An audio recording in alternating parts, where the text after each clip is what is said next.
Roger. Nice to be in orbit. We have followed in their footsteps to get us where we are today.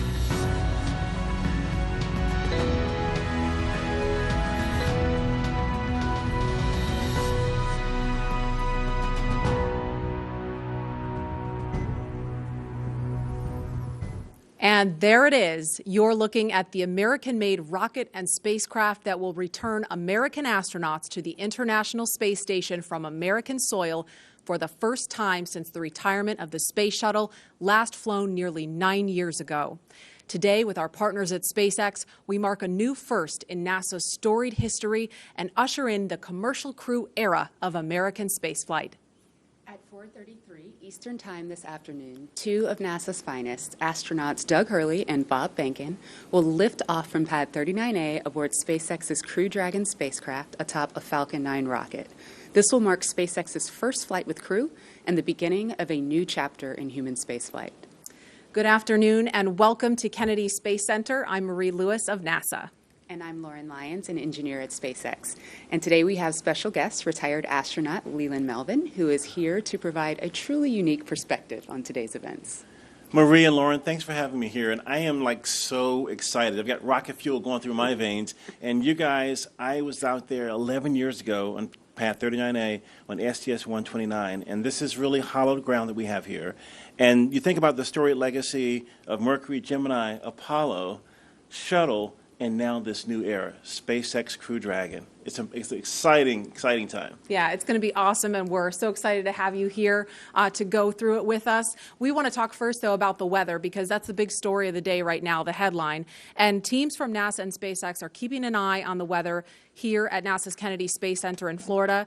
Meteorologists from the U.S. Air Force 45th Weather Squadron are predicting a 50-50 probability for launch, so keeping things exciting. A rain shower passed through the area just a moment before the start of our coverage, which delayed us by just a few minutes, and which is why we are indoors now. That weather is expected to pass, but teams will continue to monitor our flight rules, including flight through precipitation, as well as anvil and cumulus clouds around the launch pad. Teams look at more than just the weather around Kennedy, but also weather and sea states in the flight path of Crew Dragon. That's really important. All of those need to be favorable before launch. Now, Tropical Storm Bertha has been causing some weather that teams will continue to monitor to make sure it's okay for rescue operations, just in case that's needed. And the team will convene shortly to review the latest weather and wind trends around the flight path of the rocket and make a decision about proceeding. Now, if all is go, we will be tracking a 4:33 p.m. Eastern launch for the return of human spaceflight to the International Space Station from U.S. soil. And the team also will take another look at weather prior to propellant loading, which is scheduled to happen about 45 minutes prior to launch if we do, in fact, proceed. And we have teams all over the country covering the action, from SpaceX headquarters in California, Mission Control in Houston, our social media desk in Washington, and of course, right here in Florida. Today's mission marks Crew Dragon's second test flight and its first test with humans on board. We're about, 4 hours and 9 minutes away from liftoff, and Bob and Doug finished their lunch just recently, and now they're going through their final medical checks before NASA turns them over to the SpaceX team. Once the crew is handed over, there are a series of key milestones that the teams will need to complete as we count down to T0. The first one is suit up. The Suit Up room is located in NASA's Operations and Checkout Building, or the ONC building, as we'll sometimes refer to it today. This is where the SpaceX team will help astronauts put on their suits in preparation for their journey to the launch pad. From there, next up is what we call crew walkout. Once Suit Up is complete, the astronauts will leave the ONC for final goodbyes with friends and family that are gathered outside of the facility before they head out to Pad 39A. And following final goodbyes, the crew will get in their Tesla and begin the roughly 20-minute drive to Pad 39A. Now, once at the pad, the crew will ascend the fixed service structure in order to board the spacecraft in a process we call Ingress. During Ingress, the SpaceX team will run a series of checks to ensure the suits, seats, and vehicle interactions all are functioning properly. And after all vehicle and crew checkouts are completed, the SpaceX closeout team will close Dragon's hatch with Bob and Doug safely inside. About 40 minutes before launch, the crew access arm, which is the long walkway that the astronauts use to board Dragon, it'll retract away, followed shortly thereafter by arming of the launch escape system. Once the arm is retracted and the escape system armed, propellant loading on Falcon 9 will begin. About 5 minutes before liftoff, Dragon will be configured for what we call terminal count. This is where Dragon's onboard computers take control of the vehicle. And at T0, just under 4 hours from now, we expect to see Crew Dragon atop Falcon 9 lift off from pad 39A, carrying astronauts Bob Behnken and Doug Hurley. Roughly 12 minutes after liftoff, Dragon will separate from the Falcon 9 second stage, with Dragon officially taking over full responsibility for the remainder of the journey to the space station. And as I mentioned previously, Bob and Doug are just finishing up their launch, and we are currently awaiting their arrival to the suit-up room. And while we await that moment, you will notice over the course of this broadcast, we do not have crowds gathered here at Kennedy Space Center, and that, of course, is one of the protocols we've taken to protect each other and our teams. We would normally have tens of thousands of guests here at Kennedy Space Center to view the launch, but even though we couldn't host a lot of people here, you can still join us every. And we have a team dedicated to those of you following along on social media. That's NASA's Tahira Allen, and she is in Washington right now leading that effort. Tahira?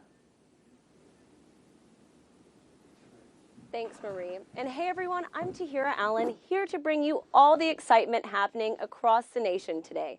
This is a big day for both NASA and SpaceX, and we want to share it with you. You can join the conversation online by using the hashtag LaunchAmerica on NASA's Facebook, Twitter, LinkedIn, and Instagram. We'll be monitoring that hashtag, LaunchAmerica, don't forget, all day to share some of your questions, comments, and photos live on air. There will also be multiple opportunities for you to engage in a few social media polls during today's live broadcast, so head on over to NASA's Twitter to cast your votes. While you're counting down to liftoff, be sure to check out our custom Launch America Facebook and Instagram augmented reality filters. I promise you will not be disappointed. They transport you right to our launch viewing site at Kennedy Space Center, where you can literally see the Falcon 9 rocket lift off in a pair of sunglasses.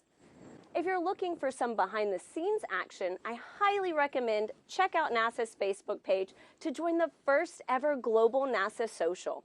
So in this group, you'll find tours of Kennedy Space Center. You'll get this awesome Launch America badge. We even have some social team members in there making custom badges where you can add your face in it, a little person. And you'll also just find a really great community of others pumped to witness this historic launch. So like I said, head on over to NASA's Facebook page to join this group. So to get everyone started today, we have a question for you out on Twitter. We'd like to know which of you watched the final space shuttle launch in 2011. So like I said, head on over to NASA's Twitter to cast your vote, because we'll be sharing the results live on air. And with that, let's head back to Lauren at NASA Kennedy. Lauren. Thanks, Tahira. Wherever you are in the world, we are super excited to have you joining us today and experiencing these historic moments. The purpose of today's demonstration mission is to put Crew Dragon through the final operational paces that are necessary to officially certify the vehicle for human spaceflight. Both the SpaceX and NASA teams have put years of development, testing, and training into this effort, and we are now just hours away from seeing Falcon 9, Crew Dragon, and Bob and Doug lift off for the first time from the same launch pad that first sent humans to the moon more than 50 years ago. And we're just about 3 miles from Launch Complex 39A, where liftoff will happen in a little over 4 hours. Let's check in with the team at SpaceX Hawthorne, where NASA's Dan Hewitt and SpaceX's Jesse Anderson are keeping an ear on operations. Hi, guys. Thanks, Marie, and hello from SpaceX headquarters in Hawthorne, California. Excited to be here today for this historic launch. And Dan, we are so excited to have you here with us. My name is Jesse Anderson, and I'm a lead manufacturing engineer here at SpaceX. We are so honored to be NASA's partner in returning humans to space from the shores of Kennedy Space Center. 10 years ago, we sent the Dragon that's displayed right behind us on its first orbital demonstration flight. And I speak for all of us at SpaceX when I say we could not be more excited to finally be sending humans to the International Space Station. It's a great day. Today's mission is known as Demonstration Mission 2, or Demo 2. It's going to be the first time a commercially built spacecraft will launch people to the space station. Demo 2 is an end-to-end flight test from launch all the way to docking and ending with splashdown. And it's the final test for NASA to certify SpaceX for regular crew flights to the space station. Right now, SpaceX and NASA have teams working together around the country. On the SpaceX side, team at the Cape are performing final launch day checkouts, and they're just going to make sure Dragon is healthy and good to go. At the moment of liftoff, we will transfer authority over Dragon from our firing room in Florida to Mission Control here in Hawthorne. Mission Control will have insight and command of Dragon systems for the entirety of this upcoming mission. Since Dragon is a highly autonomous vehicle, our teams in Mission Control will be continuously monitoring the health and performance of the spacecraft through the entire duration of its journey, from liftoff all the way until Dragon splashes back down on Earth. And while there are a number of people on headset in Mission Control right behind us, the mission director is in charge. It's also where the SpaceX Core, which stands for Crew Operations Responsible Engineer, essentially the voice talking to the astronauts, is going to reside. Dragon and Falcon 9 together have years of operational experience, or what we refer to as flight heritage. SpaceX has successfully completed 22 flights of Dragon to and from orbit since 2010, and that includes 21 trips to the International Space Station. To get us where we are today, not only have we conducted thousands of hours of testing, but we've also enhanced and added a number of safety features to Dragon. And one of those most important safety features on Crew Dragon is the launch escape system. It's a huge advancement in the safety of human spaceflight. We're able to demonstrate this system in two important tests, first back in May 2015 with the pad abort test, and then again more recently just last January where SpaceX conducted the in-flight abort test. Dragon's launch escape system is outfitted with 8 Super Draco engines that are integrated directly into the spacecraft body. This enables Dragon to separate from Falcon 9 and carry astronauts to safety in case of an emergency on the launch pad or all the way up to orbit. In addition to the launch escape system, SpaceX has completed over 80 parachute tests, which include nearly 30 tests of just the upgraded Mark III parachutes flying on today's vehicle. And this is to ensure a safe landing back on Earth, even in the unlikely event that one of those 4 main parachutes fails. And let's not forget the significance of our first demonstration mission, which took place just last year. And that was also an end-to-end flight test to and from the International Space Station, just no humans on board that time. For now, though, let's turn it over to SpaceX's Principal Integration Engineer, John Insprucker, for our first status update. John? Hello from SpaceX headquarters in Hawthorne, California. As Dan said, I'm John Insprucker, and I'll be bringing you status updates throughout the countdown. We're currently coming up at T-minus 4 hours and counting for the launch of Falcon 9 with Dragon to the space station. Listening right now to see if we get a status brief on the countdown net. While we wait for that, point out the major event that get us to this point so far was the static fire of the Falcon 9. That was 5 days ago. We rolled the Falcon 9 with the Dragon capsule to the launch pad, and static fire was performed on the 22nd. Launch director countdown at T-minus 4 hours. We're going to wait a minute, listen to the launch director. Today brief. 20 hours, 33 minutes, and 35 seconds. That is 4:35 p.m. Eastern. Still awaiting the final conjunction analysis report. The crew has just arrived in the suit-up room following the weather brief, and suit-up and leak checks are currently underway. Tracking no open issues at this time, though launch weather remains a watch item. Upper level winds currently looks acceptable for flight. We have no constraints performing any section of this procedure. A reminder, we will use procedure 52.911, crew contingency procedures, for any required crew contingency actions. One final reminder for handover CNLD that at T-minus an hour, we'll ask that any personnel not intending to be in the room during propellant load and launch will need to clear out the subsequent 15 minutes. We'll look for all personnel to be in their seats, settled, and remaining in their position through ascent, through Dragon separation at T plus 12 minutes and 2 seconds. Now over to CE for Falcon 9. Falcon 9 is in good health. COPVs are at pressure. AFDS checkouts are complete, and we have a clean alarms board. We are proceeding down. No concerns on our end.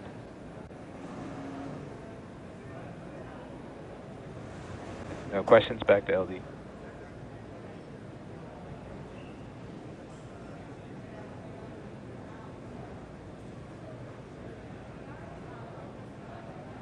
Thank you, CE, and MD for Dragon Health.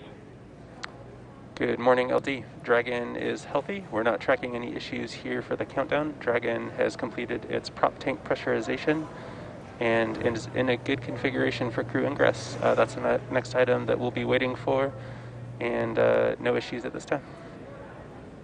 Thank you, MD. Next up with the crew, expect a walkout in about 45 minutes to begin the transport out to pad 39A. This concludes the countdown briefing. Thank you. John Insparker back with you again at the webcast desk.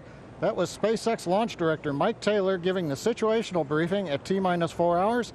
Everything sounded well. You can see the Falcon 9 on the pad. As I mentioned, we static fired last week. The vehicle's been on the pad since then. We did the review of static fire. Everything looked good. Now we are getting ready for the crew ingress coming up, as the launch director said, a little bit later this morning. Now, most recently, activity on the Dragon late load cargo was put on a couple of days ago. Now we're ready for the crew to come out to the pad, down the access arm, and load into the capsule. Now, at the same time, we are also watching the weather. You heard the launch director talk about the weather brief we got 15 minutes ago. The tropical storm has begun moving onshore. That's actually improving conditions, both downrange in emergency splashdown locations if needed for Dragon, as well as at the launch site. We do expect, though, the probability of violating conditions is still 60%. The concerns at liftoff are going to be flight through precipitation, the thick cumulus crowds, and the possibility of violating the lightning rule.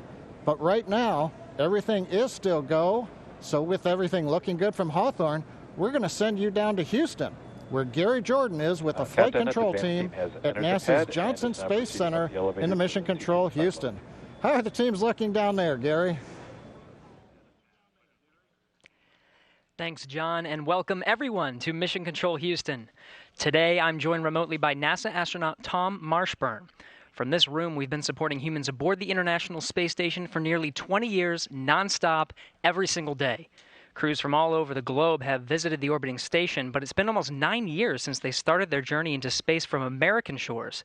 And while the teams here may appear subdued and focused, there's definitely an excitement around the entire center to be returning launch operations to America. It really is. And our astronauts are thrilled to be taking a new spacecraft into orbit. This will be the new first for us, flying to space on a commercial vehicle, and the entire astronaut corps will be watching. As with every first flight of a system, there are still things to be learned and proven out, but we believe this crew and this system is ready. You know, many people think of mission control when they think of Johnson Space Center, but this center is also home to world-class training facilities and thought leaders in spacecraft development. We have drawn from both of these disciplines and spent the last 3 years alongside the SpaceX team to make sure the Crew Dragon is the best spacecraft possible and that the astronauts are prepared for every scenario. And this mission comes at a critical time for the space station, with only 3 crew members currently aboard, among them NASA's Chris Cassidy as the lone American.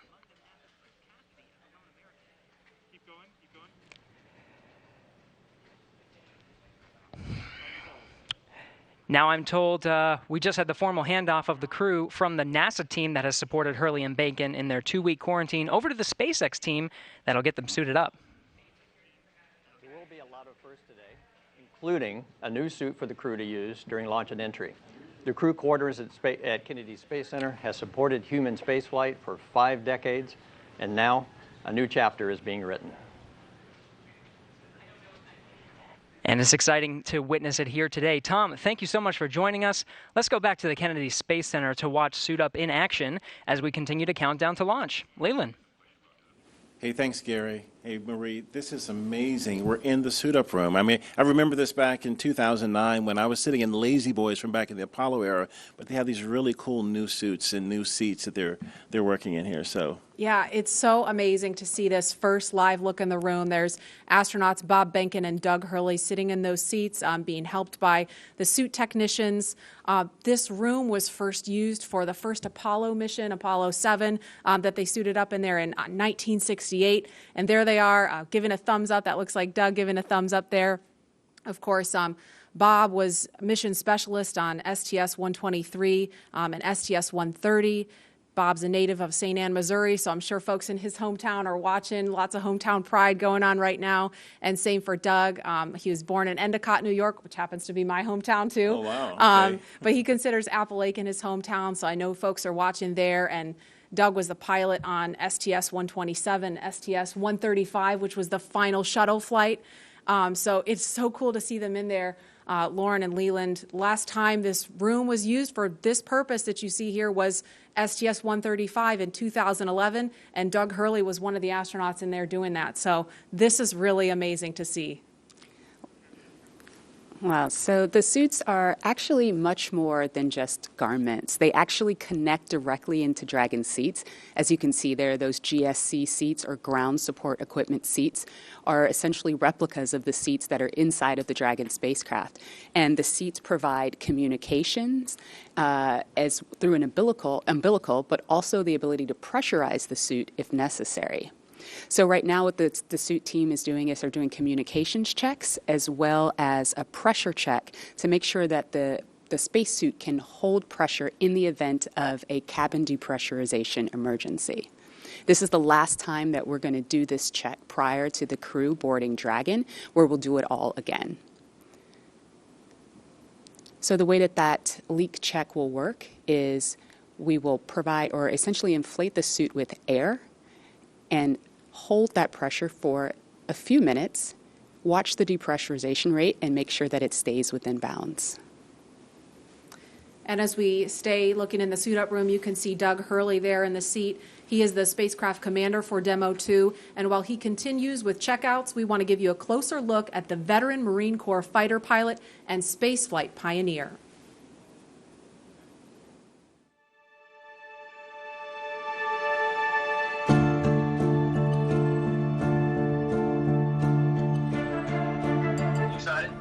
Very excited. Yeah, very excited.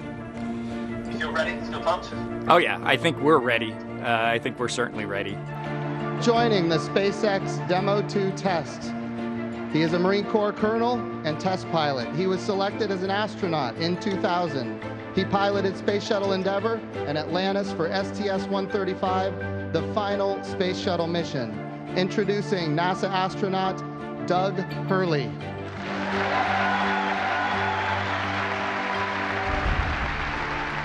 It's a life-changing process in so many ways to fly into space. It's just overwhelming in some respects. Just the sensations, the rumbling, the shaking, the acceleration. When the engines shut off and you go from, in the case of the shuttle, you go from 3 Gs to 0 Gs instantaneously and things start floating. And I remember distinctly just thinking, what just happened? To see a rocket launch in person is, it's a pretty emotional event. I remember the first time I saw a shuttle launch, and it was amazing. And then when I saw a shuttle launch with my wife on it, that is quite the emotional experience. My name is Doug Hurley, and I'm the spacecraft commander for the Demo 2 mission to the International Space Station.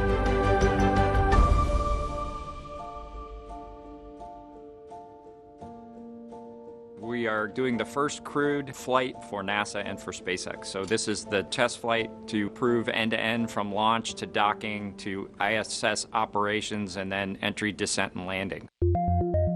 This will be the first time the Dragon had a crew on board, and so there's a myriad of objectives we want to achieve for this mission.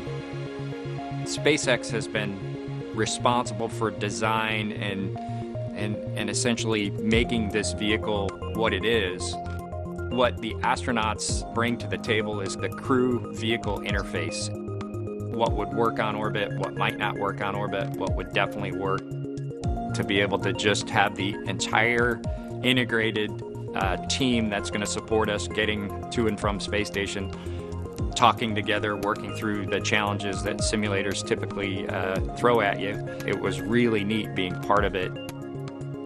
It's just been an incredible undertaking to see where we've come just in the last 5 years that Bob and I have been a part of this, and to be, shortly flying to the International Space Station with the Crew Dragon. It overwhelms you to think about how many people have in some way, shape, or form touched this program and this vehicle to get us to this point. And you know, we are the lucky ones that get to fly it, but we certainly not for 1 second take for granted the amount of effort that so many other people had to put into this to make it successful.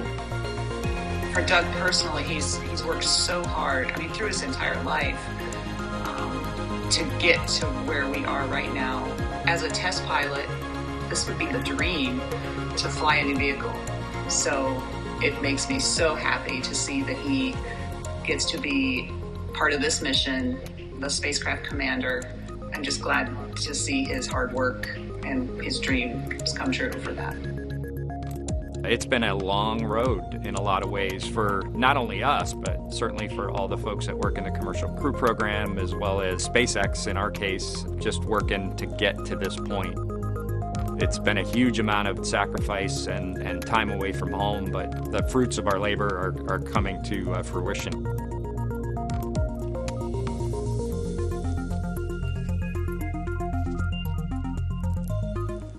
We are now getting closer to when we expect to see the crew complete their suit checks and walk out of the Neil Armstrong Operations and Checkout Building. And before they do, here's an introduction to the Joint Operations Commander for Demo 2 and former Air Force Flight Test Engineer, astronaut Bob Behnken.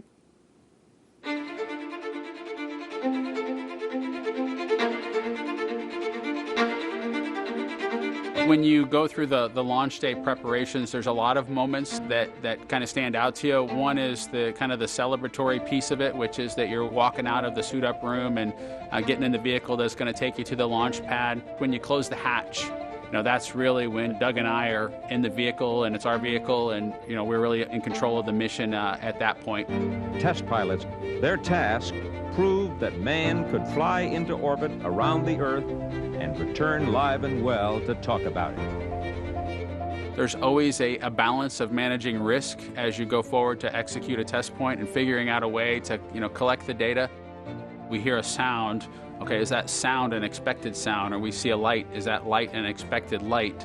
What's the source of it? Does it sync up with something else that's going on or not? So trying to dissect all of that in real time in your head is, you know, a lot of things happen like that on launching of a vehicle. From St. Anne, Missouri, he is an Air Force colonel and flight test engineer. He flew aboard Space Shuttle Endeavour twice. Introducing NASA astronaut Bob Behnken.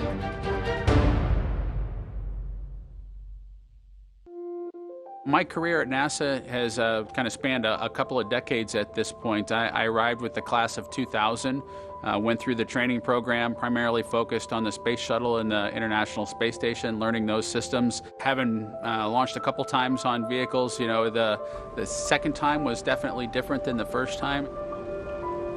You can feel a little bit guilty of, hey, should I study one more thing, or is there one more piece of information I should get? Am I really prepared or not? So that's definitely different between where I was on my first flight and where I'm at right now. It's been really interesting, I think, for both my wife and I to have gone through the process of seeing each other launch in space. I've seen her take that risk and had it be in front of her, and I've done that to her. And there's just something different about watching a rocket launch when there are people on board. You feel a little bit differently about the pit of your stomach, and I can only tell you it's multiplied significantly when it's somebody that you know, and then somebody, of course, that's a family member. It's even multiplied more.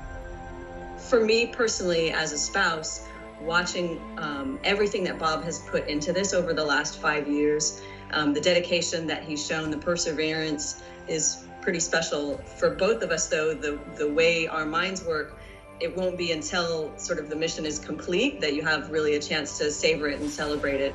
This is a huge accomplishment for an Air Force flight test engineer to be part of the demonstration mission of a brand new vehicle. It's going to be amazing. Without a partner that has that same appreciation, I think it can be challenging for some folks. There's a lot of work and a lot of time that takes away from family that that my spouse appreciates, and I love her for that. Really, my role on the Demo 2 mission is to make sure that we get this vehicle tested and evaluated so that we can move on to more operational missions at the International Space Station. We've got a lot of objectives on board the vehicle that we need to accomplish to really make sure that it's good to go. We'll make sure all those systems are working during the test flight so that the future missions will have them available even if they don't plan to utilize them. Through years of the NASA team, I'm helping to share that experience and teaching them the lessons that we've learned by going through this. Now there's another capability in the U.S. besides NASA to operate something of this magnitude. When is the last time humans launched on a new vehicle? Certainly on the American side, it's been several decades. Now we're in a time when we've got multiple vehicles under development. It's a great time from a space exploration time frame just to see all that happening, and it's because of this nurturing of the environment, being able to pull in a wider group of people who can contribute towards human spaceflight. It's a super cool time. On a deeply personal level, I'm really excited that my son is going to get a chance to see me launch into space. Being an astronaut has been a little bit of an abstraction thing for him because he's seen me do it in old videos, but he hasn't seen me do it for real. And so I'm excited for him to see this launch. I want to thank the entire Commercial Crew Program team that's worked together to get to this point where we've got vehicles in the launch pad ready to head to the International Space Station.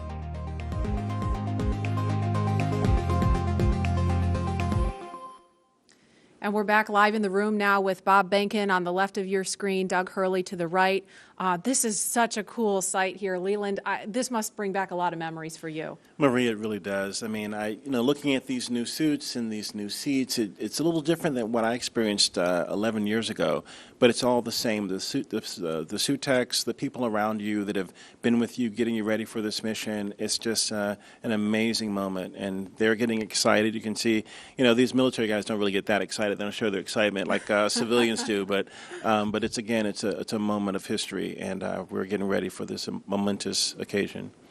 Yeah, and it was pretty cool. We heard that earlier this morning they stepped outside with a cup of coffee in hand. Oh, we've got some visitors in the room now. It looks like SpaceX founder Elon Musk to the right of your screen, and NASA Administrator Jim Bridenstine. Of course, you see a partition there to keep them a safe distance from the crew, but they're in there to say hello, wish them well before they depart the suit-up room. That's really cool to see there, and we can't hear what they're saying, but I'd love to be a fly on the wall in there right now. Lauren, I wonder what Elon is saying. Oh, just probably telling them how honored he is to be able to give them a ride today. And I know the NASA administrator, he talked about this yesterday. I mean, he's met with the crew before today even and said, I've told Bob and Doug, it's not too late to call this off if you have any second thoughts. And of course, they had none. They're super pumped about this, ready to go. And right now, it's just, we just need the weather to cooperate. Yeah, I try to think who could potentially be more excited than the SpaceXers, Bob and Doug. Yeah, right? And, it's amazing how we have commercial and government working together to send these two NASA astronauts to space safely. It's just it's a great combination of what we can do when we put our minds to things and be creative and innovative and work together as one community. I totally agree, Leland. I see Bob and Doug walking around our headquarters in Hawthorne all the time. They're basically family members. They're in the cafeteria. They're getting a drink from the soda machine. Every now and then, there are times when the teams can have breakfast with them, which is really cool. And we call them the dads. The dads. They are dads. They are, and they're incredible human beings. They really are. They're brilliant. They're sharp. They are excellent to work with, but they're just great people. Yeah, I'm really inspired and honored to have known these two guys, and I can't wait to see them launch in space. And I was with you, Lauren, out at SpaceX when we were doing a little tour, and I think you kind of snuck me back in to where they were training, and I got a chance to see them working and training. But when they came back out, I was having lunch, and everyone around was just like, hey, these are our team also. Yes, yes. It's really amazing. And Lauren, you said, I mean, you talked about what they're like, and they are just two of the most humble people too. I mean, every time I've seen them do an interview, they're getting asked questions about themselves, right? Because they're the stars of the show. They're the ones getting on the rocket, but they always bring it back to the people who made it possible for them. They're always talking about the NASA team, the SpaceX team working behind the scenes that have sacrificed so much to keep them safe and made sure that they are always vigilant. And I know we've talked about this before too, but if you're not looking for something wrong, you're not doing it right. So the teams, even now, they're always looking for any little thing that could go wrong to make sure that Bob and Doug are safe when they strap in and get going. Absolutely. Around the office, we don't just say, oh, we're launching a rocket, we're launching Dragon. We say, we're launching Bob and Doug. And that human element of this is essentially leveling SpaceX up in a major way today. Absolutely. Yeah, I mean, all the technology, all the hardware means nothing if it's all about the people. Absolutely. And, we see just a handful of folks in the room, and we've acknowledged the distance that Mr. Musk and Mr. Bridenstine are standing from the astronauts, and of course they have masks on. This wouldn't really look that much different, though, even if we were not in the midst of a pandemic. I mean, Leland, you know very well what it's like to live in quarantine, getting ready for a mission, and so this coronavirus situation has just kind of underscored the importance of quarantine and keeping the astronauts protected. But can you speak a little bit about what it's like to live in quarantine, getting ready for a mission? Yeah, we started in quarantine about a week before we come down to the Cape to get ready for launch. And I think that everyone around you that comes to the crew dinners, they have to get checked by the doctors. And so we really make this a very serious thing, even without a pandemic going on. But I think once we get down here, like we have these crew parties for our families, and we can't go to the parties, we have to FaceTime into the parties, but that's a very serious thing, and we only see our spouses at the beach house and have a dinner and celebrate this momentous moment. But it's a very serious thing, even without pandemics going on. Absolutely. And obviously, Doug Hurley and Bob Behnken are two of the best at what they do, and it's starting to really sink in that the mission is on as you see them in their suits there. It's getting real. It's getting real. So I remember the very first time that I saw Bob and Doug in these suits at a crew training event at SpaceX. Not only did they look really awesome, astronauts tend to look pretty cool, but the suits looked like they were from the future. Our team designed the spacesuits to maximize safety and functionality with a little bit of style. And so here's Chris Trigg telling us how the SpaceX spacesuit came to be. I think one of the things that was important in the development of the suit was to make it easy to use, something that the crew just has to literally plug in when they sit down, and then the suit kind of takes care of itself from there. So the suit is really kind of one part of the bigger Dragon system. It's really part of the vehicle. So we think of it as kind of a suit-seat system. So the seat that the crew is in and the suit are in a lot of ways working together. And so it made sense that we were designing Dragon in-house to also design the suit. Our spacesuit is completely designed in-house. It's built here in Hawthorne, California, in the same building as the rocket and the capsule. The spacesuit is custom-made for each crew member, and that is to optimize the fit for the crew member. We definitely wanted to innovate, and we wanted it to look inspiring, but first and foremost, we wanted it to be safe and reliable. The spacesuit's primary purpose is to protect the crew in the unlikely event that the cabin were to depressurize. But the suit does a number of additional things. It provides cooling and communication to the crew inside of the suit, provides them hearing protection, and the outer layer of the suit is flame resistant, so it provides flame protection as well. When the crew gets in the capsule, they get in their seats and they plug the suit into the umbilical that's attached to the seat. And the umbilical is providing everything that the suit needs. So it provides the avionics or electronics for communications. It's providing the air to cool the suit, and then it also provides gas when needed to pressurize the suit. So it's really a single point that lets the suit do all the things that it needs to do. We designed the helmet in-house. The helmet serves a number of different functions. Obviously, it's protecting the crew's head and it's retaining gas like the rest of the suit, but it also houses the microphones as well as the valves that are regulating pressure in the suit. We had to design the gloves so that they would work with the touchscreens, but the gloves also still had to do a number of other things like the rest of the suit. So all of those things had to come together within the glove. It'll be obviously really amazing to see Bob and Doug in their flight suits, and I think one of the things that's cool about the suit is it's not just a piece of hardware, it's not just a suit, it's a very personal thing. It's Bob's suit and it's Doug's suit. And so seeing the two of them in their suits using it in flight will be just a really amazing thing. Hey, now that you've had a look at the development of the spacesuit, we thought it'd be pretty cool to show you where our astronauts train to be able to fly on board Dragon. Yesterday, Dan and I had a chance to spend some time in our crew training facility here in Hawthorne, so let's take a look. So we are up in the crew training area. This is right where Bob and Doug have been training over the last several months and even years to get ready for this flight. There's a couple of things in the room that we're going to show you real quick. We're going to start off with the cockpit simulator. Now, there are 4 seats inside of Dragon the way it's configured. The 2 in the middle are where the commander and the pilot's seat. So this is the commander seat. This is where Doug Hurley is for this flight. And this is the pilot seat. This is where Bob Bankin is. Once they're in their suits, they can plug them into the seats. They get communications, breathing air, pressurized gas for the suits themselves, everything just integrated into Dragon systems. But most importantly, right in front of them, we have this set of 3 displays. And these are the touchscreen displays that give them access to Dragon. This is their window into their spacecraft. They're able to see all of the different systems. They're able to take control of Dragon. They're able to see where they are over the Earth or in relation to the space station. They're able to see even when thrusters are firing. And if you keep your eye on this little dot, you've been hearing some background noise. We actually have recorded noises of those thrusters that they're able to hear and see in real time while they're training. There's also some hard-coded buttons for some of the more important things, like the pyrotechnics, if they need to cut the main parachute after they land in the water, and of course the launch escape system. So they spend a lot of time in here just getting familiar with Dragon's control systems, but you need a bigger picture. You need to put it all together. And to do that, we can come over here where you just want something a little more higher fidelity, where you have everything from the seats, the displays, the cargo, all of it, just to really make sure you're training so by the time you get up to space, it feels like you've almost been there before. And that's where we're going to find Jesse. Oh, hey there. I was just training for my next mission to space. But since you're here, let me show you around.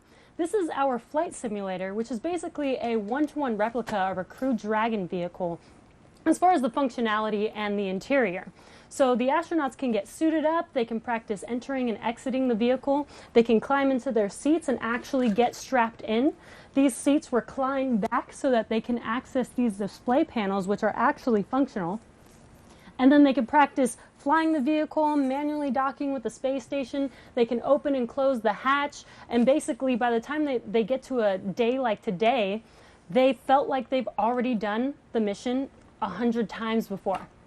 Well, I'm going to get back to training, so let's get back to launch. We're coming up on T-minus 3.5 hours, and all continues to go well for today's launch. Now at the launch pad, Falcon 9 is powered on. Engine and stage checkouts were performed several hours ago. Everything's looking good on those. Now we're currently monitoring telemetry and pressurizing the gas storage vessels on board both the first and second stages. And as I mentioned, the good news is there's nothing significant to report on the rocket. Now on top of the Falcon 9 in the picture there, behind the crew access arm is the Dragon spacecraft. The spacecraft is ready for the crew who you saw suiting up. They'll be walking out here shortly. We'll bring that to you. Functional checkouts of the spacecraft were performed in preparation for the crew arrival. Most recently, the Dragon propellant system was pressurized to the final flight pressure just about an hour ago. And currently, all spacecraft systems are go. Right now on the pad, you can see some silhouettes in the access arm. The Ingress technician team is up there. They've opened the side hatch and now getting ready for the crew to arrive a little later this afternoon. Now the Air Force Range is supporting us today with air and sea space clearance. They've got no issues at this time. We're also releasing weather balloons. The initial balloons have been released. They don't give us a go for launch, but they start to tell us that things in the upper altitude are acceptable if this trend continues. So while we're going to wait on those results to give us a better idea all the way down to about T-minus 30 minutes, We are anticipating acceptable weather for launch at the upper altitudes, and as you heard earlier, at the ground level, things look like they'll be improving through the afternoon as well as downrange. So things are looking good with both Falcon and Dragon. The weather is cooperating as we count down to liftoff. And we want to see where you're following today's launch from. So let's jump over to Tahira at our social desk.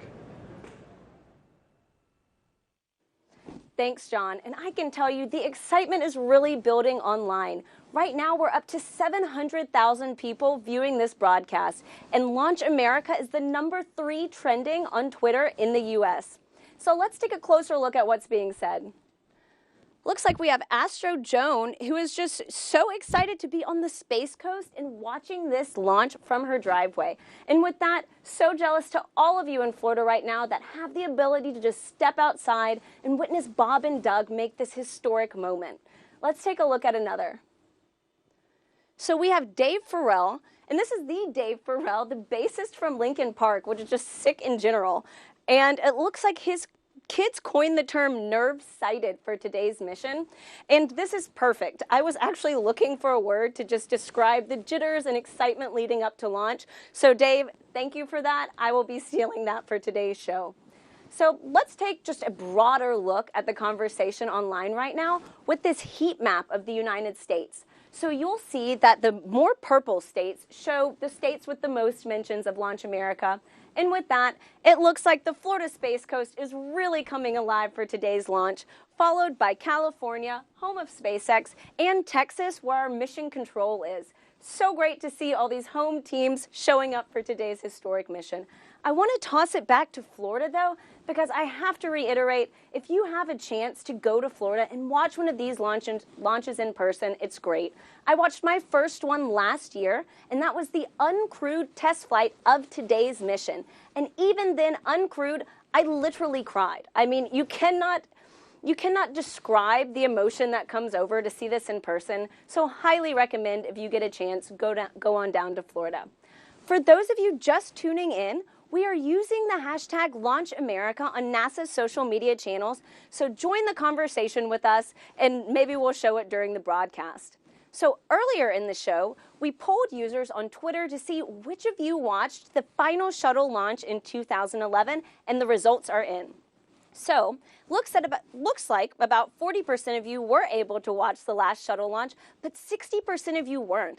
And I have to say, I'm not going to lie, I'm with those 60%. This will be my first time watching humans lift off to space from the U.S., and I am not kidding when I tell you I am literally thrilled to do this and share it with you all today. So the next question we have for you, as Bob and Doug finish their final suit checks, we would like to know if you were in the room with them right now, what would you say to them on social media? Use the hashtag LaunchAmerica, and we'll show it later on in the show. Now let's head back to Marie at Kennedy. Marie? All right, thanks to Hira. We're looking live at the back doors of the O&C building. Those are the iconic doors that Bob and Doug are going to be walking out in just a minute. But first, we want to pause to honor today's efforts with our national anthem. And the incomparable Kelly Clarkson treats us now with her virtual rendition from her home to yours.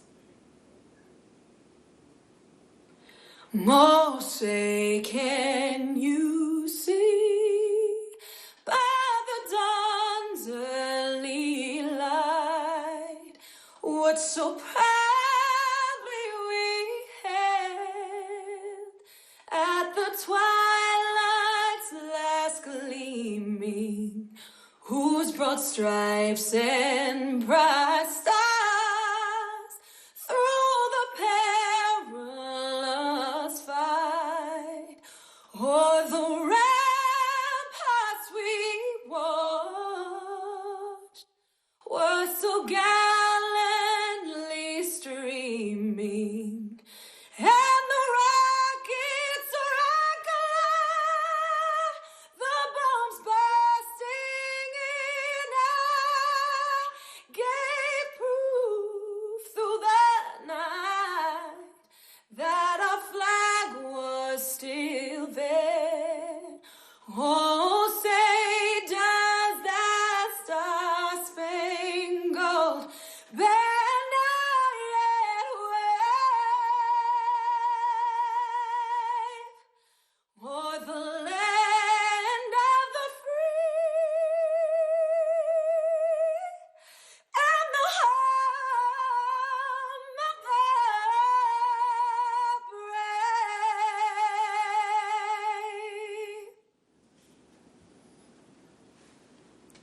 And any moment now, we are going to see Bob and Doug walking out. We're looking at the pad right now, but you guys, that just gave me chills listening to that. And we saw them getting into the elevator. So they're making their way down to the first floor where they're going to be walking out of those doors any moment now. Just so exciting. And to think, back in 11 years ago when I was going down that elevator and about to walk out those doors, it just brings back these memories of getting human beings to space, working together as a team, and having this entire community around you helping you get off the planet. Yeah, and Leland, I know you have a really cool memory about somebody special that you saw when you walked out of those doors. Oh my goodness, Marie, when I walked out of those doors, my chemistry teacher was right there from high school who inspired me to be a scientist. And she said, "Go Leland." And that's what's going to happen when they come out. These people that, their families are going to be there. I wish other people could be there, but it's just an amazing moment. Yeah, and the shot you just saw there with people carefully spaced apart, we saw them walk out right before the anthem started. It was Vice President Mike Pence along with Elon Musk and Jim Bridenstine. Of course, they left the building just ahead of the crew, so they are standing, we're looking now at the doors, but they're standing just right of that across from the Teslas. There's also a designated spot for Doug and Bob's immediate families. There's that shot now, so we're looking at the back of Elon Musk, Jim Bridenstine, and Vice President Mike Pence.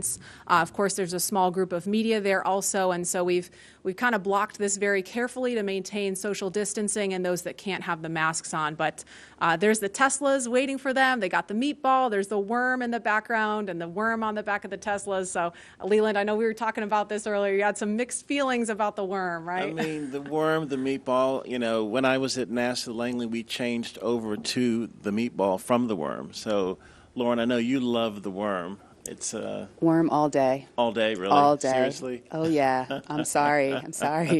I love that the worm is so retro, and it's only fitting that it would be making its way back, bringing the historic just opulence of NASA's past to the present. I'll let you have that. Yeah, okay. well, thank you. But, thank the you. chevron and the meatball goes back to Langley's tradition when it was, in aviation, and that gets back to that heritage and that history too. So I guess, sure. Okay, truce? Orbits. Truce. Or truce. I feel like this is a microcosm of what's happening online about the worm. But the meatball's not going away. It's a worm meatball partnership. There we go. Right? There we go. So there's another view there of the crosswalk. There is where Bob and Doug are going to walk out any moment.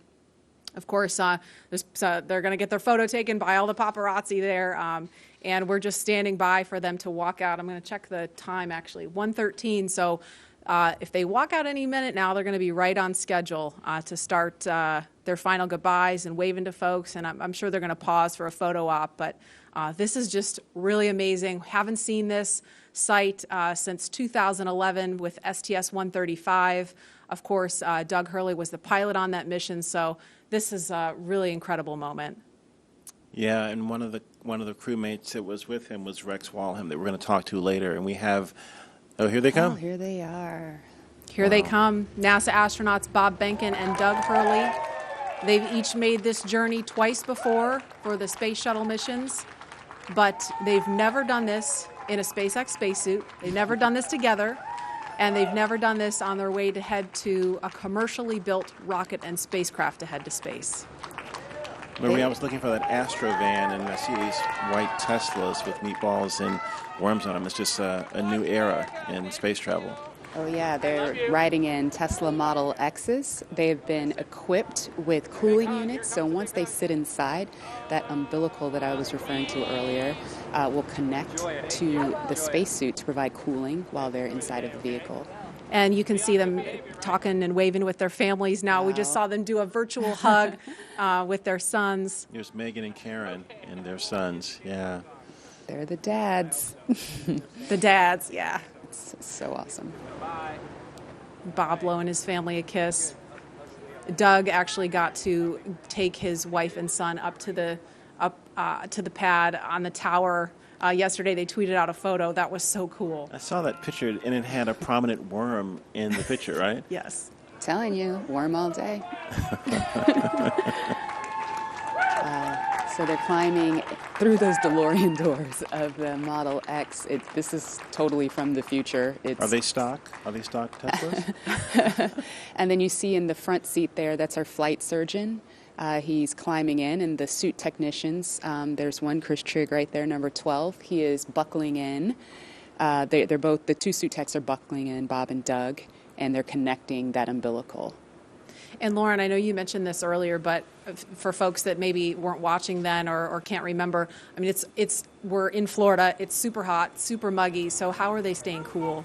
There are these portable cooling units. We had one at the ONC building, two at the ONC building. There are two in the Teslas. There'll be two in the elevators, and then two in the white room when they arrive on the crew arm. So we're just keeping that cool air flowing through the suits. There's actually ducting integrated into the suits to keep them cool. And you can see they're saying goodbye to their families. This is awesome. Yeah, it's awesome that their families get to come up to the window and obviously get a little closer than everybody else. There's Megan and her son. Yeah. Oh my gosh. These are precious moments. This is what it's all about, as I mentioned before. It's about the people. It's about the families and working together as one community to get Doug and Bob launching off to the cosmos, to the space station. Yeah, it's emotional. It's emotional watching that. It really is. Here we go.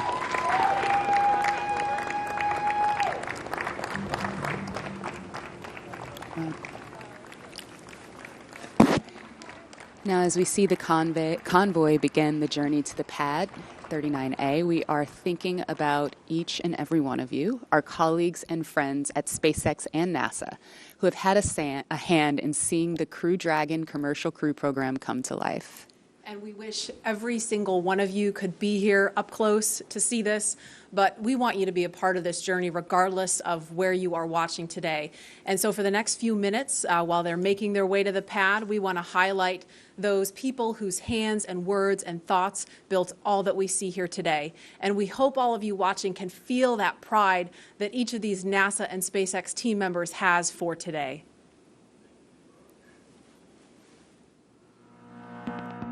This is Laura Segura from the Commercial Crew Program. We're so excited about this historical day. Congratulations on being a part of the very first mission for human spaceflight, commercial human spaceflight ever. We're behind you, Bob and Doug.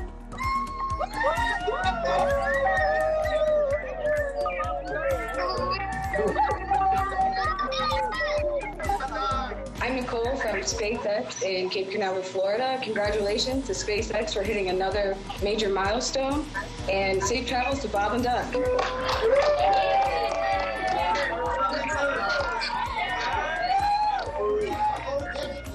and Doug, as the launch vehicle chief engineer, we've got a lot of our launch vehicle team here to wish you a very wonderful safe ride on a Falcon 9 coming up to Demo 2. We're so excited for you. And Launch America, it's time to launch. Let's go. Hi.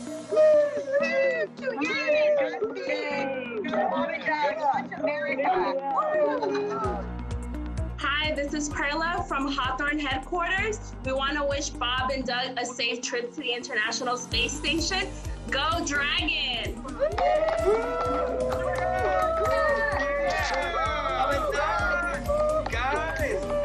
It's been 9 years in the making. This is such a historic time, and our team has worked so hard, and we're very excited to be here. Go Bob and Doug!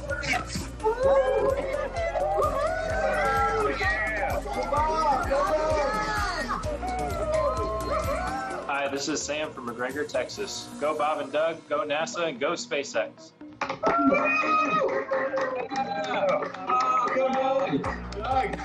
Sean O'Rourke from Johnson Space Center. Bob and Doug, wishing you a great flight. I just wanted to tell you good luck.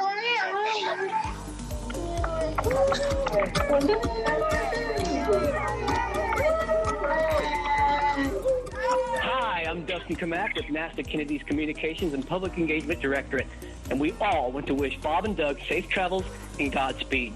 You are both an inspiration to us all. Now, let's get out there and launch America. Let's do it. Come on, launch America.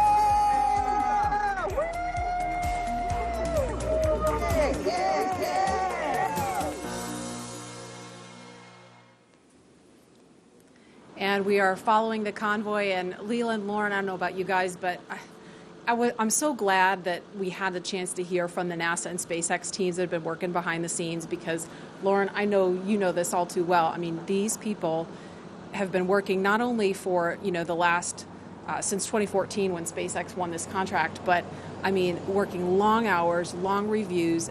Coronavirus happened, and then they're homeschooling their kids, still trying to get through all the final checkouts and closeouts to get to today, and we made it. And now we're just waiting on the weather, but it's just great that they got a chance to wish Bob and Doug good luck. Absolutely. It is a bummer that we can't all be here in person, but to have that opportunity with that wall of cheers is pretty cool. And you're right. I mean, it's been years of extremely hard work. Fortunately, we've had little milestones along the way, like Demo 1 and IFA, the in-flight abort mission, but it was all leading up to this. And I speak for all of my friends and colleagues that are still working on this program. Today is a career just high for all of those people, if Absolutely. not the pinnacle of it.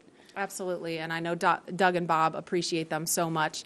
And as they continue to make their way to the pad, the next astronauts to make this journey are also watching very closely. NASA astronauts Shannon Walker, Victor Glover, and Mike Hopkins, and Japan Aerospace Exploration Agency astronaut Soichi Noguchi will also be flying. They'll be in the Crew 1 mission a little later this year. Of course, that's after Bob and Doug return home. Now, Crew 1 will be the second space flight for Walker and Hopkins, who each flew on the Russian Soyuz. And it will be the first space flight for Glover and the third space flight for Noguchi. He flew on both the Space Shuttle and the Soyuz previously. Now, the Crew 1 mission will be the first in a series of rotational flights to station after Demo 2, once NASA certifies the SpaceX systems for regular crew flights. And right now, Victor and Mike are following along from the Johnson Space Center in Houston, and they are standing by to talk to NASA's Daryl Nail. Daryl, are you? All right, I'm sorry, we don't have Daryl, but as we continue to follow the convoy, we've got actually a little chase car following the convoy. I think we're going to be actually talking to Victor and Mike from right here. Victor and Mike, are you there? We are here. All right, hi guys. I'm just going to ask you first. You're going to be two of the next people to get on board Crew Dragon. So what are all your thoughts and feelings as you're watching Bob and Doug in the Tesla right now? As you can imagine, there's a lot of emotions. Of course, we're excited for Bob and Doug, excited for NASA, excited for SpaceX, and really the whole country. A lot of pride in what it's taken to get to this moment, all the thousands of people that have contributed to getting to this moment. But then there's also a bit of sense of duty of business as usual. So for us, we're going to be watching, we're going to be listening, we're going to be learning, and all of that to help get us prepared for when it's our turn.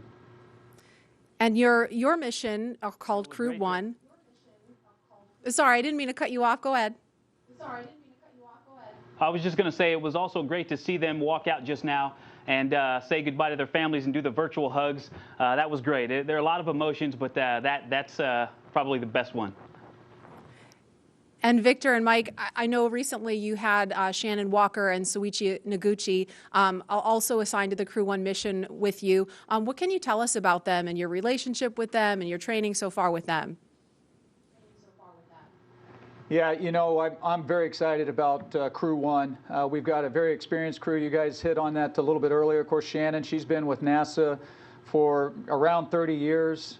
She's been with the astronaut office for more than 15 years, and of course Soyuz long duration, so she's seen a lot around here. Soichi, you know, with Jackson, he's done it all. 1996 when he first became an astronaut, shuttle, space station, short duration, long duration, spacewalks, you name it. And so, you know, we kind of late in the game here had our full crew complement, and so it's really helped getting them in with all of that experience. It's really streamlined the process for our becoming more cohesive as a crew. Yeah, you know, they really hit the ground running. We showed up to our first sims, and it felt like we had done it several times before. And so it's great because we do have a lot to get done. We not only have to learn to fly and to operate the Crew Dragon spacecraft that Bob and Doug are going to do later today, God willing, we also have to be ready to do all of the things that a crew on board the space station does, the spacewalks, the research, the basic upkeep of the space station. And so we also have all that training going on as well. And that's what we've been doing for the past several months together. And now I have a specific question for Mike. I know that you've flown on the Russian Soyuz and not specifically on Space Shuttle, but can you talk about the tradition of the ride out that we're seeing now? Yeah, the ride out, you know, it's very symbolic. It's symbolic of that transition, the transition from months and years of preparation to the actual execution of the mission itself. And so for the astronauts, for Bob and Doug right now, it gives them an opportunity to reflect on all of the work that it took to get to this moment, but then it also gives them time to focus on the job, to really mentally prepare for game day. And then when you think about DM2 and this particular mission, you know, that's this symbolic of this transition from almost 9 years where we have not had human launch capability in the U.S. to a new age of government and private partnerships that are going to be launching humans into low Earth orbit and beyond. And that's happening right here from the United States of America. And a question for Victor, because I know, if all goes well, when you fly on Crew 1 a little later this year, it's going to be your first trip to space. Can you put yourself in the seat right now, in the car with Bob and Doug? I mean, walk me through what that's going to feel like for you, knowing you're headed to the launch pad, you're going to be launching into space for the very first time. You know, it'll be tough to, or it is tough now to imagine what those feelings are going to be like. We were able to simulate that and run through a day of launch exercise and ride out in the Teslas to the launch pad, up the elevator, up the set of stairs, and out the crew arm to where the vehicle would be. And just that day was amazing to me. We were able to do it with the full convoy and to see what that would be like. And that was overwhelming after being a kid watching something similar to that on television. And so I can't imagine what it's going to feel like on our actual day, but I tell you what, I'm looking forward to it. And again, to go back to that moment where Bob and Doug got to say goodbye to their boys, and Karen and Megan, I can't wait to see my kids standing there. It's something that I look forward to. It's going to be great. Victor Glover, Mike Hopkins, thank you so much, and we can't wait to wish you well and cheer you along on that journey. Lauren? Thank you. So that was so cool. Now, as you're watching this live from wherever you are, you can send a shout out to the crew with a like or a comment on Twitter or Instagram with the hashtag LaunchAmerica and be a part of this moment. So, Leland, I mean, it looks like the convoy is headed past the vehicle assembly building. We're looking at the pad now. They've got probably about 3 more miles to go at this point. But what do you think that is going through their minds right now? Well, I was watching some video of Bob and Doug, the kind of the lighter side, and I would imagine that the two of them, they've trained so hard, they are meticulous at what they do. They might be telling jokes like we did when we were in the Astro van heading to Pad 39A. You've been together for so long, you know the systems, you know exactly what you're doing, and we had a moment of levity where we would tell jokes, and we wouldn't even tell the whole joke, we would just say the number, because we had said them so many times. And, we were high-fiving, we were chest bumping, we were, getting ready mentally, but it was that moment of just, we've made all this preparation, and now it's game day. And we're ready to get up in that vehicle and go to space. And now we're going to go out to Hawthorne for the last leg of the convoy's trek to the launch pad. Dan? Hey, thanks, Marie. So at this point, the convoy is getting really close to Pad 39A, and pretty soon they're going to be entering what's known as the BDA, or the Blast Danger Area. Before any pad technicians, engineers, or obviously our astronauts enter this area around the launch pad, SpaceX and NASA teams do some internal go, no-go polls just to make sure everything is clear. And you already saw people on the arm, and the crew's moving in, so everything is clear. This storied launch pad, which has been the beginning point for so many firsts, is the perfect backdrop for today's historic launch that marks a new first and a new era in human spaceflight. But with new vehicles being designed and launched, this launch pad required some major upgrades. That's right, and Daryl Nail is going to show us a couple of those upgrades at Pad 39A, where SpaceX completed a 21st century makeover to help launch us into the next chapter of human spaceflight. We're go. Same tide. We're go. Altitude, velocity, light.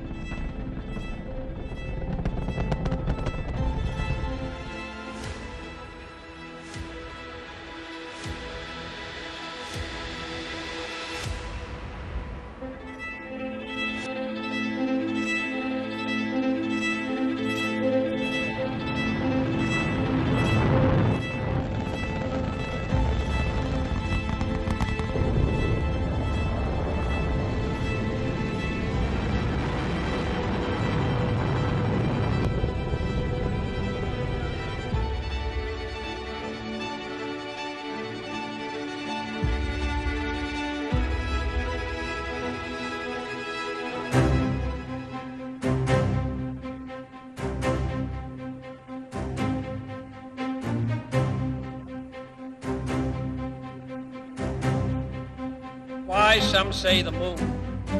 Why choose this as our goal? And they may well ask, why climb the highest mountain?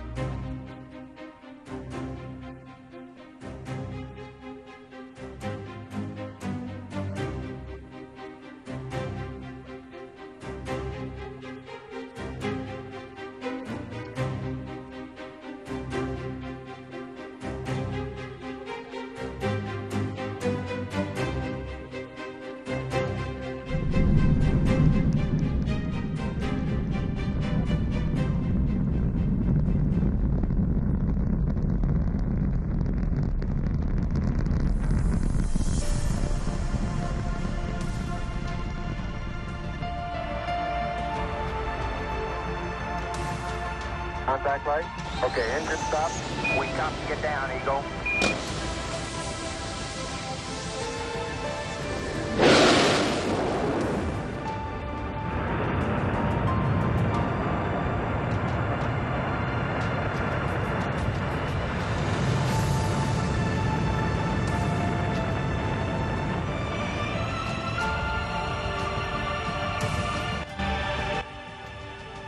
Start. T-minus 10, 9, 8, 7, 6, 5. All three engines up and burning. 2, 1, 0, and liftoff. The final liftoff of Atlantis on the shoulders of the space shuttle. America will continue the dream. Roger, roll, Atlantis.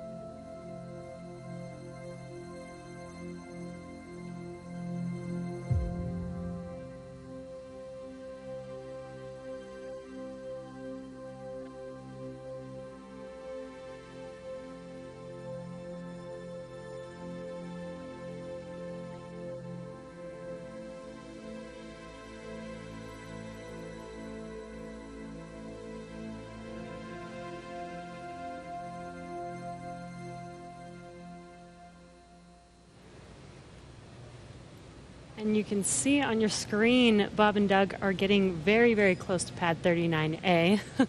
In addition to these Launchpad upgrades, SpaceX also made changes to both Falcon 9 and Dragon to enable flying crew. A key update to this latest version of Dragon is its highly reliable launch escape system that is capable of carrying crew to safety at any point during ascent of the rocket. Right, and I'm sorry, I'm just waiting for that pullback moment on the camera where we're going to see their cars roll right up to the pad. Another key upgrade, though, for everything today is Dragon's new life support system. As you can imagine, and oh, sorry, there we go, crew arriving at the pad. As you can imagine, flying humans requires keeping a habitable environment inside Dragon throughout the entire flight. And so that's everything like providing breathing air, keeping the capsule at a safe pressure, keeping it free of contaminants, removing carbon dioxide, regulating temperature and humidity, and implementing a waste collection system, aka the toilet.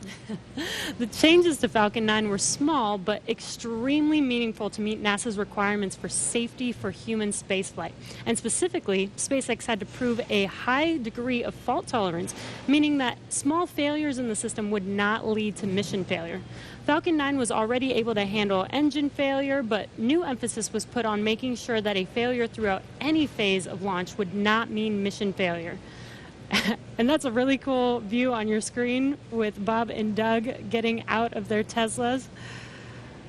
That is amazing. Score on countdown T-minus 2 hours, and 58 this minutes. goes down Crew has all the arrived way at pad to on schedule. latches, control valves, electronics, and wiring, and so much more to keep them safe. All right, well, with the astronauts now on location at Pad 39A, Marie, Lauren, Leland, take us through the crew making their final steps towards that Dragon spacecraft. All right, thanks, Dan. That was really cool to see. We can see the Teslas on the screen there. They're going to stop for Bob and Doug to take a little nature break before they make their way up to the pad. And we're expecting it should be about T-minus 2 hours and 55 minutes, so just under 3 minutes from now, we should hear a formal announcement on the loops that the crew is on the pad. So we'll quiet down to listen for that when we get a little closer. But, Lauren, you didn't get a chance to mention while they were driving out there, they have a very cool playlist they had on the way out, right? Yeah, I remember Bob tweeting, what should I listen to on the way out? So here's what they chose. The first is AC/DC's Back in Black. I think he actually tweeted that one, or someone recommended it, which is super cool. And the reason being, they are back. Then they also listened to the elevator music from the Blues Brothers film, that song "Girl from Ipanema." And that one? I believe so. Yeah, got another career. Hey. That and meatball loving. But the sort of symbolizing the fact that they're waiting. And the third song was the Star Spangled Banner, the Army French horns version, for very obvious reasons, that one. Yeah, you got to set the mood, set the tone, right, Leland? You know all about that. Little meatball, all good. Mm-hmm. Don't make me come over there, Lauren.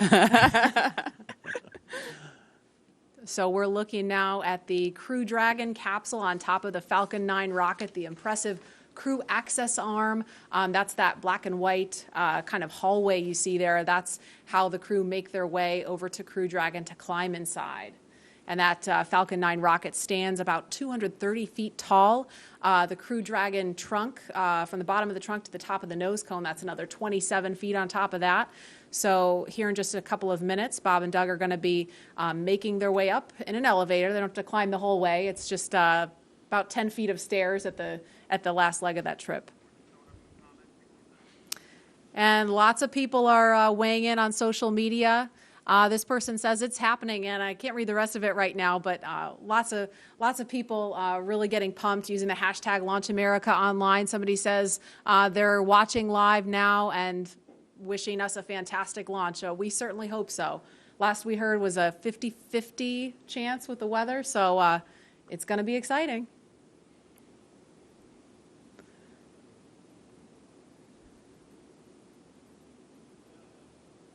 And it looks like, I'm not sure if that one is Bob or Doug in this one here. Can't tell from this view, but it looks like one of them is getting ready to get out of the Tesla in just a minute. Lauren, our suits from our pumpkin suits had different colors for what mission position you have. Do these suits have colors to designate the two astronauts? Do you know? Not that I'm aware of, but their names are on the suits. Maybe that helps. Well, we had names too, but yeah. But I mean, if you're trying to find out what suit that you have, I guess it's only two of them, and it could be up to 7 astronauts, though, right? Dragon is capable of carrying 7, but for NASA missions, it's 4. It's just 4. Okay. Yes. There go those doors. I'm going to call them the DeLorean doors. Yes. Can I call them that? Sure. I think that's totally fair game.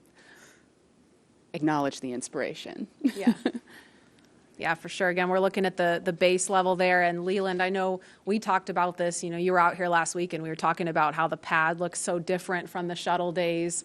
Can you talk about what you remember and kind of how it's different now? Yeah, I mean, the form and the function. I mean, this black pad with the white ticking, and it's a really beautiful. You think about STEM education, but this is totally STEAM, science, technology, engineering, arts and mathematics. And I think, SpaceX has done an incredible job of making things look really beautiful and functional, and everything just fits perfectly. And I think, when we were having our launch pad, there were hoses and things hanging off, but this is a very sleek and elegant and kind of futuristic look at the next era of space travel.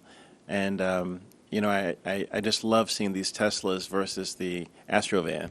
Are they doing selfies?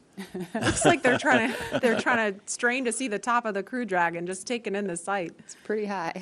And I don't know if you caught this one. We could see it briefly on the shot, but the license plate says ISS BND, ISS bound. Oh, you nice. Follow? Nice. Yeah. And hopefully they will be today. We just need the weather to say, it looks pretty nice right now, right? But obviously it's not just what the weather conditions are here. They've got to think about downrange in case of an abort, make sure it's okay for recovery if we get into a situation like that, which is unlikely.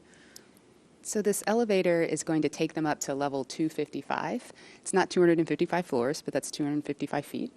And from there, they'll take, once they get up there, and this elevator is pretty zippy, so they'll get up there pretty quickly, they'll get out, and they'll walk up another flight of stairs to level 265, and that's where they will greet the crew arm. And I don't know, well, obviously Leland's been in the elevator. Lauren, I'm pretty sure you've been out there too, but the first time I rode in that elevator, I was like, whoa, we're really moving in this. Pull some G's. A little bit of a jolt when it first goes. Yeah, you get used to it. And then the jolt is a little bit more extreme when you get in the rocket and take off. Just a little primer. It's a primer. The doors are opening.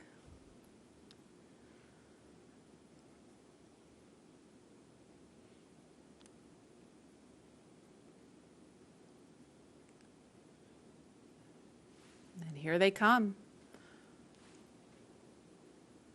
It's a beautiful view up there too of the, all of the surroundings in Florida and this national wildlife retreat that we have here. But getting ready for the business at hand of getting in the rocket and heading to the cosmos.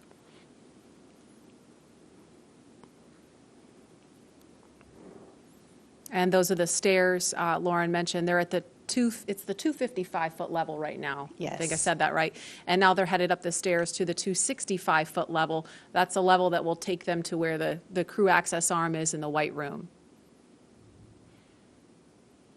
Yeah, that's the view right there that they're looking at. And Lauren, what are those chevrons, those white chevrons on the floor? What do they lead to?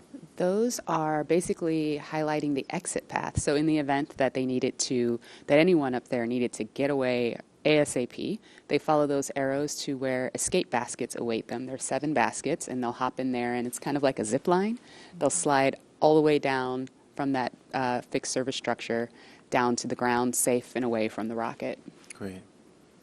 And at the top right of your screen where you see them, there's actually a phone right up there next to the worm. There's the worm again, Leland. But there's a phone. I'm okay with that now. It really pops up there. Yeah, it's like it belongs there or something. It's funny, isn't it? Leland, tell us about the phone. What's the significance of the phone up there? Yeah, you can call family members that you maybe weren't able to come to the launch, and in this case, there are quite a few of them. But it's a last minute to say goodbye and say that you're going to talk to them when you get to space. Absolutely. And again, they're just kind of taking in the sights before they go into the white room, and the pad team is there. You can see them. They're in black with the white numbers on their back. They're all members of the pad team. They're going to be helping them when they get into Ingress. Actually, we're at T minus 2 hours and 50 minutes right now, at about T minus 2 hours and 35 minutes. So just under 15 minutes from now is when the astronauts will ingress. That's the term we use for climbing into Dragon. And of course, they will have the assistance of the suit techs and get buckled in. And so we want to head over to Hawthorne now for a preview of what's in store for not just Bob and Doug, but future space travelers. Shortly after we begin to regularly fly NASA astronauts to and from the space station, SpaceX will also begin flying private passengers to station and beyond using Dragon. That's right. NASA is going to be enabling up to 2 private astronaut missions to visit the space station each year, just as part of our support of a broader economy in low Earth orbit. It's just one of the many ways NASA's opening access for companies to manufacture products in microgravity, for new commercial modules in space, and to enable more people to be able to explore the stars firsthand. And the more people out there exploring the stars, the closer we get to becoming a multi-planetary species. Earlier, we showed you a first-hand look at where you would train if you were to fly with us on board Dragon, but now let's take a peek inside of the spacecraft itself. When we wanted to take Dragon and make it human-rated, I think we took a different approach to spaceship design than has previously been done, because we wanted this to feel like a 21st century spaceship. We wanted it to inspire another generation of astronauts. Really, everything when you look at Dragon was driven by function. We took into account everything from the placement of all the cargo supplies to the light rail on the top, doubled as a handhold. Probably one of the biggest features of Dragon are the touchscreens on the inside. We designed them not just to be very functional, but with a user experience in mind. It's very intuitive to know what we need to do at any given moment in time. When I think about comfort for the astronauts, it's really every aspect of how you could interact with the spaceship that comes to mind. We have 3 different seat sizes. We even go so far as molding the foam around the astronaut's body so that there's not any pressure points, and it's just generally a pleasurable journey to space. Dragon is a spaceship that's all about safety and reliability. We designed it to be 2-fault tolerant, which means that any 2 things could fail. So I could lose a flight computer and a thruster, and I could still bring the crew back home safely. We also added a launch escape system. If anything goes wrong on ascent, the crew can get away from Falcon and get picked up safely. I've worked on Dragon since 2012. When I see Dragon lift off, I think I'm going to feel a buildup of emotion of 8 years of working with some of the best engineers and technicians across the country that put their heart and mind into making this incredible moment happen for everybody. Ingress has started on schedule.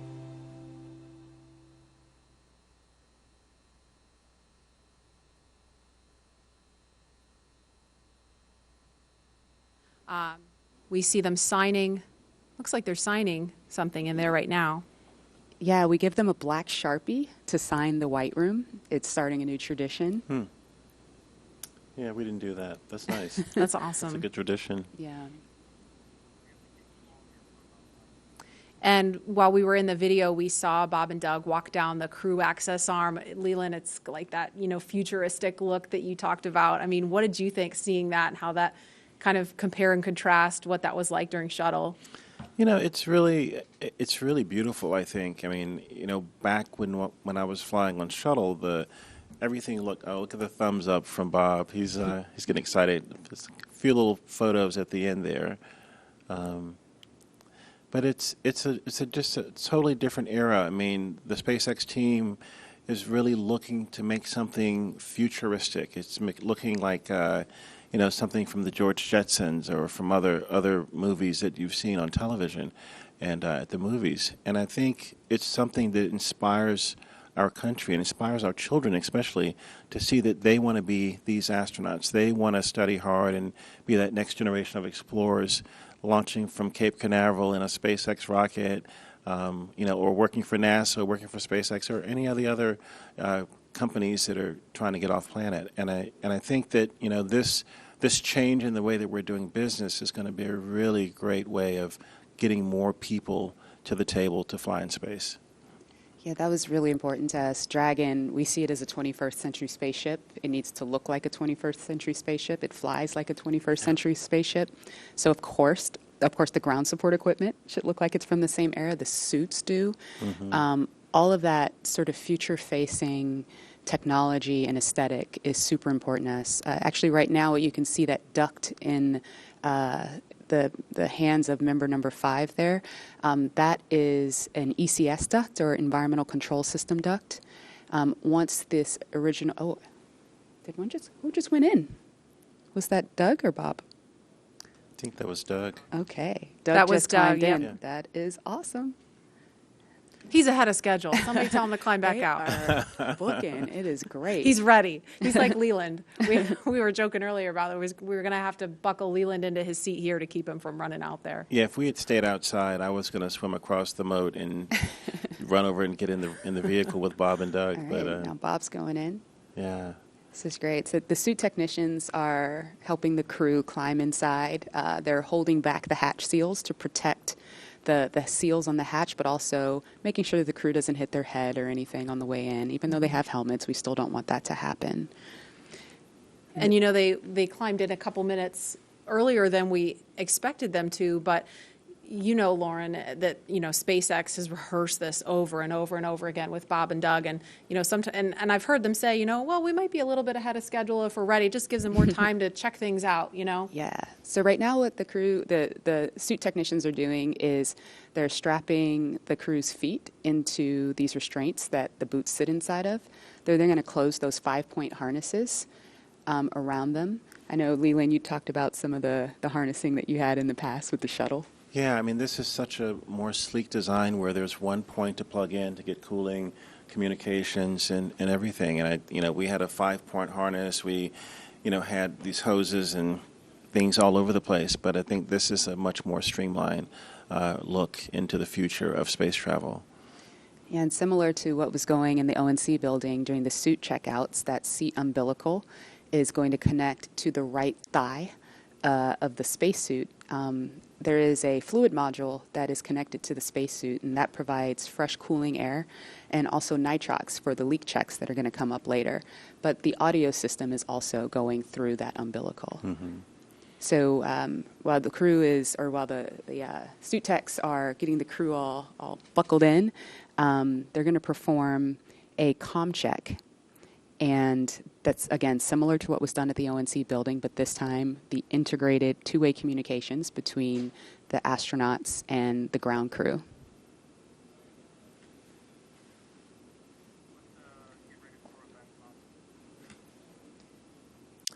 And we're going to head back to Hawthorne now, as we just saw Bob and Doug ingress Crew Dragon. Dan? Hey, thanks. Yeah, it's incredible to see them inside the capsule. If you're just now tuning in, great timing. You're watching our coverage of the mission known as Demonstration Mission 2 or Demo 2. Today, SpaceX and NASA are going to be sending people into orbit on a mission to the International Space Station for the first time from U.S. soil since 2011. Bob Behnken and Doug Hurley are those astronauts flying in Dragon. They're inside. That's Doug Hurley really close to our screen and Bob Behnken on the further seat away from us. And they are getting ready to lift off from pad 39A, where Falcon 9 will lift off around or at 4:33 p.m. Eastern Time. They already ascended the tall structure next to the rocket, which is called the fixed service structure, and walked down the corridor known as the crew arm. And now they're already boarded inside of Dragon. Yeah, right before they got in, we did see them pause for a moment and actually sign the wall. They were in the White Room. And the White Room is just literally that room at the end of the crew arm that has an opening into Dragon. It's the last place on planet Earth where Bob and Doug are standing before they get into Dragon for their ride to the space station. And the term the White Room was first used during NASA Gemini missions, where the room right before entering into the spaceship was painted white. So we've continued the tradition with painting ours white as well, and also started a new tradition. If you just saw, they did sign the White Room wall, which is really, really awesome. It's a fairly small area that has room for the crew and a few ground support members to complete cargo load at T-minus 24 hours and crew ingress at T-minus 2 hours and 35 minutes. And ingress is how we refer to the crew boarding Dragon. And inside the White Room, there's also a movable platform that just gets extended out to the capsule just in order to bridge that gap between the crew arm and the Dragon side hatch, just allowing easy entry into Dragon. And as you might expect, the entire area is environmentally controlled just so the Dragon side hatch can be kept open while we're keeping all of that dust, dirt, Florida humidity out of the capsule, making sure it's pristine for the crew. There's also a big seal that's inflated and compressed against the capsule right now just to help maintain that clean environment. The White Room also has lots of tools in order to open the side hatch, complete crew ingress as they're doing right now, and prepare for any contingency or emergency that may be encountered. And so as we just heard from Lauren and Marie and the team, they're getting into this capsule now. They're getting their seats connected to their suits via that umbilical. That's going to give them hardline connections into audio for their comm checks, which are going to be coming up shortly. And again, breathing gas and pressurized nitrox for those suit leak checks. So this will be the second time since getting suited up that they've done these leak checks. We're just kind of all about redundancy and constantly checking our systems as we continue to count down. But I mean, there they are. Right now, we're watching Bob and Doug getting into Dragon, getting strapped in. Before they connected their suits to the actual seats, they did something called a foreign object debris check, or a FOD check. And that just means that they actually get inspected for any substance or debris on their suit that could interfere with those systems on Dragon. And to help protect against debris, the crew has covers on their boots as well as their umbilical port on their suits that need to be removed before they can ingress. So they've already removed those, and as you can see, they are getting strapped in. And once the FOD check is complete, our commander, Doug Hurley, entered first, and then Bob Behnken followed after him. And they're getting buckled in right now, as you can see on your screen, and attaching their umbilicals to their suits. The umbilicals allow the crew to have comms through their suit and air to help keep them cool, as well as delivers nitrox for suit pressurization. And as we mentioned earlier in the broadcast, the suit's primary function is to protect the crew in the event of a cabin depressurization. And just walking through the interior a little bit, there are 4 seats configured inside Dragon right now. They're numbered 1 to 4 from right to left when you're looking at the seats. So we've had a couple of camera views just from the hatchway, so in the White Room. If you're looking at that angle, you go from 1 to 4 right to left. Doug Hurley is in seat 2, or the commander seat. Bob Behnken is in seat 3, which is on Crew Dragon is the pilot seat. And then obviously nobody is in seats 1 and 4 today.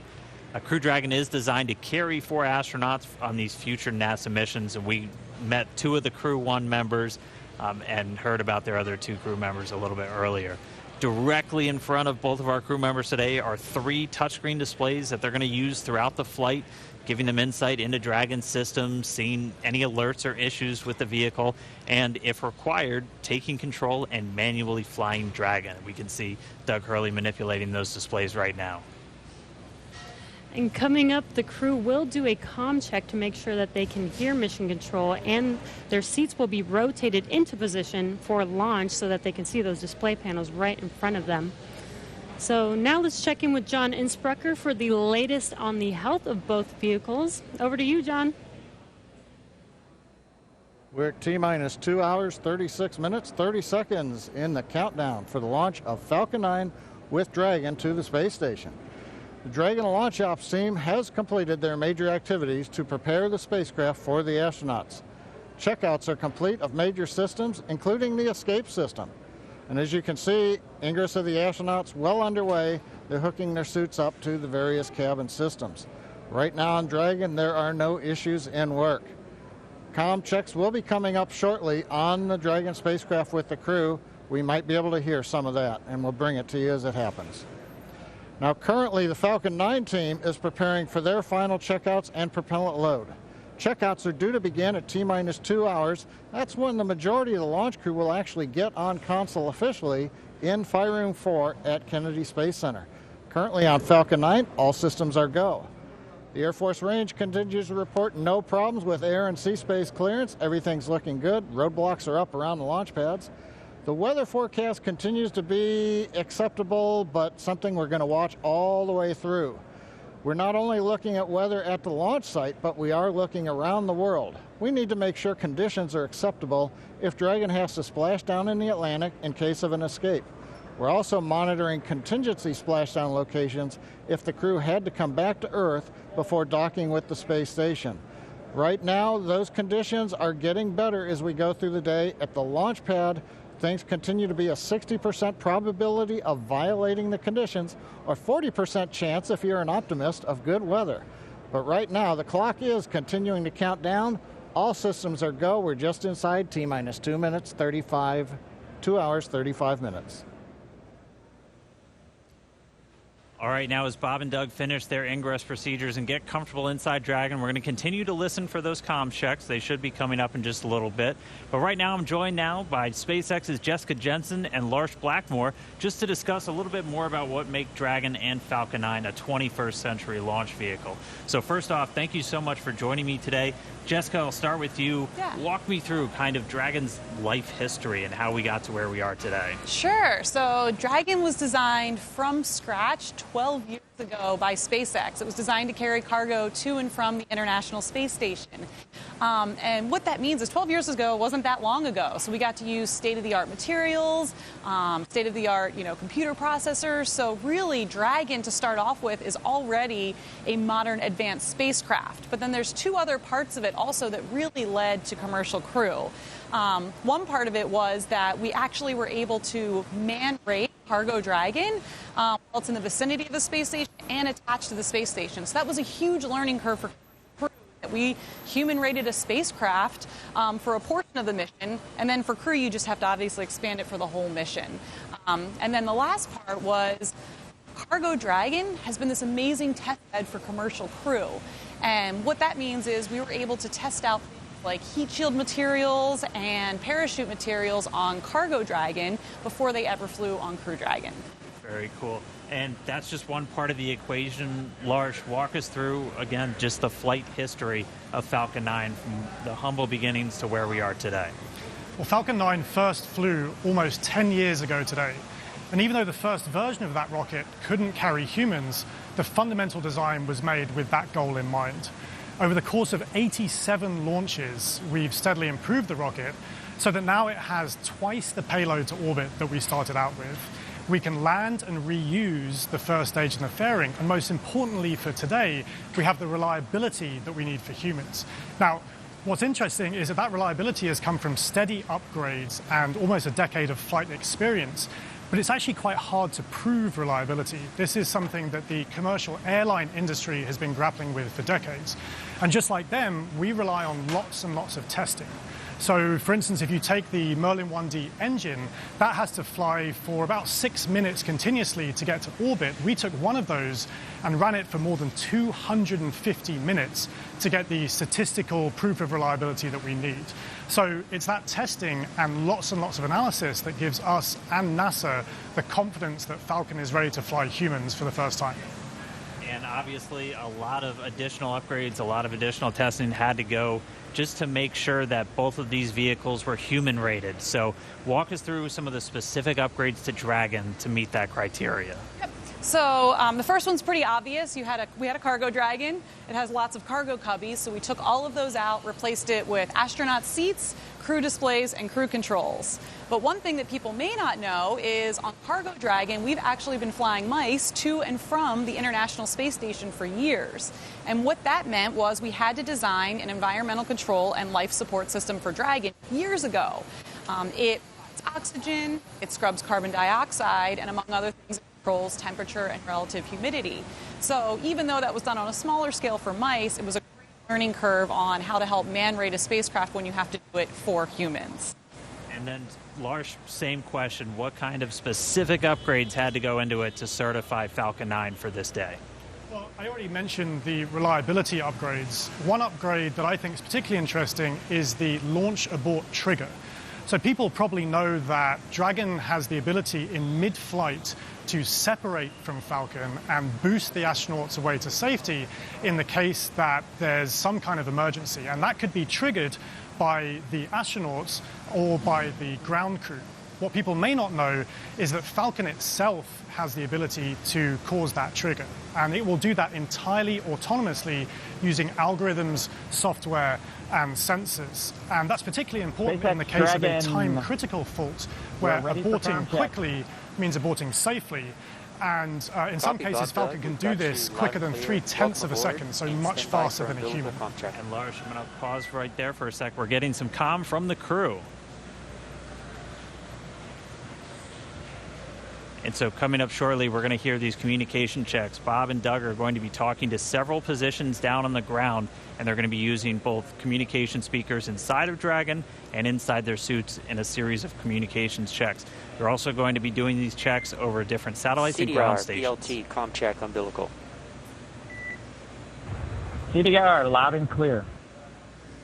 PLT, loud and clear. Core, loud and clear. Umbilical comm check complete. Stand by for ground station comm check.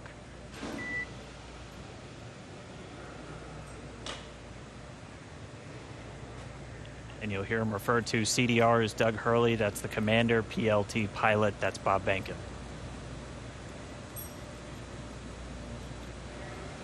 And so that first one we heard was through the umbilical, so that communication linked directly into their suit. Now they're going to do a communication check over the ground stations. We'll also hear one over Egress. That's the tracking and data relay satellites. Same satellites we use to talk to the International Space Station. That's what we'll be using to talk and track Dragon throughout its entire flight.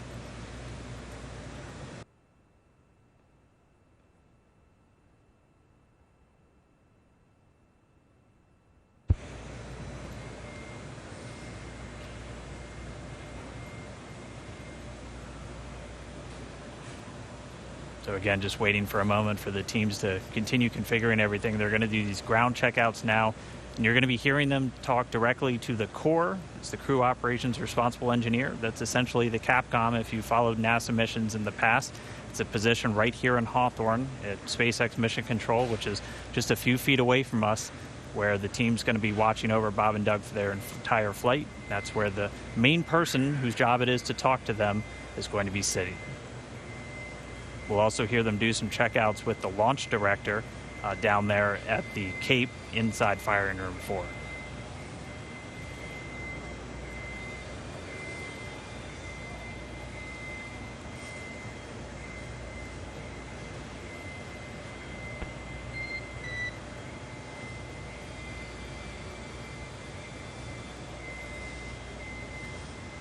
And you'll be hearing those very characteristic beeps. Dragon SpaceX comm check. SpaceX Dragon, weak but readable. Copy. We have you the same. Stand by. We're still configuring for ground station comm check. Dragon copy.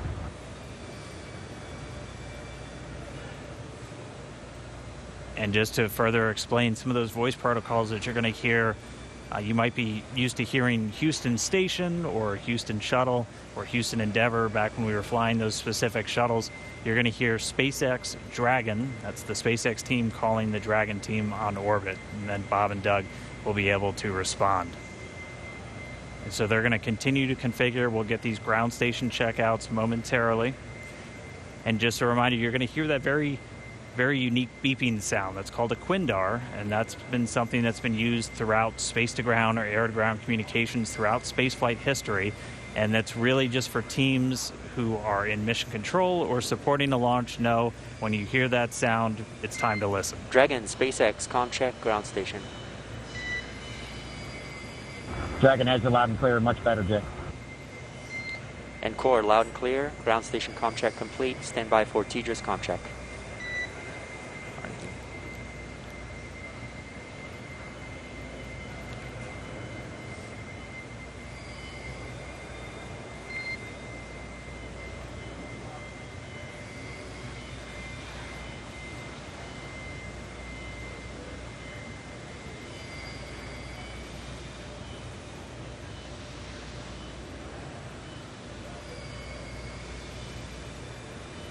Dragon SpaceX comm check, Egress.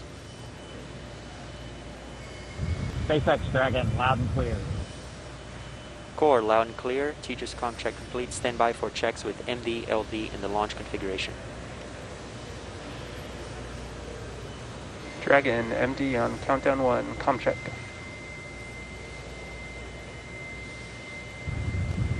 Jason, we've got you loud and clear. How you doing? Doing great. How you guys doing in there? Stand by for comm checks. Ready to launch a spaceship. Agree. And stand by for comm checks over Dragon to ground. Dragon, MD on Dragon to ground, comm check. Loud and clear. MD, loud and clear. Stand by for comm checks with LD. Dragon, launch director on countdown 1. Comm check. Mike, we've got you loud and clear. Good afternoon. Good afternoon, gentlemen. Let me try on Dragon to ground 1.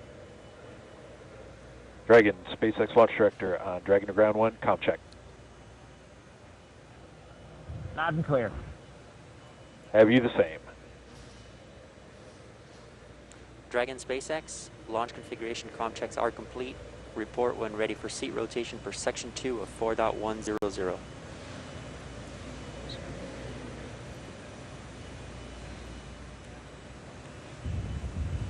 SpaceX Dragon, we're ready for seat rotation.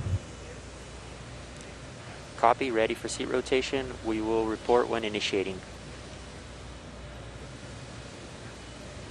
All right, so that wraps up those communications checks. Everything going good with the spacecraft. Bob and Doug talking to the teams on the ground. Pretty soon they're going to get their seats rotated. Bringing you back inside Hawthorne real quick, I do want to thank Jessica and Lars for joining me real quick, giving us that great insight into Dragon and Falcon 9. Hope you guys got a good spot staked out to watch a launch today. It's great to have you on. Absolutely. Super All right. excited. So we're going to throw it now down to Gary Jordan at Mission Control Houston, who I know is also following along. Over to you, Gary. Thanks, Dan. Great to hear good checks from Bob and Doug in the Dragon vehicle. Here in Mission Control Houston, Flight Director Zeb Scoville has pulled space station flight controllers, and all systems are go for launch. Essentially, the station is prepared for Dragon to arrive 19 hours after launch. Flight controllers here will continue to monitor the countdown, but really it's up to the teams in Kennedy and Hawthorne to get us to liftoff at this point. So we want to hear your comments as we continue to count down to launch. So let's go to the social desk now. Tahira. Thanks, Gary. So taking a quick look at those numbers right now, there are now 1 million people watching our coverage, and Launch America is up to the #1 trending hashtag on Twitter. So let's take a closer look at what's being said online. Okay, so right now we have Art Alexandria, and it looks like she's got a personal self-portrait, cosmic for sure, in her NASA flight suit. And guys, this is what I'm loving seeing online with this hashtag, is how everyone around the nation is making this launch uniquely theirs. And I want to point out one line in her post that says, "I believe that no matter how far the future is, we are on our way towards it." And guys, I couldn't have said it better myself. That's what today represents. Let's take another look. Oh my goodness. Okay, so right now we have Jessica with her space pup getting ready for liftoff. And guys, I'm not gonna lie, we love to see it. So please, if you have any space pets, comment using hashtag LaunchAmerica. As you can see, everybody is thrilled to be a part of this launch today, and I know of one special guest in particular. I'm so pleased to welcome Diana Cohort of Physics Girl. Diana, I hear you have a burning question for Mission Control, so go for it. Hi, Tahira. Thank you so much for including me on this incredibly special day. I'm Diana from the YouTube channel Physics Girl, and I've always been so fascinated by space and especially space exploration because we bring together so many people for such a complicated task to send a rocket up into space. So my question is along the lines of what goes into a mission like that? What we all know, I think we're familiar with how much preparation and training astronauts have to do, but preparing for a mission like this and maybe preparing in the future for a mission to the moon or to Mars, what kinds of things does the whole team have to do in order to prepare to launch a rocket? So Diana, that is such a great question because, I mean, sometimes I think it does get overlooked what all goes into making a moment like this happen. So Gary, what has the team there in Mission Control been doing to prepare for this historic launch? Thanks, Tahira. And Diana, that's a fantastic question. Really, the operations here are not just starting today. There has been a lot of training and a lot of simulations that have been going into preparing for this moment. Really preparing and getting everyone familiarized with every step of the mission, from launch all the way through docking, and throwing different scenarios at them just in case something were to happen. Every flight controller you see behind me will be prepared to respond effectively. Now, I do want to make a shout out that it's not just the flight controllers here in Mission Control Houston that have dedicated so much time time to this launch. In fact, I've been talking to Zeb Scoville, the flight director here in Mission Control Houston, who said that even before he was a flight director back in 2014, they were working on some of the operations for commercial crew missions. But really, this team expands across the country. You've already seen a lot of people working in Hawthorne, in Florida, in Houston, and really it takes an integrated and dedicated team to make a mission like this possible. Diana, thank you so much for the question. And really thanks to everyone sending in questions and for sharing in this historic mission today. Remember, as you're posting, to use the hashtag #LaunchAmerica. I do want to make a shout out to the flight controllers here in Mission Control Houston. In fact, some traditional flowers have been sent to Mission Control Houston. This dates even back before the shuttle days for every mission to dedicate it to the operations and the controllers here who are working so closely and are integrated in every part of the mission. But now let's head over to Hawthorne for the latest status on the crew and on Dragon. Dan. All right, thank you, Gary. As you can see, Bob and Doug in a little bit different position now. Their suits have been rotated to the launch position. So this just puts their backs a little bit more horizontal with the ground itself, or parallel with the ground itself, and places those displays directly in front of them. We've also already moved into suit leak checks, so this is the second time they've had these leak checks done in their suit. So pressurized nitrox now flowing into those launch and entry suits that they're going to be wearing throughout the dynamic phases of this mission. So right now we are under 2 hours and 20 minutes from launch. We're about 2 hours and 18 minutes and counting from liftoff of the Falcon 9 from the Kennedy Space Center in Florida. It's going to be carrying our NASA crew members today, Doug Hurley and Bob Behnken, aboard SpaceX's Dragon spacecraft. It's been a really exciting day so far. We're fighting against that weather, but we're continuing to press on for launch. The crew has been up since about 6 a.m. as they prepare to head to the International Space Station for part of this Demo 2 mission for NASA. Yeah, and as you can see on your screen, it looks like they're just waiting and getting ready for this mission today. It's been such an exciting day so far. Again, as Dan said, their seats are rotated into launch position so that they can see those screens that you see there on the left side right in front of them. Their suit leak checks have been complete. Their comm checks are complete. So let's throw it over to Lauren in KSC. All right, so Dragon hatch close is expected at T-minus 1 hour and 55 minutes, and we are just pretty close to that. It's getting really, really close. So this is one of the the final key visual milestones on that timeline to lift off, the closure of that hatch and locking Bob and Doug inside. Now, we have a couple of special guests joining us with Daryl at the OSB-2 viewing location. That's NASA Administrator Jim Bridenstine and SpaceX Chief Engineer Elon Musk. Daryl? That's right, Lauren. We're here on the 5th floor. We were supposed to be outside on the balcony overlooking pad 39A, but we have come indoors due to the weather. But we are here with two titans of space. And though it might look like this is a reunion of a 90s boy band, it is not. We are socially distanced for good reason. But we are here to talk about space. And I want to thank you both and tell you both it's a privilege and honor to be with you today. We're going to start off with you, Jim, and ask you a couple questions here. I want to ask you, first of all, it's been almost 3 years that you were sworn in as NASA Administrator, and you knew from the very first day that you would be right here at the Kennedy Space Center in this moment when a commercial partner was ready to launch. Tell me what it's like to be leading NASA at this very moment. So I want to be clear. I did not know that when I got sworn in. I will tell you, a lot of folks said it couldn't be done. But of course, as soon as I got the job, Elon and I have had a number of conversations. Elon committed that this was something that SpaceX could achieve. We've had challenges. We've had setbacks. We've seen catastrophic losses of capsules and challenges with parachutes. What's that? On the ground. On the ground, uncrewed. I want to be really clear. Tests, but that's what's unique about SpaceX. SpaceX can do things that NASA historically has not done. They test, they fail, they fix, they fly, they test, they fail, they fix, they fly, until the point where we are today, where not only is SpaceX comfortable, but NASA is comfortable. We are ready to go. But if you would have told me even 2 years ago we'd be right here, I might have even been questioning it then. But this is a monumental achievement. It's a Herculean task by the SpaceX team, which we're very grateful for, and also by the NASA team that has been working hand in glove with them to get to this point. And it's good we have Jim and Elon both here to fact-check each other, so that's good. Thank you for that.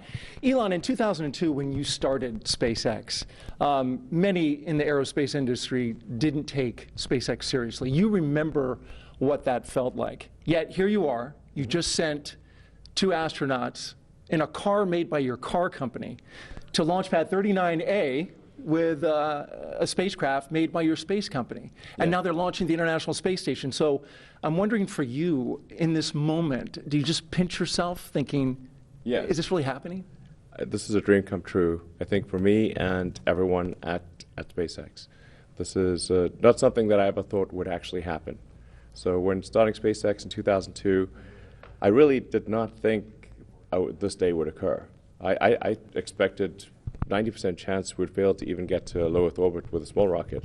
So somebody told me in 2002 that I'd be standing here with the NASA administrator, meeting the astronauts, and we've got a rocket and spacecraft on pad 39A, the best pad in the world, which is, it's an honor to be there. I would have thought, man, I don't know what you're smoking, but it's not. like no way is that true. You know, and so it is. Say it's even a dream come true. I didn't even dream that this would come true. Let me put it that way. You know, but it is. I am incredibly excited to be here on behalf of the SpaceX team. And as Jim said, this really is the culmination of an incredible amount of work by the SpaceX team, by NASA, and by a number of other partners in the process of making this happen. It's really, you can look at this as the result of 100,000 people, roughly, when you add up all suppliers and everyone working incredibly hard to get to make this day happen. So it's really hard to believe that this is real. And you're here, and it's amazing, and many of us have been amazed as we've watched you accomplish these things over the years. Jim, back to you. This is all about the commercialization of space. And so in the early going for Commercial Crew Program, it wasn't something NASA was used to. You know, Mercury, Gemini, Apollo, Shuttle, NASA gave the designs and the contractors went out there and built it. This is different. It is. They're building it now. What were some of the hurdles that you had to overcome to get to this point? Well, I think getting people to recognize that when the government provides both the demand and the supply, you're limited in what you're able to do. And of course, back when this program was initiated under Charlie Bolden, General Charlie Bolden, Astronaut Charlie Bolden, Congress was not supportive and did not provide the proper funding. And yet he persevered. He pushed forward. And now I think everybody recognizes we have to commercialize space. We've had success now with commercial resupply of the International Space Station. Now we've got commercial crew to the International Space Station. Eventually we need commercial space stations. So what we're using the International Space Station for right now, we're proving that we can compound pharmaceuticals in a way that you cannot do on Earth. We're able to create immunizations in a way you cannot do on Earth. We're printing human organs in 3D. Right now it's just tissue, but eventually we're going to print human organs in 3D using adult stem cells, your skin cells, your own DNA. It's going to transform how we do medicine here on Earth. We're creating advanced materials that you can only create in the microgravity of space, things like an artificial retina for the human eye. So if you have macular degeneration, you don't have to lose your eyesight. Bottom line is this: these markets are the future. And when they materialize, and they are materializing because of the work of NASA, we're going to see capital investment, not just into launch, but also into habitation. And that ultimately is what's going to be transformational for commercial space. Very good. And Elon, in getting all of that going, the ISS and all the activity that takes place on board, it's key that this Crew Dragon operate on a regular basis. As the chief engineer, what were some of the biggest hurdles you had to overcome to get your spacecraft ready to fly this mission? Well, the spacecraft and the rocket have gone through literally thousands and thousands of tests and reviews, both by SpaceX, by NASA, by third parties. We've also, as Jim was alluding to, we've done a lot of flights. So one of the things I think that's very helpful about this flight, about what we're about to do is that the rocket has flown many times. In fact, even in this, essentially this configuration, it's flown about 20 times. So that means we really have, and I don't want to tempt fate, but a well-proven rocket. And we've flown Crew Dragon to the space station once successfully and brought it back. We've done a tremendous amount of testing on the ground, and when you do the testing on the ground, you always push the limits. So you want to try, you push it way beyond what you'd expect in flight. So sometimes you'd break it because you kind of want to break it on the ground during testing to see what the limits are. So this is a result, like I said, of thousands of tests, of thousands of design hours, and a tremendous number of smart people working incredibly hard to make this day happen. And you've got 2 astronauts on board now. Yes. Do you feel that responsibility? Yes, absolutely. I felt it, I think, most strongly when I saw their family just before coming here. And did you say anything that you can share? So we've done everything we can to make sure your dad's come back okay. Thanks for sharing that with us. Jim, you had some words with the astronauts. What was your take on how they were feeling? I will tell you, Doug Hurley, Marine Corps test pilot, of course, veteran of multiple space shuttle missions. Bob Benkin, flight test engineer, United States Air Force, again, veteran of multiple space shuttle missions. This is not new to these guys. All I could do is convey to them how much all of America appreciates what they're doing, that the entire world is watching, and just how grateful we are as a nation. And I will tell you, their demeanor is loose. They are ready to go. They were joking around. They're talking about what they had for breakfast and how it might come up later. It was steak and eggs. Yeah, I saw that. Yeah. Right. So it was nice to see. They are in their element, and we are just so grateful and proud of them. Well, that's good to hear. That gives you great confidence, I'm sure, in your positions as you hear that. We're going to go to a social media question, and we've got this question coming from Brooklyn. And she wants to know, I noticed some changes in the crew spacesuits. They look much thinner and lighter. What changes in the space capsule allow to have these futuristic suits? Well, we spent a lot of time designing the spacesuit. I personally spent a lot of time on the spacesuits. It took us 3, almost 4 years to design suits that both look good and work well. So you can see a spacesuit in the movie, looks good, doesn't work. and then you can make a spacesuit that works but then doesn't look good. Because fundamentally it's a pressure suit that's got to survive in vacuum. Right. So it's so it tends to puff up, when it's under pressure, and it's got to handle all that pressure. So it took us many iterations to get the suit to. We really wanted to look great. Fundamentally, what it's about is like we want to inspire kids to say that one day they want to wear that uniform, they want to wear that spacesuit, and get them fired up about I want to be an astronaut. I want to work on aerospace engineering. I want to advance space flight. And I think what today is about is reigniting the dream of space, and getting people fired up about the future and excited. It's just one of those things that I think everyone. From all walks of life, from all parts of the political spectrum, in the United States and elsewhere, should be really excited that this is a thing that is made by humans, for humans, and it's just a great, exciting, inspiring day, and it's one of those things that makes you glad to wake up in the morning. Yeah. Functional and inspiring. And there's one on a model right over there, and you got me so excited. I might run over there and put that thing on, Elon. Yeah. They're custom tailored, by the way. I think you won't fit in that one, but we could make one that you would fit in. Well, I appreciate you. I appreciate you saying that. Yeah, because I'm 6'8", so you're gonna have to do a lot of sewing. Well, and the Dragon spacecraft can take someone who's 6'8". My size. Yes. This commercial thing, I'm getting excited. Yes. Yeah. I'm ready to fly, Jim. Yeah. Sir.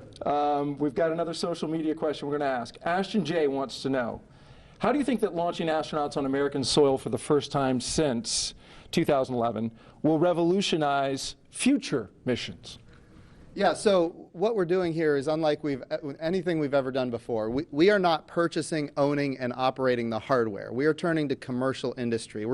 And going back to the spacesuits, it's the same for the capsule, it's the same for the rocket. We did not tell industry what to build. we gave them top-level requirements. We said, here's the requirement for payload. Here's the requirements for safety. And then we let the innovators, commercial industry, American commercial industry, innovate. And they came up with solutions that had never been dreamed of before. And that's the success of this program. So we're really revolutionizing how we do spaceflight. And I really think when we look into the future, we're going to see these models of doing business with public-private partnerships apply not just to low Earth orbit, which is what we're doing today, but we're taking this model to the moon and even onto Mars. And I hear something about Tom Cruise shooting a movie at the International Space Station. Is that right? I'll tell you what I told Elon just yesterday, and that is this.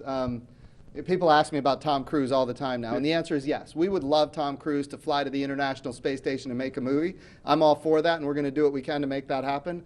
But you should know this. There was a day when I was in elementary school and I saw the movie Top Gun. And from that day, I knew that I was going to be a Navy pilot. It's just the way it was.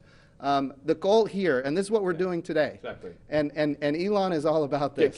Get the kids fired up about wanting to wear that spacesuit, That's exactly. wanting to fly that, go to orbit, go to the moon, go to Mars, reigniting the dream of space, and just getting, people of all walks of life, young, old, excited about the future.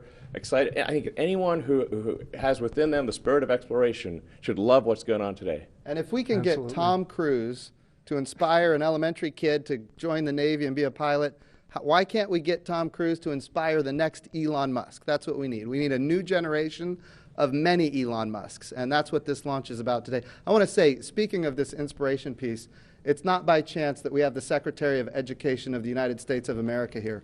This is all about the next generation. If we have great success in our generation, it's not enough. It has to continue. The challenge with the Apollo program is that it ended. What we're doing now is sustainable, and that's why we have the public-private partnerships and commercial capabilities that are coming online. Very good. And the good news for Tom Cruise is he does a lot of his own stunts. Yeah. So in zero gravity, he should get hurt a lot less. I think it's going to be super cool. Yeah. And as Joe said, it's like this is going to, you want to capture the public imagination, have them see cool, Yeah. And it's like I said, you can think of this like this is really just the beginning, because we want to go from low Earth orbit, we want to go back to the moon, and the moon to stay, have a moon base like Moon Base Alpha.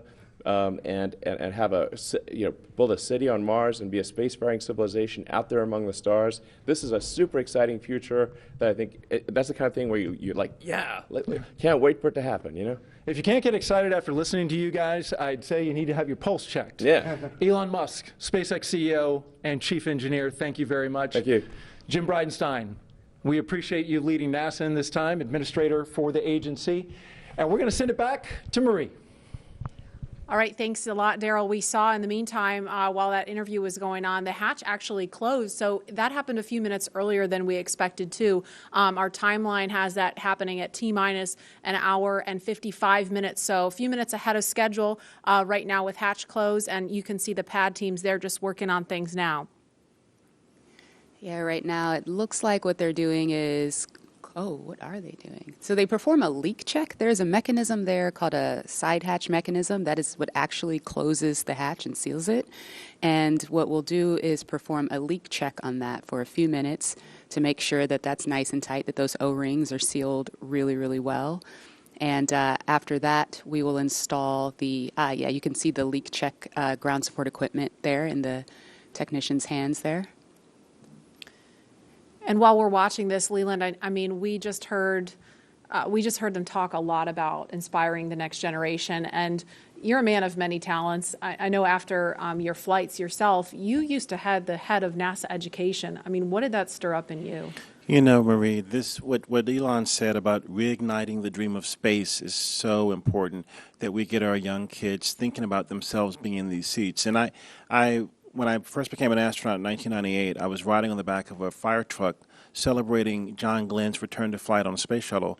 And I saw these two little kids. They had on orange pumpkin suits. And when their dad turned them around to point to look at me on the fire truck, and it was almost as though when they saw my face, they started launching into space with rocket fuel because they were inspired, because they saw someone who looked like them. And I think that if we can reignite this dream through SpaceX's launch, through the partnership with NASA, we can get so many more kids to believe in themselves and know that they can be just like Doug and Bob flying on the SpaceX Dragon. Absolutely. I mean, it's really just breathtaking to see them there in their suits now and looking at the screens in front of them. Lauren, I know we've talked a lot about the spacecraft. We've heard about that. But for folks that maybe are just tuning in, what are they looking at in front of them now? Yeah, so they have 3 different touch screens in front of them. Overall, that whole assembly there is called the control panel. So you'll have those 3 LCD touch screens in front of them where they have the displays are showing them details on the vehicle's pressure, its temperature. There's audio control. That center screen has the procedures that they're going through today on day of launch. You can also see the vehicle's attitude. You can see its velocity, its apogee, its perigee, its inclination, details on the status of the hatch, the thermal control system loops, basically all the cool stuff that helps them have situational awareness of the vehicle. That's displayed on those displays. Additionally, there are some actual buttons on that button panel that you see down below. And some of the things that allow them to do is if the crew ever needed to do any sort of manual overrides like that right in the middle, right underneath that center LCD screen, that's the crew's ability to initiate an abort. It's called an abort handle, and it's right in the middle where both crew members could use it if they needed to. And the audio controls are also on those button panels.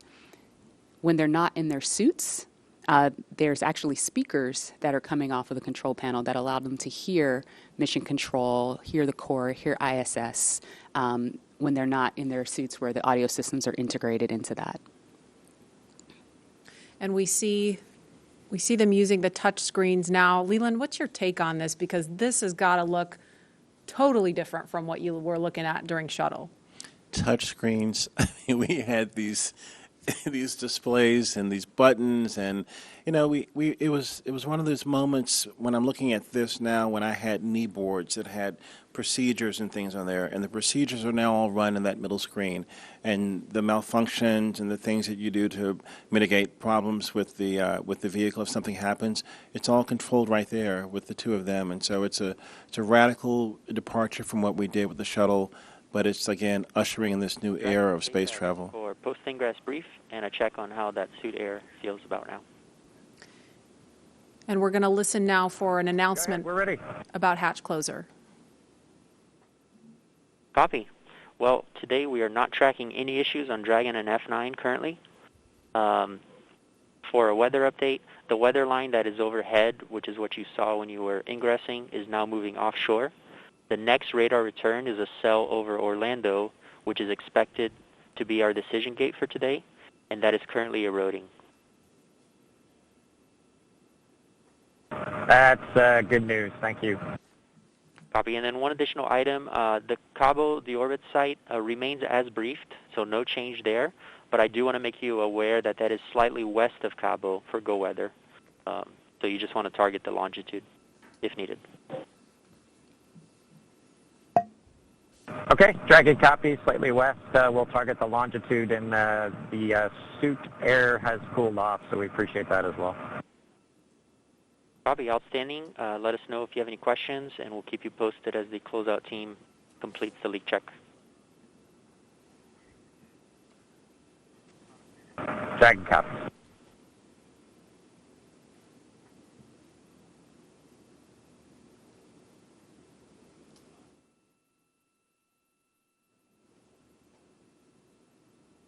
So what we actually heard was a little bit more discussion about the weather, still looking at things, and we're about a minute away from an announcement about hatch closure. Excuse me.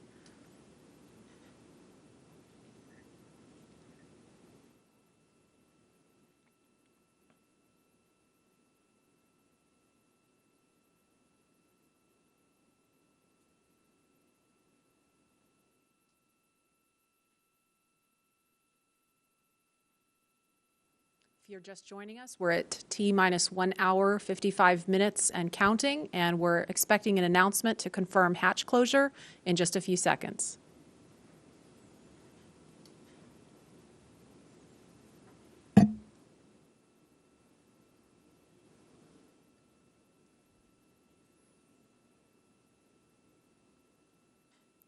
Dragon, SpaceX, for comm checks with Falcon 9. Go ahead. Okay, we are ready for that at that time, if you are ready. We are ready.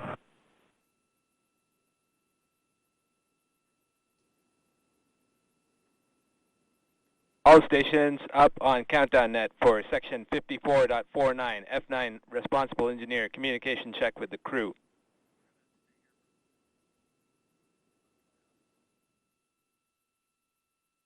Start with guidance, navigation, and control. Dragon, GNC on countdown 1, comm check. GNC, Dragon, loud and clear. GNC, loud and clear. Stand by for comm check by the propulsion engineer. Dragon, prop on countdown 1, comm check. Prop Dragon, loud and clear. Prop, loud and clear. Stand by for comm check with the avionics engineer. Dragon, avionics on countdown 1, comm check. Avionics, Dragon, we have good loud and clear. Avionics, loud and clear. Stand by for comm check with the ground segment engineer. Dragon, ground segment on countdown 1, comm check. Ground segment, Dragon, loud and clear. Ground segment, loud and clear. Stand by for comm check by launch control. Dragon, launch control on countdown 1, comm check. Launch control, Dragon, loud and clear. Launch control, loud and clear. Stand by for comm check by the chief engineer. Dragon, chief engineer on countdown 1, comm check. Bala, Dragon has you loud and clear. Chief engineer, loud and clear. This completes the F9 responsible engineer comm checks. Dragon, chief engineer on Dragon to ground. Go ahead, sir. I was just doing a comm check on this loop. Good luck, guys, and buckle in.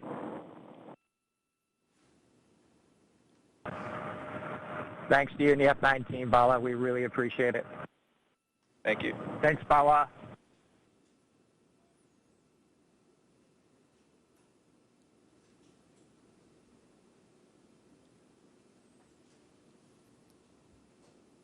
So we just heard a series of comm checks there, and Lauren, I don't know if you want to describe a little bit more about why that's important, and we heard the acronym GNC. They said guidance, navigation, and control really quickly, and then went back to the acronym GNC. Can you kind of explain to folks what that means? Yeah, the launch chief engineer, Bala, as you heard them thanking him towards the end, initiated a comm check with all of the different subsystems that those engineers that are on console and those operators today, and talking with the crew, making sure that they were able to communicate with them bidirectionally, and just handing that check off from all of the different stations on console today. That was really, really cool. We obviously don't do that when there's a satellite on top of the rocket, so this is the first time for a real flight that we've done that operation. It's very awesome. And now that the hatch is closed, a lot of the work of this team is done, but I mean they're obviously not finished. They're not ready to leave the white room just yet. You were talking to some folks about what's going on in this room now. Yeah, that's right. They should be completing the hatch leak check. That's you sort of pressurize that area between, there's two O-rings that are there, and we want to pressurize that area, see if it holds pressure. It's a very, very sensitive test, very high criteria for passing. And so once that leak check is shown to be okay, and that the capsule or that those O-rings are able to hold pressure, what the team will do is they'll go back into that area, into that access panel, and install what we call the SPEP, which is the side pressure equalization plug. Once that is plugged, you've really closed everything up. And When the crew splashes down, what they'll actually do is pull that plug to equalize pressure across the hatch so that you don't cause the hatch to buckle due to a pressure, or sorry, the hatch or the capsule, the weldment, any of the vehicle to buckle due to a pressure differential. So they should be adding that plug, and then they'll cover up that side hatch access panel with the TPS panel or thermal protection system panel, close it up, and that'll make sure it stays safe on ascent. And now, obviously, we're looking at a view from the outside, the top of Falcon 9 and Crew Dragon. We can confirm a good side hatch leak check. All right. Dragon copies, good leak check.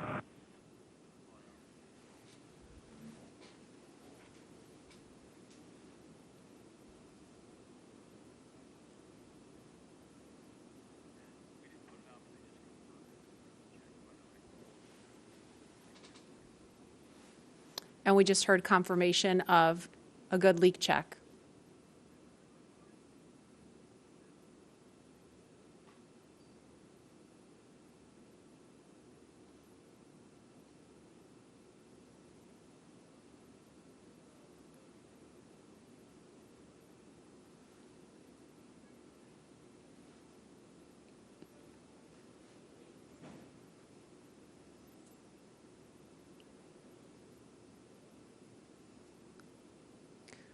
If you're just joining us, you're looking at the Falcon 9 rocket with Crew Dragon sitting on top. Inside that capsule on top are NASA astronauts Bob Behnken and Doug Hurley. And we are inside of 2 hours until liftoff, if the weather holds up.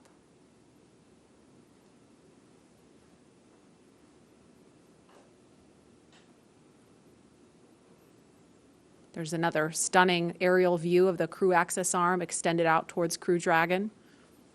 That is the final path that the astronauts took to climb aboard Dragon before they strapped into their seats and the hatch closed.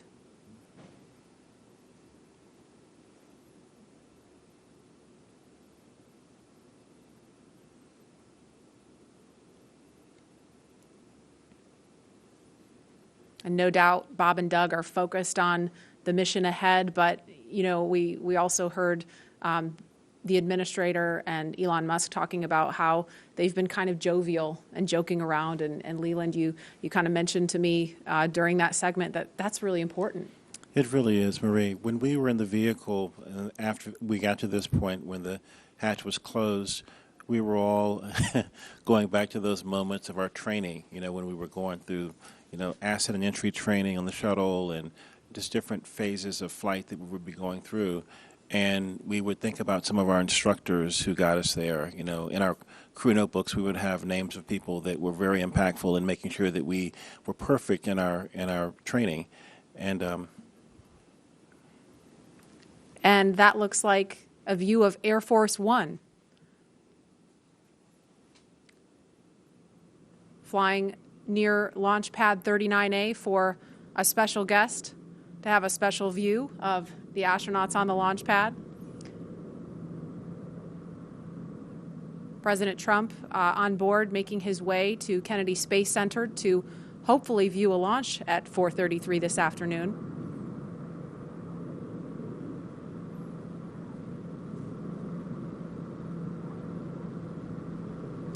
And there they are in view of the launch pad, so no doubt he's looking at the window, looking out the window at Bob and Doug on the pad. That's got to be an amazing sight to see from on board Air Force One.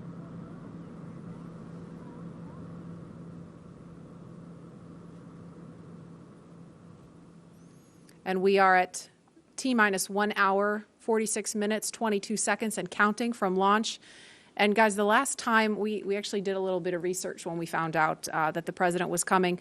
The last president to witness a launch from here at Kennedy Space Center was Bill Clinton. That was back in October 1998 for STS-95. So it's been a minute.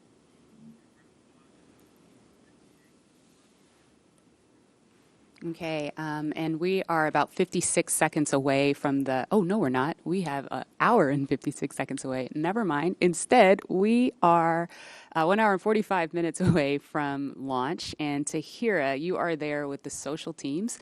I bet you are seeing some excitement on all the things we just saw on the screen there. Hey, Lauren. I mean, like you said, things are really ramping up on social media right now, especially seeing that hatch close and also just watching this flyover happen. We are up to 1.7 million viewers across all of our social media channels. And let's check out what people are saying on Twitter right now. So it looks like we've got more creativity still going on. Some people are crying with pride in Houston, feel it. We even have Elizabeth Banks, who from the Hunger Games, that's awesome. We have more just good luck and well wishes for Bob and Doug across the nation. This has been a constant online today, which is so great to see. More just future astronauts and kiddos getting excited. We even have the band Bastille tuning in for launch. This is awesome. And just looks like more people standing by to witness this historic launch today. And so, guys, on top of what's being said on social media, we've also got a lot of well wishes from everyone across our country showing us what today means in their creative way. So let's take a look at that video. I am so ready to launch America.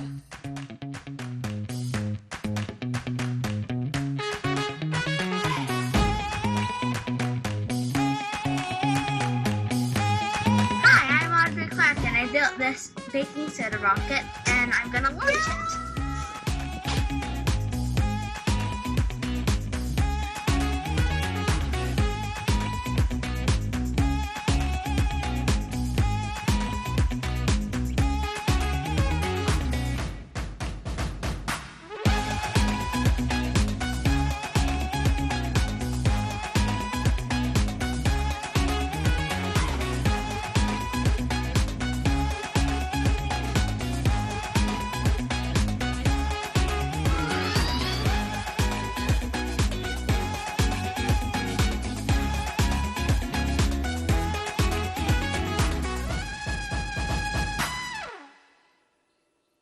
Wow, I mean, guys, just look at everybody excited for today's launch. If that doesn't get you pumped, like, come on, let's go. We even got to see astronaut Snoopy in there, which is a personal favorite of mine.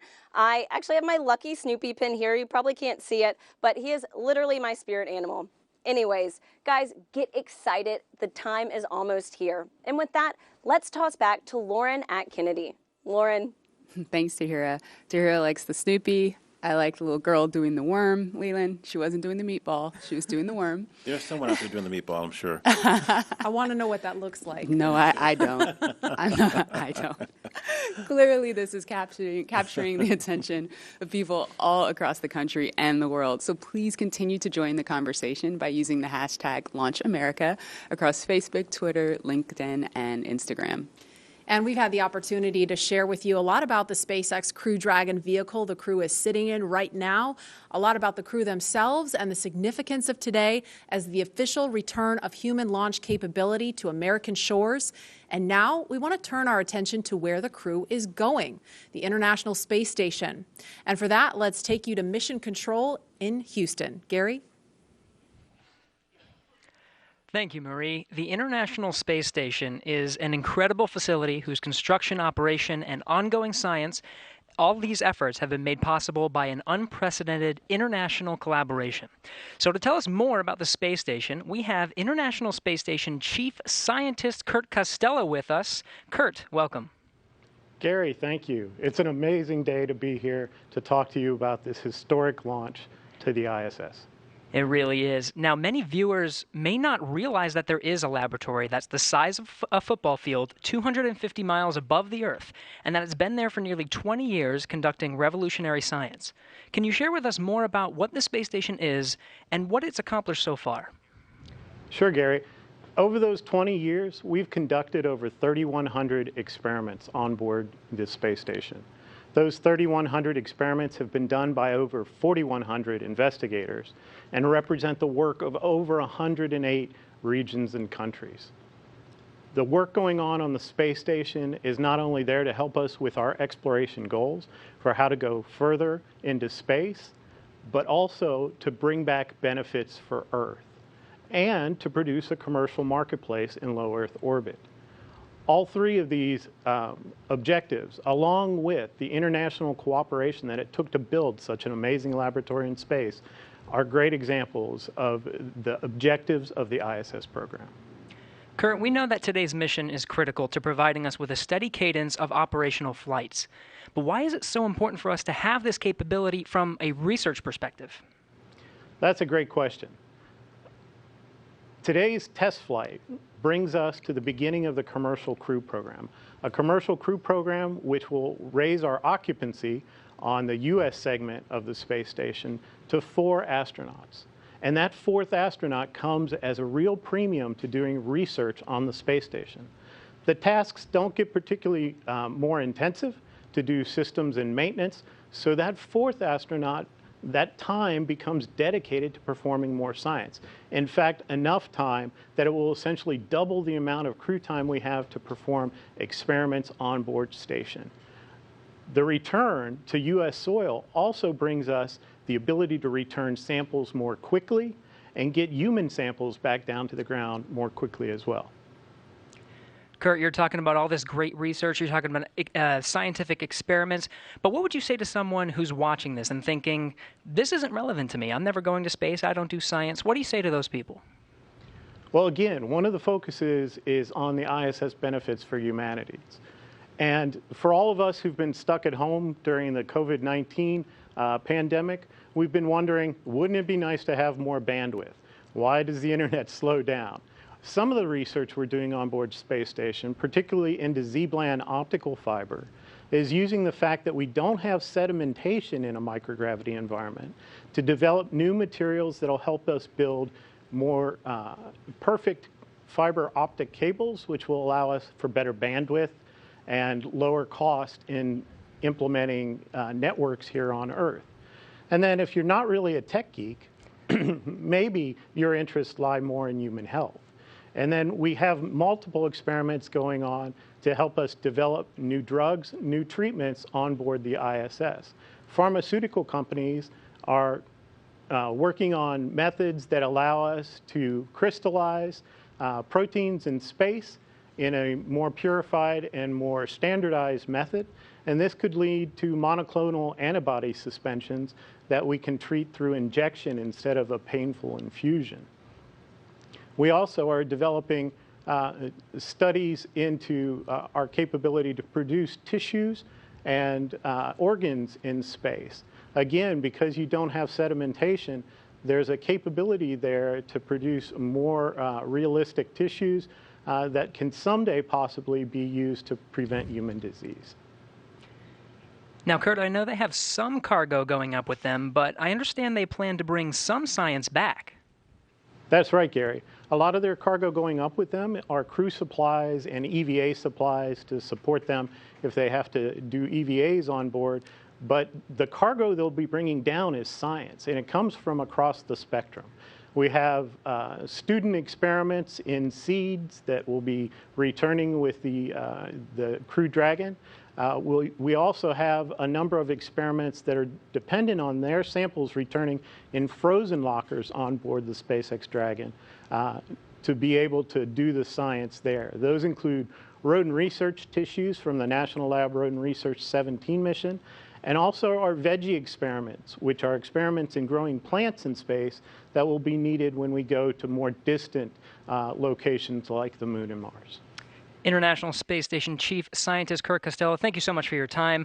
Let's hear now from one of the next astronauts to fly to station on a Crew Dragon, talking with Marina Jurica. Marina.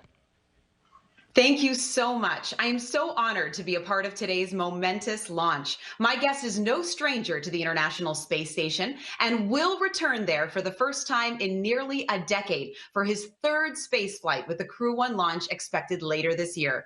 Having logged 177 days in space from flights on the Space Shuttle Discovery to the Soyuz, JAXA astronaut Soichi Noguchi will have spent more time in space than any of his other crewmates. It is my pleasure to welcome him here with us today. Thank you so much for joining us, Soichi. Honjitsu wa arigato gozaimasu.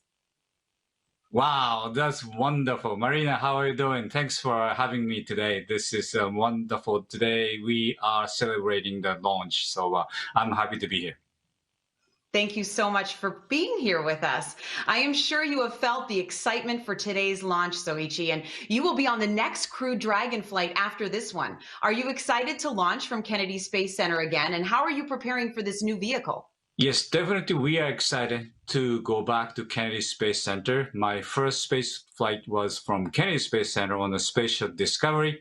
That was 15 years ago, but my memory is still fresh. I still feel the vibration of the launch, the same Launchpad of 39A that the demo to go up, and the same Launchpad that we will go up as a Crew 1.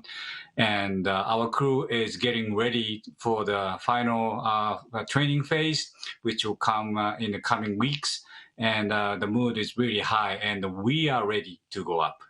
And as you know, the International Space Station and space exploration is an international effort. How do you feel representing the Japanese Space Agency once again on the ISS? Well, I think the strengths of the International Space Station is the diversity of all the participating countries, and adding diversity is definitely gives a rigidity to the program. And the same applies to our crew 1. Our crew 1, we are 4 of us, but quite a different background, quite a different ethnicity, and definitely the diversity is the key word of our success to the crew 1.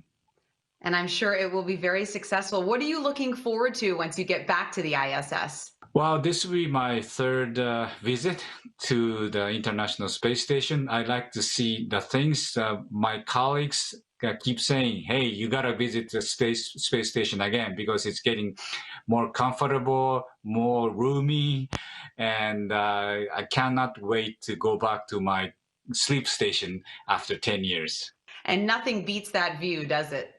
Oh, definitely. My last flight, we actually installed a big window called the cupola, and that was a big hit, obviously. This is the #1 leisure time for astronauts, and I'm ready to shoot as many photos as I can this time as well. Amazing. I will look forward to seeing those photos. I'm sure you remember exactly what it feels like in these moments right before a launch. What do you think Robert Behnken and Douglas Hurley are feeling right now as they prepare to head to the ISS? Well, Doug and Bob's space shuttle veterans, they know the drill. They have launched, they experienced the launch before. So I think they're pretty relaxed. And so far through my training, I learned that most of the steps before the launch is quite similar to what we have in the space shuttle days. So, different suit, different vehicle, but all the necessity steps to go up into the capsule should feel similar. So I'm pretty sure they are relaxed. Of course, they are very excited. I'm sure they are. Gokatsuyaku wo oinori shite imasu. Honjitsu wa arigato gozaimashita. Thank you so much, Soichi, for joining us today. Oh, Marina, you are so good. Domo arigato. And we'll both enjoy the beautiful lunch today. Thank you very much for having me. Bye-bye. Bye-bye. Good luck with your launch later this year. And as the excitement builds towards launch, I will send it back to you. Thank you, Marina. I now have the distinct pleasure of being joined by one of NASA's record-setting astronauts and a recent resident aboard the International Space Station, Christina Cook. Christina, thanks for joining us. Great to be with you, Dan. Christina, we're coming up on 20 years of continuous human presence on the space station, and you were one of those humans. What's it like to see a new milestone like this launch unfold after so much history already? So much history indeed. It is really just such a testament to NASA. Not only are we pushing the boundaries of knowledge and discovery and exploration, but we're pushing the boundaries on how we accomplish that mission. We're bringing in commercial partners. We're fostering a space economy. So we're making sure that we're always pushing forward, always taking that next step. I think it's such a privilege to be part of an organization that recognizes if we're not actually making steps and innovating every single time we do this, then we're not truly answering humanity's call to explore and to push those boundaries. Christina, I know Bob and Doug are veterans themselves, but what advice do you have for Bob and Doug, given your experience as a long-duration station crew member? Well, being able to live on board the International Space Station and work there is just such a privilege. You know, you're a steward of this amazing laboratory that's bringing so many benefits down to Earth and also learning how we can push farther into the universe. So it is quite an honor, and I think that's the main thing about how it feels to be up there for a long duration. You know, in terms of advice, Bob and Doug have been great mentors for me. They've given me advice for so many years. It's strange to be the one who could be in a position to offer them anything. But I would say that as, you know, shuttle flyers, they used to participate in missions that were really, really intense, go, go, go all the time. Long duration space flight is more of a marathon than a sprint. So I would tell them to take that moment, enjoy it, and, you know, really welcome the opportunity to have part of your mission be taking it all in and sharing that with the people that got you there. Thanks again, Christina. Always a pleasure to hear from you, and fantastic words. Thank you for sharing. Thank you. My pleasure. So once again, once Bob and Doug arrive at the station, they'll be greeted by astronaut Chris Cassidy. But before we do that, let's toss to a briefing.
Hello, everyone. I'm astronaut Chris Cassidy, commander of Expedition 63 on board the International Space Station, flying 250 miles above the Earth. Like you, I'm excited about today's launch and the possibilities it will bring to America and to the world. But also, I'm very excited that two close friends will be arriving and joining the crew. I had the privilege of flying with Doug Hurley on both of our first shuttle missions back in 2009. Together, we came to the International Space Station and helped construct the amazing facility that it is today. Although this will be my first mission with Bob, it was my honor to follow him as the chief of the office when he left back in 2015 to begin training for this amazing mission. Personally, I've been very fortunate to fly in two different spacecraft. Launching from America on the shuttle, and most recently launching from Kazakhstan in the Soyuz. But I can't tell you how exciting it is to know that we're once again launching Americans from the coast of Florida. And finally, here's a story I'd like to share with you.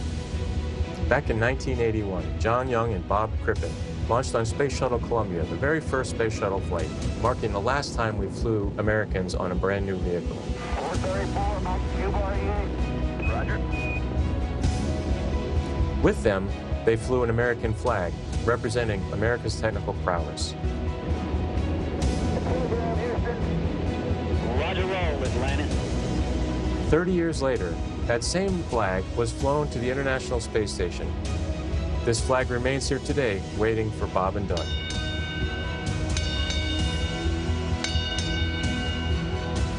Our flag means so many things to our country, and this small piece of America represents what we'll be able to achieve together. We'll never stop exploring. And so Bob and Doug can take this very special flag home to Earth, where it awaits its next journey to the cosmos. In a few years, the first Orion crew will take this flag with it around the moon. All of this starts today. I'll be watching outside the window along with everyone else in America and around the world. I can't wait to look out the window and see my friends on close approach. Go Falcon 9, go Dragon, and go Bob and Doug. I'll see you soon. And that was a very special message from NASA astronaut Chris Cassidy. Right now, the lone American aboard the International Space Station, so he will be ready and waiting to welcome Bob and Doug when they arrive tomorrow, if liftoff happens today, a little later tomorrow morning. The countdown now stands at T-minus 1 hour, 25 minutes, 54 seconds, and counting until launch. And we'd like to share with you just how much has happened here at Kennedy Space Center since the last time we had a crew on the pad launching from here. As you can imagine, the end of the shuttle era was a bittersweet moment for many people across this spaceport. But in the end, we knew we were striding, and here we are. Joining us now is Kennedy Space Center's Deputy Director, Janet Petro, on the comeback we've seen across Florida's Space Coast. She's with Daryl Nail now at OSB-2. Daryl? Yeah, thank you, Marie. Janet, you were just telling me you were there at the crew walkout. Tell me a little bit about what you saw between the astronauts and their families. So it was very historic. It was very emotional. So when Doug and Bob first came out of the doors, of course, a cheer went up from everybody. The Vice President was there, Elon was there, the crew families was there, and of course, Bob, myself, and the rest of the center leadership was there to cheer them on. But then, when they came out and then they went to the families, and Bob Benkin said, "Virtual hug," and he shouted out, "Virtual hug," and he did this motion, and of course his child also did that virtual hug, and so I guess that's the tradition of doing a virtual hug with the families. And then they, then they walked and got in the Tesla. Either side, and the family walked right up to the window of the Tesla and were talking, having a private last moment with their father, hand on the window. It was very emotional. I had tears in my eyes. I don't know how many other people had tears in their eyes, but it was really a special, emotional moment, and everybody was, of course, wishing them well. A lot of I love yous, a lot of Godspeeds, a lot of Ad Astra, take care, all of that. So it was very special. Thank you so much for sharing that with us. And in the context of why it's so important, Janet, you remember, you've been here since 2007. Yep. You were here at 2011 when Shuttle Atlantis came to wheel stop. I've talked to my uncle and father who worked out here. Layoff notices went out like the next day when the shuttle came to a stop. It was a very sad time. Bob Cabana, the director here, called it depressing. Tell me about that time and how far we've come. Yeah, so as you note, it was the end of a very iconic program. A lot of people had spent their entire career working on the Space Shuttle program. So 135 flights, all of them launching from Launch Complex 39, many from 39A, where we're going to be launching from today, and then returning back, at the shuttle landing facility. Those two iconic sonic booms was something that all along the Space Coast people really resonated with, really felt in their hearts and looked forward to. So it was a very sad time, but I will tell you that 30-year program, we had planned for it. The workforce was incredible. There was a lot of people who, as I said, spent their entire career here, and they wanted to safely fly that shuttle out, and then they retired. There was also another large group of people that just wanted to put on their resume that they had been privileged to work on the space shuttle. So the workforce I was incredibly proud of, because they were resilient, they were dedicated, they were committed to safely flying out that shuttle. They didn't skip any steps, and regardless, as you said, that they knew they were getting their layoff notices. I think it landed on a Wednesday. They were getting their layoff notice on a Friday. They were in it till the end to make sure we safely flew it out. And of course, we had 14,000 workers out here then, which we have a lot fewer here today. And of course, our guest operations, you remember those last shuttle flights, everybody around the country wanted to be a part of that experience, and we at the center really leaned forward to maximize how many people we could get both on site and never mind how many people were lined up at the beaches all along the river to watch that last flight. And of course, today with COVID, unfortunately, we weren't able to have any on-site guest operations, which was pretty sad for this historic flight. But I'll bet that there's a ton of people watching from the beaches or from even their TV as we launch here today. I'm sure there is, and tribute to your leadership and Bob Cabana's as well. Getting things turned around here as a multi-user spaceport, getting the commercial entities in here. We appreciate all that you've done to make that happen. Janet Petro, appreciate you being here. Thank you, Daryl. All right, Marie, we'll toss it back to you. All right, thanks, Daryl. And as NASA and SpaceX have worked for years to get to this moment, today's mission opens the door to an entirely new era in human spaceflight, not only for astronauts, but someday for the general public as well. From the beginning, it has been our mission at SpaceX to help make humanity a multiplanetary species. And today's mission is an important step towards that goal. The key to opening up space access for people like you and me is reusability. Without it, traveling to space is just far too expensive for the average person to do. Imagine how expensive a flight from LA to New York would be if you had to throw the plane away after a single trip. A lot. Yeah, exactly. That ticket would cost hundreds of millions of dollars, and almost no one could ever afford to fly. Both the Dragon spacecraft and the Falcon 9 rocket are designed to be reusable, which not only improves the reliability of the vehicles in that they're flight proven again and again, but it also drives down cost. This is essential to enabling not just a handful of people, but rather hundreds of thousands of people to get out there and to explore the moon, Mars, beyond. And I, for one, it is my dream to visit Jupiter's ocean moon, Europa. Leland, you're one of the lucky Earthlings that's had the opportunity to get off the planet and go explore. Where would you like to go next? You know, Lauren, I think I would like to go to Mars and, be there for, about a year each way and then a year on the Martian surface. But the one condition I would have to have, my pups would have to go with me because it's about exploring new places, but taking your family with you. We have these crewmates that are people that you get to know and love, over a course of training, but it's nothing like having your family with you. And I think that's something that we're going to be seeing in the future, people living and working on other planets as a family. I think Absolutely. there are a lot of people who want to see your dogs with you in space. Well, we've seen them in an official portrait. I know that the dogs came in with you to take a picture in your spacesuit back in the day. Yeah, it is. Well, we kind of snuck them in, no dogs allowed at NASA. Well, they had their moment. They sure did. And knowing that the opportunity to fly to space as a private citizen or a private dog maybe one day is right around the corner, we have a new poll question on Twitter for you. So if you were given the opportunity, would you travel to space? Let us know, and we'll share the results a little bit later. All stations come All right. Well, there is not a lot of cargo. Chief Engineer Technical Poll for launch escape arming and propellant loop.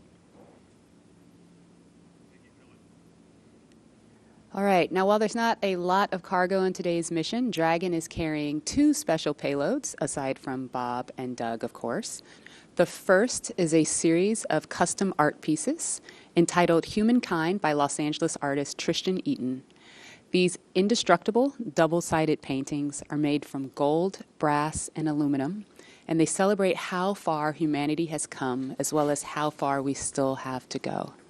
It includes a beautiful homage to the Saturn V rocket, as well as a nod to Bob and Doug's current ride to space.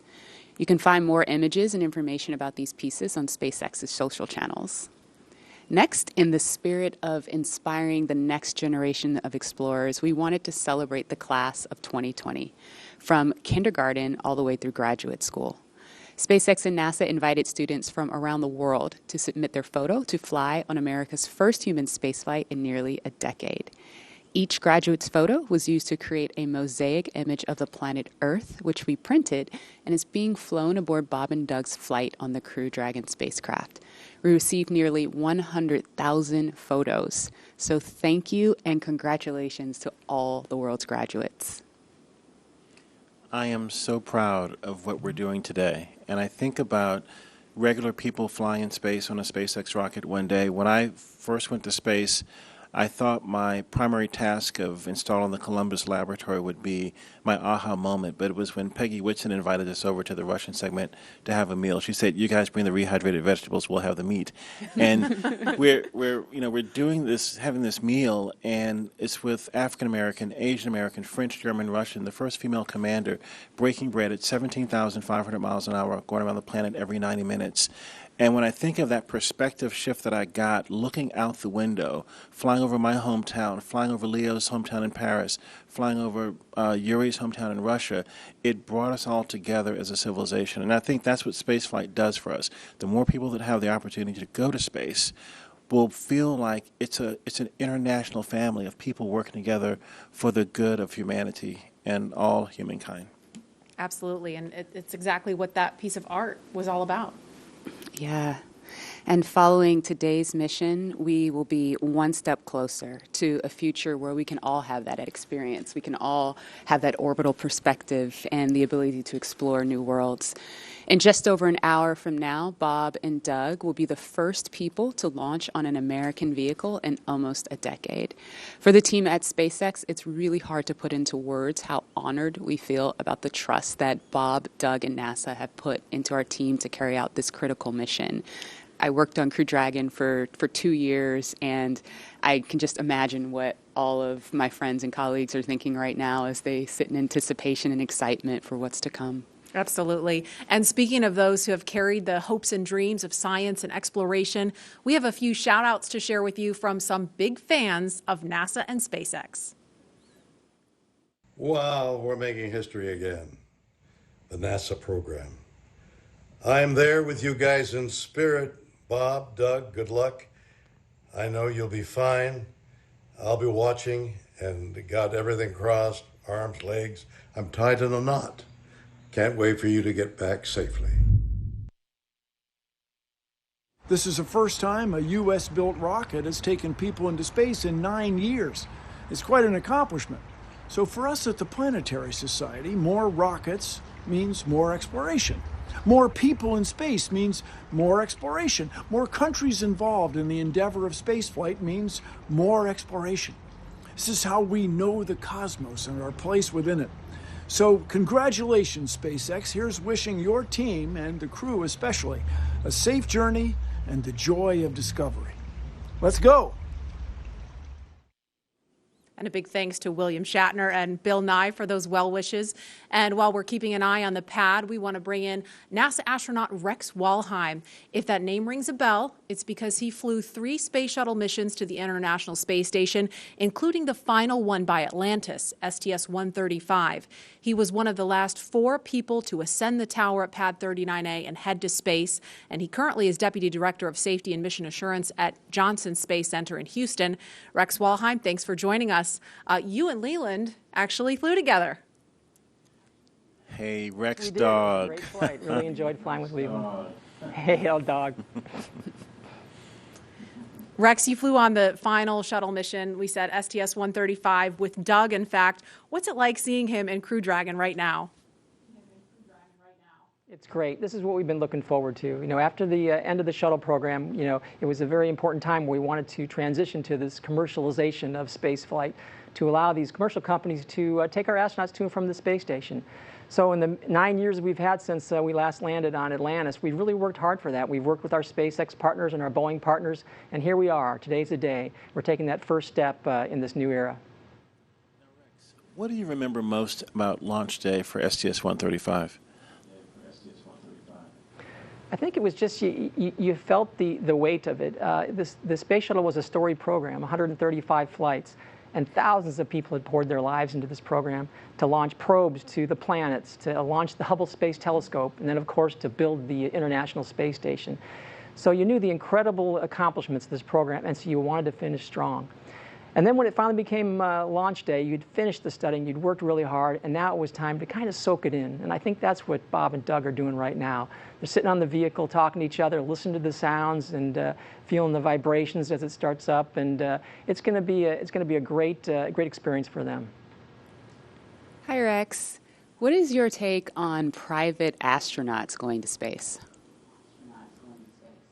I think it's great. I think the more we can do to commercialize space, to make access easier, the better we are. And I think that's part of this whole program. You get the cost down, then more people can afford it. And you get the cost down, you can do more things in space, more science, more research. And it is a transformative experience to fly in space, and I wish more people could see that. When you look out on the planet, like Leland was talking about earlier, with your crewmates from different countries all around the world, it gives you a different perspective.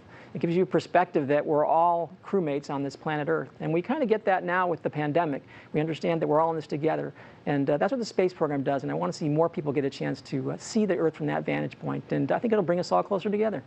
Okay, Rex, a very serious question here. The worm or the meatball?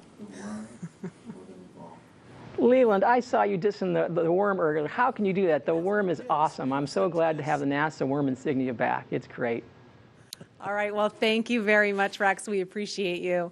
And as we watch Bob and Doug there in the capsule, we are an hour, 10 minutes, 57 seconds and counting from launch, and we're going to send it over to Hawthorne for an update. Jesse? Thanks, Marie. We're just an hour and 13 minutes away from launch, and things are really getting ready to pick up here. Since arriving at the spacecraft, Bob and Doug were helped by our closeout engineers to get into their seats, attach their suits to special umbilicals that provide breathing air, pressurized nitrox, and a communication link to Dragon systems. They conducted leak checks, which were successful, and communications checks with the Corps here in Hawthorne, which is the person who will speak to them directly throughout the entire mission, as well as the launch director in Florida. This is where they are checking their comm path through both ground stations and the tracking and data relay satellites that we'll use to talk to the crew the entire way to the station. Right, and after those suit checks were complete, the closeout team was able to seal up the hatch, which also got its own leak check, and we confirmed that it was good to go. The closeout team at this point has already departed the area around the pad. They're about 25 minutes ahead of their schedule, and right now weather operators are kicking off their final check on wind speeds at the pad, which are going to be used, and they're really important for that final go, no-go for launch. Before we get to that final go, no-go, various teams at both NASA and SpaceX are going to do some internal go polls, just making sure conditions are good with Falcon 9, the Dragon, the crew, the range, and the space station before the final go is given. So let's check back in with Houston real quick for a status on the team there supporting the space station on their readiness for launch.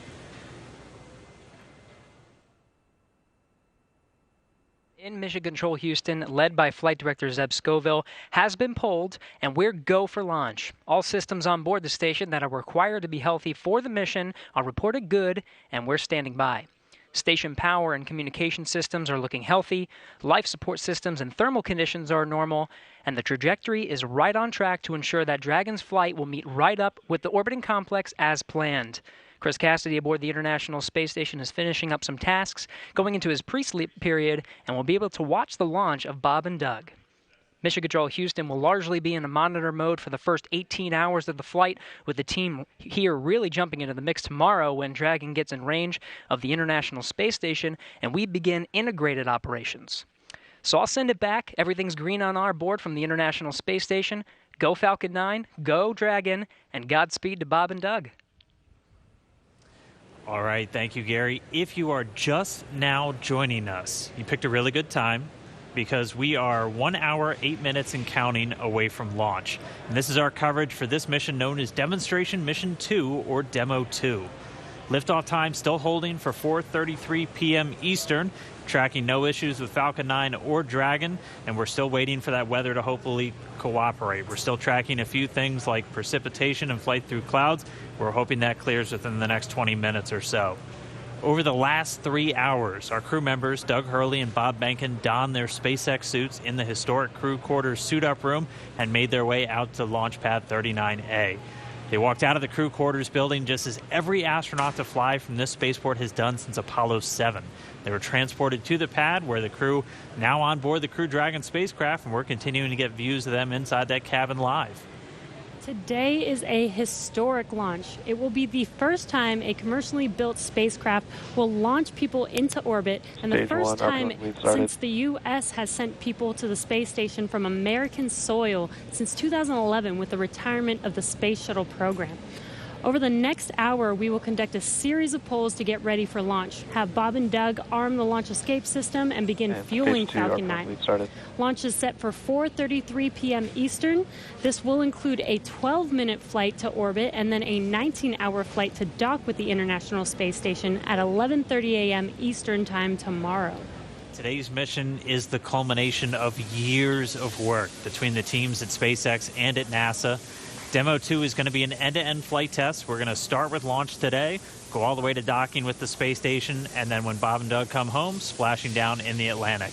And this is going to be the final test for NASA to certify SpaceX for regular crew flights to the space station. And we've been hearing a little from the crew on board Dragon, which they are currently strapped into their seats, as you can see on your right screen. They're already through their seats, or they've already been strapped into their seats, and through communications and leak checks, they're able to follow all the milestones still ahead on those displays just above them that you can see there. Go ahead. Yeah, we're going to equalize the pressures in the common manifolds just to raise them a little bit. So we will be momentarily cycling the tank isolation valves. I just wanted to let you know for awareness. Just wanted to take a pause to listen into the nets.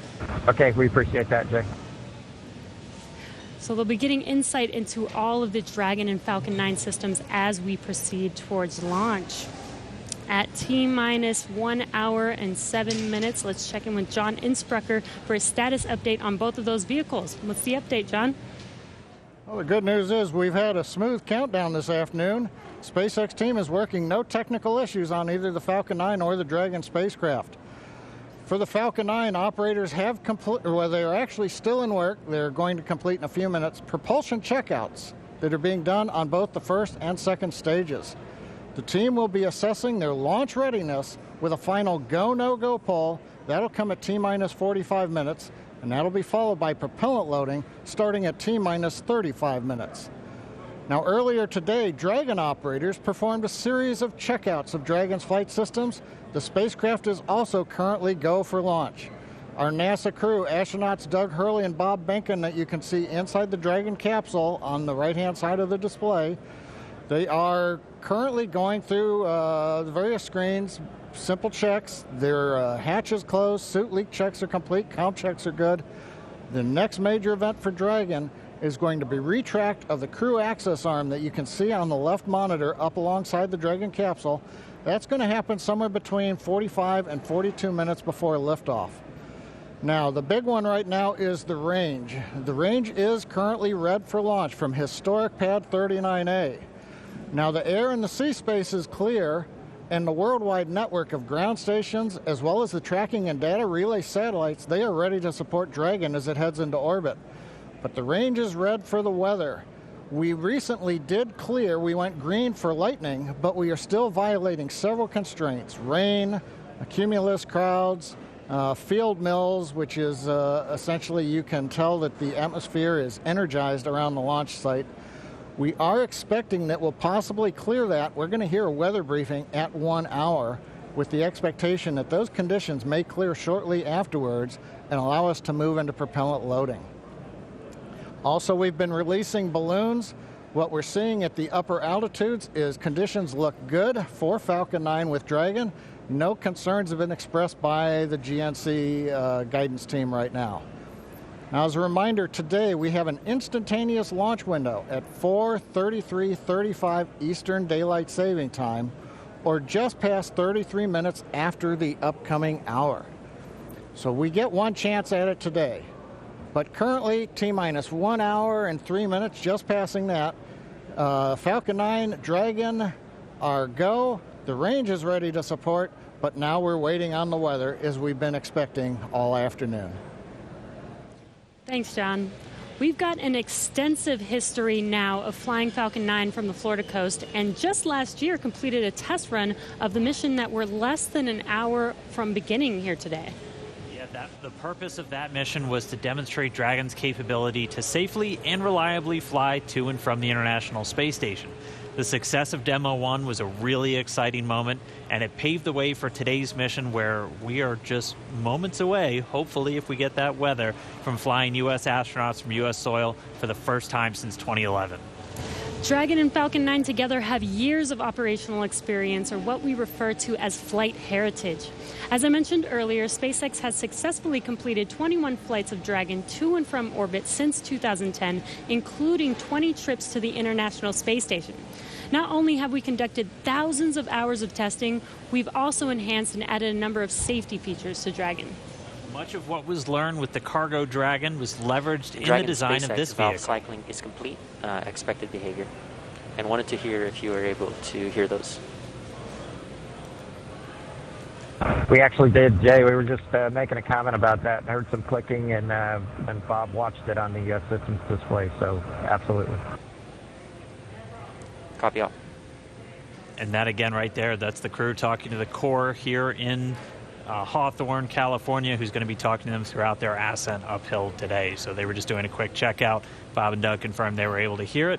Sounds like everything's still good, so still no issues with Falcon or Dragon. Back to what we were talking through as we're describing these systems, a lot of what SpaceX did with Cargo Dragon has been leveraged into this Crew Dragon.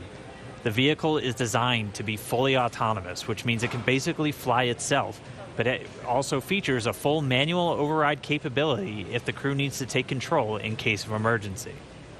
Many of the other enhancements help towards SpaceX's goal of reusability and less refurbishment time between missions. So let's take a closer look at some of these advancements. Standing at almost 27 feet tall from bottom of the trunk to top of the nose cone, Crew Dragon's composed of two main elements. We have the capsule up top, which is designed to hold the crew and any pressurized cargo, and then an unpressurized section known as the trunk on the bottom. And the nose cone at the top of the capsule protects the docking system as well as the guidance navigation control system, or what we call GNC. The nose cone opens for docking and remains attached to the Crew Dragon spacecraft, unlike the previous version of Dragon, and that helps towards our reusability Dragon efforts. SpaceX, we are at T-minus 1 hour. You are go for section 6. When ready, report go for launch. SpaceX Dragon will put section 6 in work. So the crew just has a couple checks, Copy. and when they are ready for launch, we're going to hear them report to the core that they are go for launch. Continuing to walk you through the Dragon spacecraft, opposite of that nose cone is the trunk. We can see it on the left-hand screen there, where it's kind of split right down the middle with the left side black and the right side white. The trunk provides an attachment point to Falcon 9, the Dragon capsule, and can carry any cargo uphill. On the outside, one half of the trunk contains a radiator that rejects heat from the active thermal control system into space using SpaceX's new Pika tiling technology. The other half contains solar cells that are used to charge the spacecraft's batteries during flight. SpaceX Dragon, Bob and I are go for launch. And you heard that call out right Copy, there. go for launch. Next up will be the go, no go pull at T-minus 45. Bob and Doug are go for launch, and Hey, next copy. up, We're holding in step 6.5. you're hearing it live from the nets. This is amazing, very exciting. The spacecraft is designed to accommodate up to 7 crew members with modular seats that can be removed and replaced by additional cargo. The seats are made of carbon fiber and will be custom sized for any crew members flying on board. That control panel that's centered between the pilot and commander seats consists of 3 touchscreen displays, and that just again allows the crew to operate the vehicle and fly it manually, but also look at all of their procedures, relative position over the Earth, the space station, any alarms, alerts, anything that they could possibly want to do on Dragon is through those touchscreens. And lastly, our Super Draco launch escape system is a key safety feature of Crew Dragon, giving the crew the ability to safely escape from the time of launch all the way to orbit. And that launch escape system was put into work a little bit earlier this year, again on that in-flight abort test. As we look to the future beyond this test flight, the first operational SpaceX crewed mission for NASA will be a little bit later this year after Bob and Doug come home. NASA astronauts Mike Hopkins, Victor Glover, and Shannon Walker, and Soichi Noguchi of the Japan Aerospace Exploration Agency, or JAXA, were chosen to support this mission, being called Crew 1.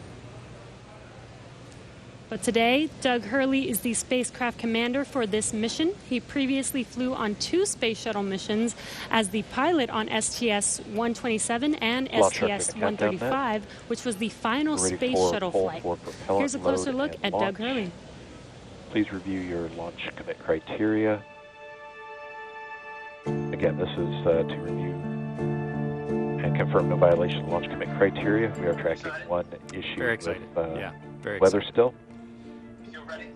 And I think we'll need to track that all the way down to launch to clear that. This polls also go for arming and launch escape system and a go for propellant load. And to see on Countdown Net reporting that the technical poll was completed, all systems are proceeding. We're monitoring the weather as LD briefed. We're also looking at a watch item on a hydraulics QD rod ring. Ring pressure will come up at -8 minutes 30 seconds, and we'll be able to verify decay rate. No concerns at this time. Everything's reading nominal, but watching that item. No other constraints on Falcon 9 or ground systems.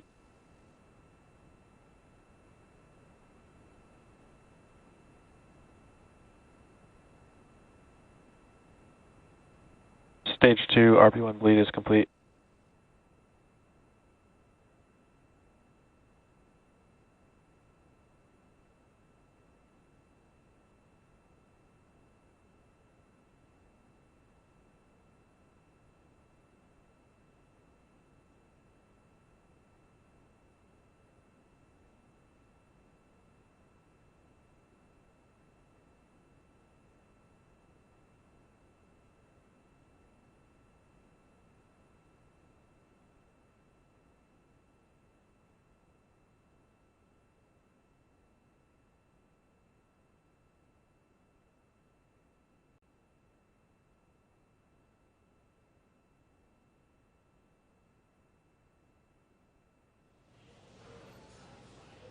All right, we just crossed the 55-minute mark away from launch. Sitting right next to Doug Hurley, who's closest to your screen, is NASA astronaut Bob Behnken. He is the Joint Operations Commander for Demo 2, and Behnken previously flew on 2 space shuttle missions, STS-123 and STS-130, and also served a tour as Chief of the Astronaut Office. So here's a little bit more about the man who said testing out a brand new spacecraft is an astronaut's dream.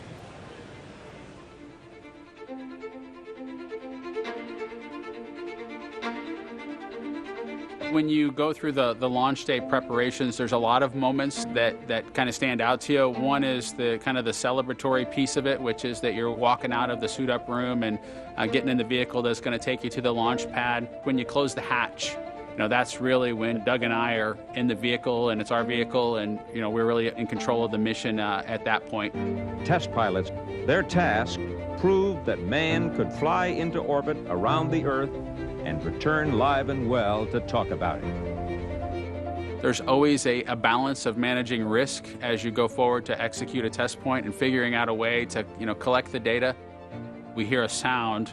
Okay, is that sound an expected sound? Or we see a light, is that light an expected light? What's the source of it? Does it sync up with something else that's going on or not? So trying to dissect all of that in real time in your head is, a lot of things happen like that on launching of a vehicle. From St. Anne, Missouri, he is an Air Force colonel and flight test engineer. He flew aboard Space Shuttle Endeavour twice. Introducing NASA astronaut Bob Behnken.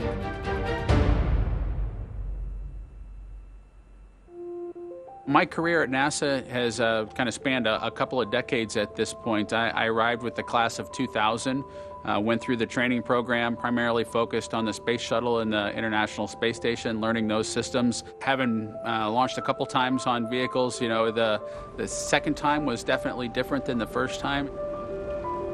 You can feel a little bit guilty of, hey, should I study one more thing? Or is there one more piece of information I should get? Am I really prepared or not? So that's definitely different between where I was on my first flight and where I'm at right now. It's been really interesting, I think, for both my wife and I to have gone through the process of seeing each other launch in space. I've seen her take that risk and had it be in front of her, and I've done that to her. And there's just something different about watching a rocket launch when there are people on board. You feel a little bit differently about the pit of your stomach, and I can only tell you it's multiplied significantly when it's somebody that you know, and then somebody, of course, that's a family member. It's even multiplied more. For me personally, as a spouse, watching everything that Bob has put into this over the last 5 years, the dedication that he's shown, the perseverance is pretty special. For both of us, though, the way our minds work, it won't be until sort of the mission is complete that you have really a chance to savor it and celebrate it.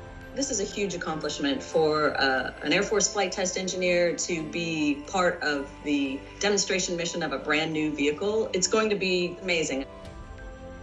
Without a partner that has that same appreciation, I think it can be challenging for some folks. There's a lot of work and a lot of time that takes away from family that that my spouse appreciates, and I love her for that. Really, my role on the Demo 2 mission is to make sure that we get this vehicle tested and evaluated so that we can move on to more operational missions at the International Space Station. We've got a lot of objectives on board the vehicle that we need to accomplish to really make sure that it's good to go. We'll make sure all those systems are working during the test flight so that the future missions will have them available even if they don't plan to utilize them. Through years of the NASA team, I'm helping to share that experience and teaching them the lessons that we've learned by going through this. Now there's another capability in the U.S. besides NASA to operate something of this magnitude. When is the last time humans launched on a new vehicle? Certainly on the American side, it's been several decades. Now we're in a time when we've got multiple vehicles under development. It's a great time from a space exploration time frame just to see all that happening, and it's because of this nurturing of the environment, being able to pull in a wider group of people who can contribute towards human spaceflight. It's a super cool time. On a deeply personal level, I'm really excited that my son is going to get a chance to see me launch into space. Being an astronaut has been a little bit of an abstraction thing for him because he's seen me do it in old videos, but he hasn't seen me do it for real. And so I'm excited for him to see this launch. I want to thank the entire Commercial Crew Program team that's worked together to get to this point where we've got vehicles in the launch pad ready to head to the International Space Station.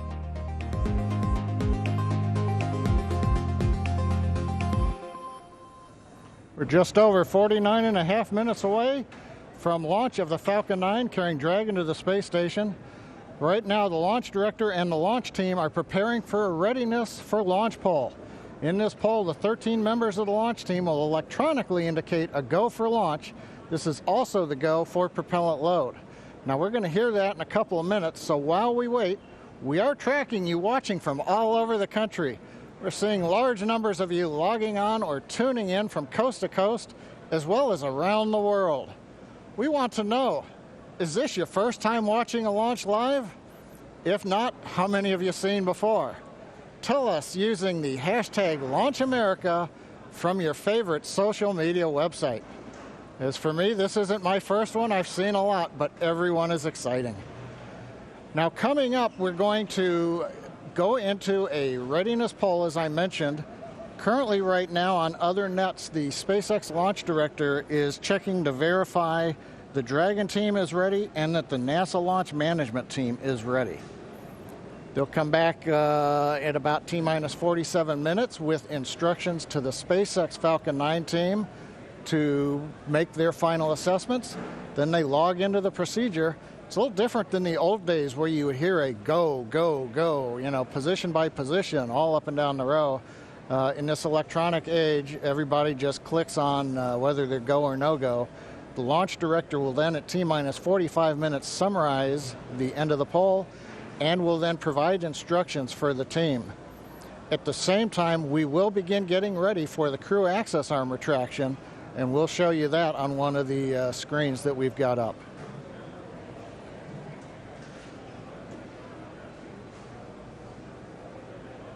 Now, currently, we are continuing to monitor the weather. The weather is still red.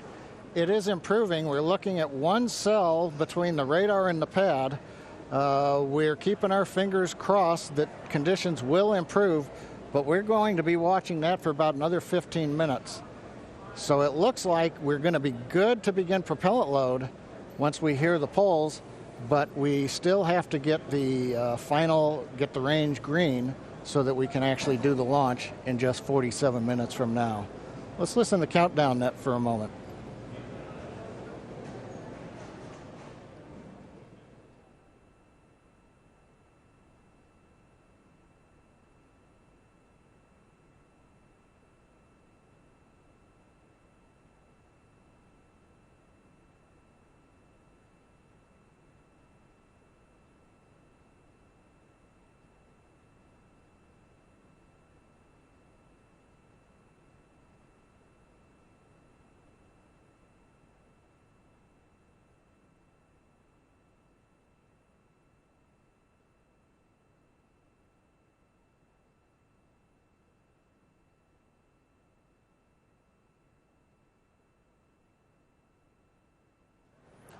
Right now, coming up on 46 minutes, 10 seconds before launch.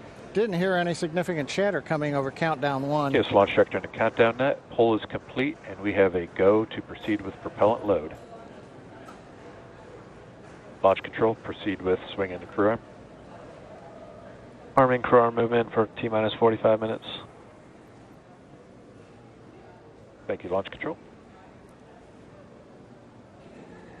A reminder in control room on hold and launch escape protocol. For non-urgent no-go conditions, brief CE or LD, and it will approve aborting the launch auto sequence and proceed to launch abort. For urgent issues affecting the safety of the operation, operators shall call hold on the countdown net. Launch control will abort the launch auto sequence immediately and proceed into the launch abort auto sequence. Operators shall also advise the launch director whether structural breakup or fire is imminent or occurring per Dragon manual escape flight rules. Remainder on fire alarm instructions. Here in Fire Room 4, in the event of a fire alarm, key operators, previously briefed, will remain at their post while the alarm is evaluated. In the event that personal safety is threatened, we will evacuate to the south-facing emergency exit, which leads directly outside. One final reminder, we'll be arming the launch escape system momentarily. Need all personnel, please stay in your seats from now through orbit insertion and Dragon separation from the second stage. Crew access arm retract has started. And you've heard Mike Taylor, the SpaceX launch director, give instructions to the team. We've also just heard the call. The crew access arm retraction is underway. Great view from the camera inside the White Room as we see the arm moving away from the Dragon capsule, one of the major events necessary to get down to T0. The next one coming up will be arming of the escape system on the Dragon capsule. Now, right now, the next plan for Falcon 9, T-minus 35 minutes, we will begin loading propellant onto the first and second stages. Now, currently, Falcon 9's looking good, Dragon's looking good.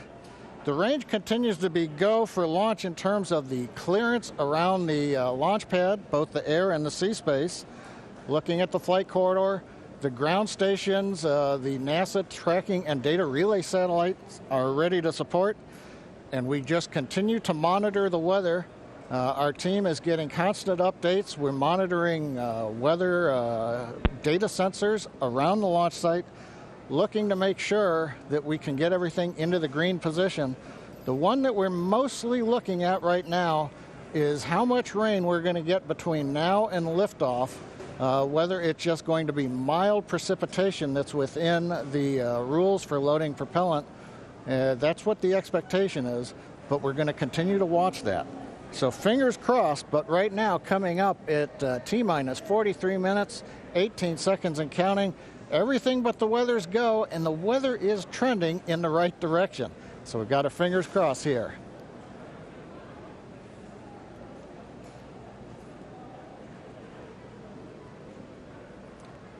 At this time, we're going to send it back over to Kennedy Space Center as the action is picking up on the launch pad.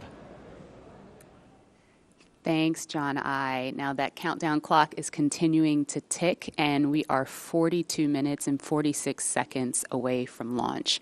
Now, as you just saw, the crew arm retracted. That is the last major visual milestone before liftoff. and we should be hearing out on the net soon confirmation that the launch escape system is armed. When that happens, all 8 of the Super Draco throttle valves are opened, which means that those engines can ignite. For section 7. Okay. So that means those 8 throttle valves are opened, and if those Super Dracos needed to fire in order for Dragon to escape off of the pad, they could. And so things running just a little bit ahead of schedule right now. Fuel bleed is complete.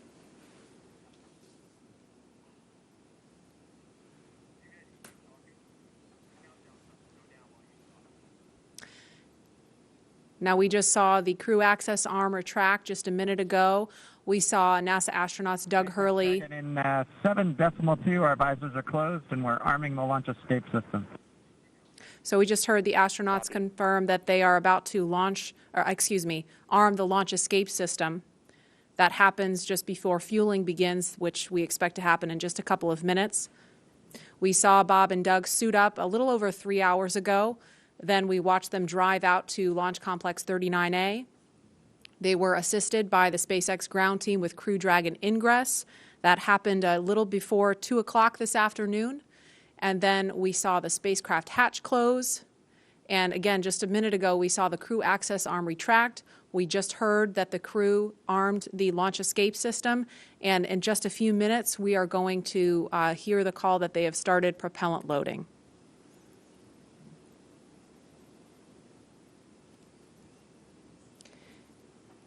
Launch escape system is verified armed. So we just heard that verification that the launch escape system is armed. We're switching to GN2.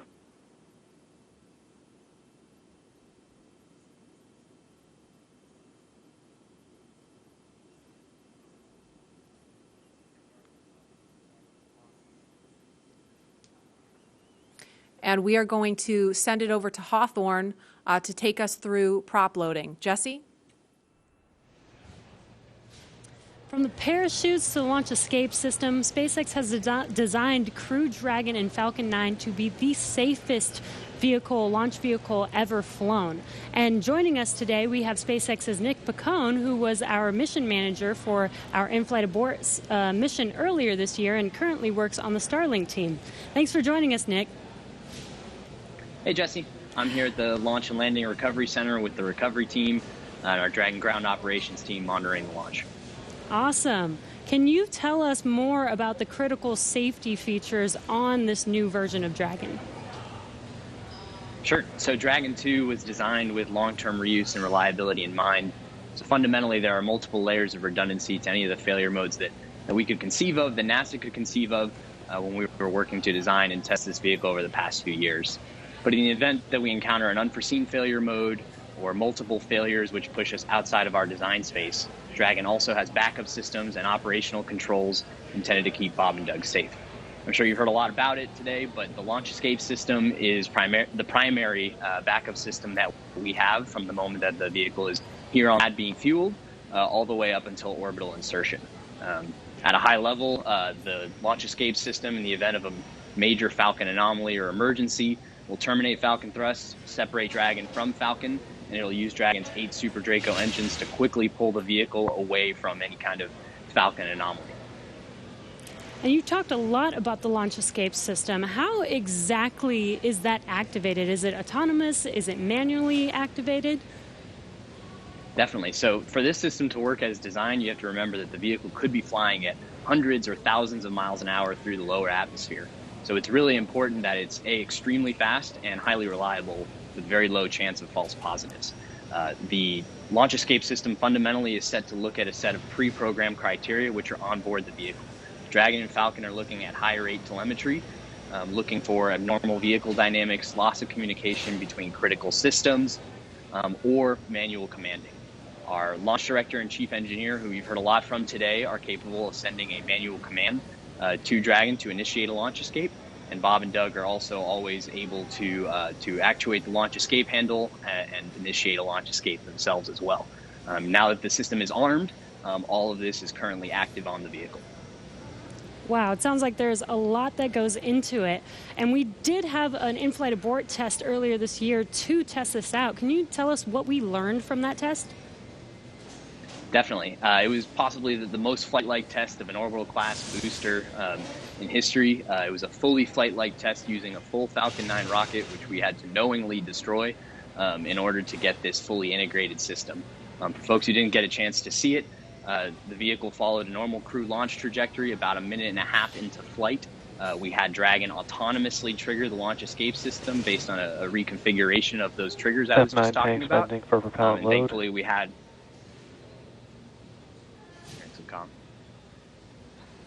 we continued through flight, had a successful parachute deployment and splashdown, and we did see Falcon rather spectacularly blow up about 10 seconds after separation. It's important to recognize that all of that happens from command to actual separation of the vehicle in under half a second.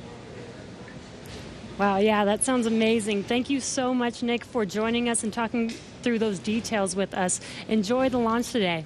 So we're going to send it back to KSC with Lauren. Thank you, Jesse. We are about 1.5 minutes away from propellant load. At T-minus 35 minutes, we should hear the call out on the nets that propellant load has started. So that's about 1 minute and 13 seconds away.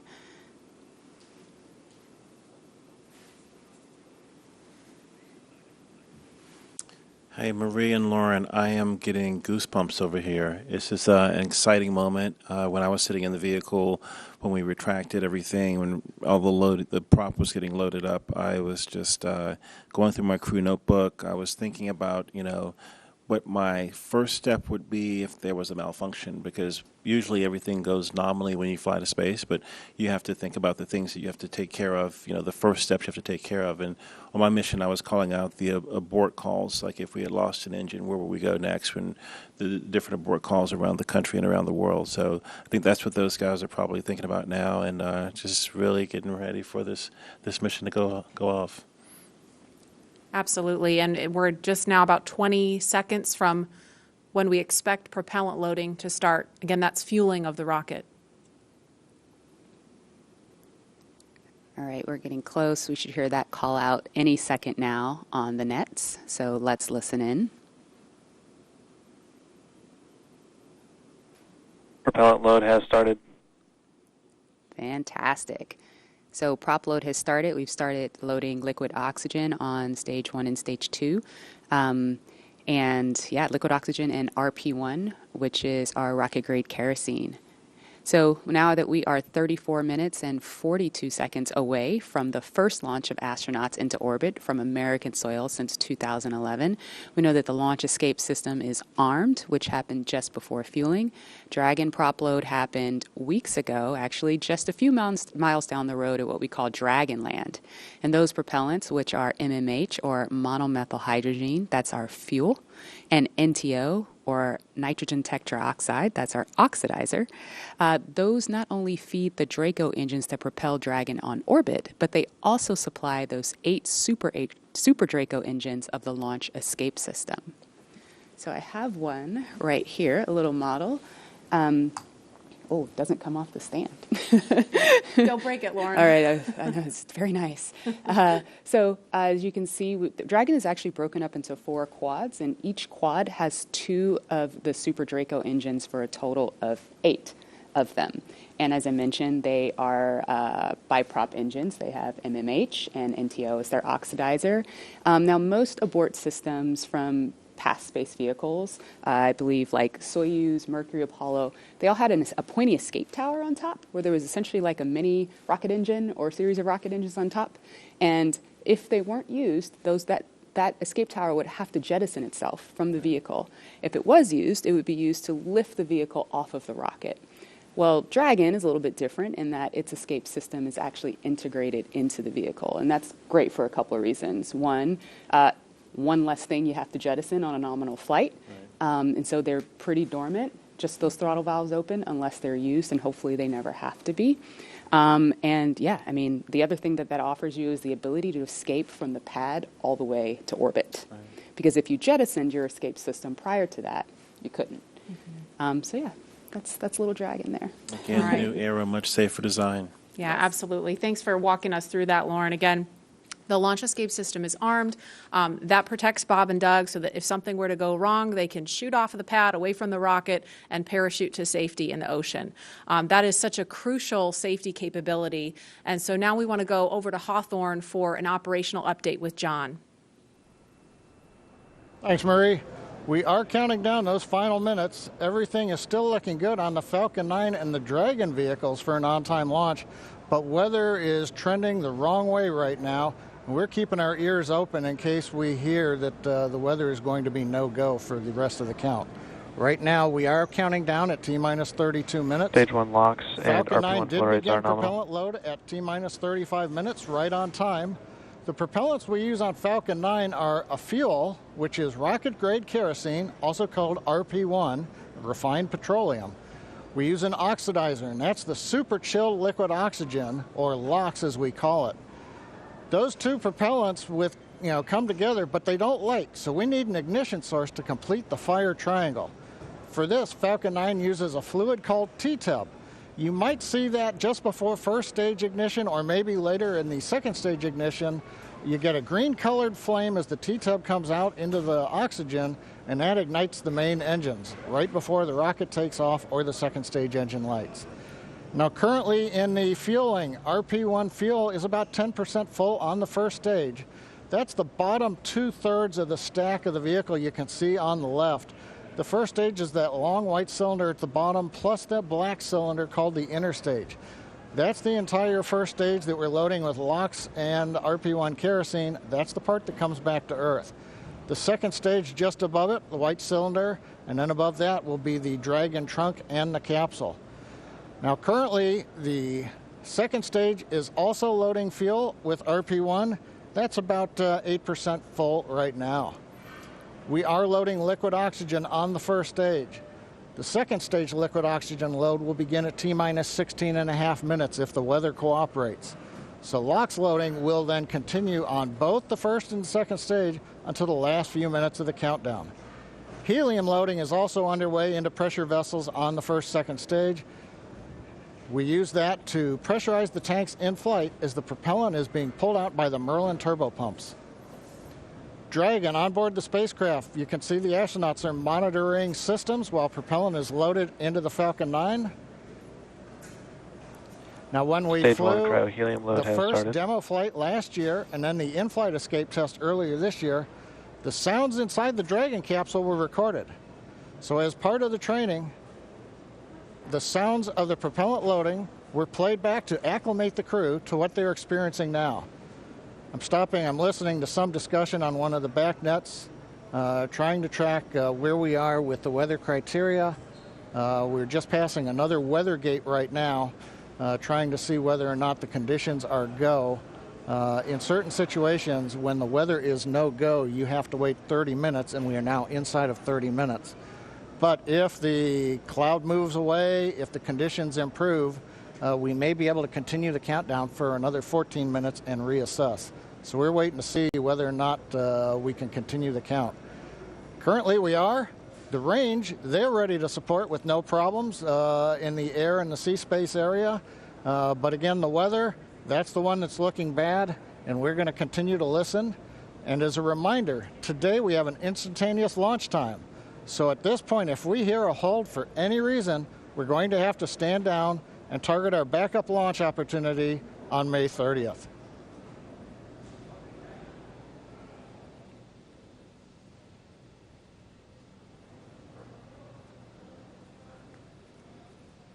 For Demo 2, Bob and Doug's flight to station will take about 19 hours, and their journey is fairly similar to the trip our cargo Dragon makes back and forth to the International Space Station, with two noticeable differences: docking and splashdown. As we await T-minus 0 in just a little over 28 minutes from now, ground operations teams just doing those final series of system checks, making sure both Dragon and Falcon 9 are ready for liftoff, and really keeping an eye on that weather. And you're just continuing to get live views of the teams. You've got Falcon 9 and Dragon on your left, and then Bob and Doug on the right as they prepare at the Cape for liftoff. Once we hit T0 and a successful launch occurs, we will watch Falcon 9 and Dragon make their ascent until Falcon 9 and first and second stages separate and send Dragon on its way to the space station.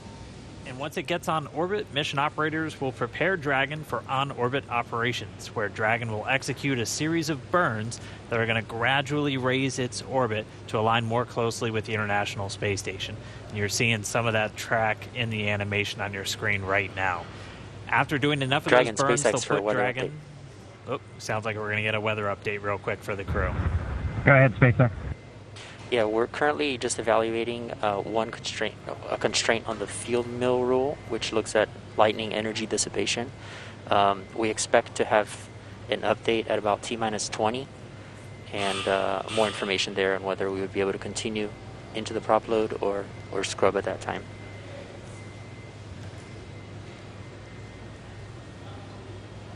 Okay, Jay, thanks for the update. We appreciate it. Copy. So I'll give you some more words in about 6 minutes.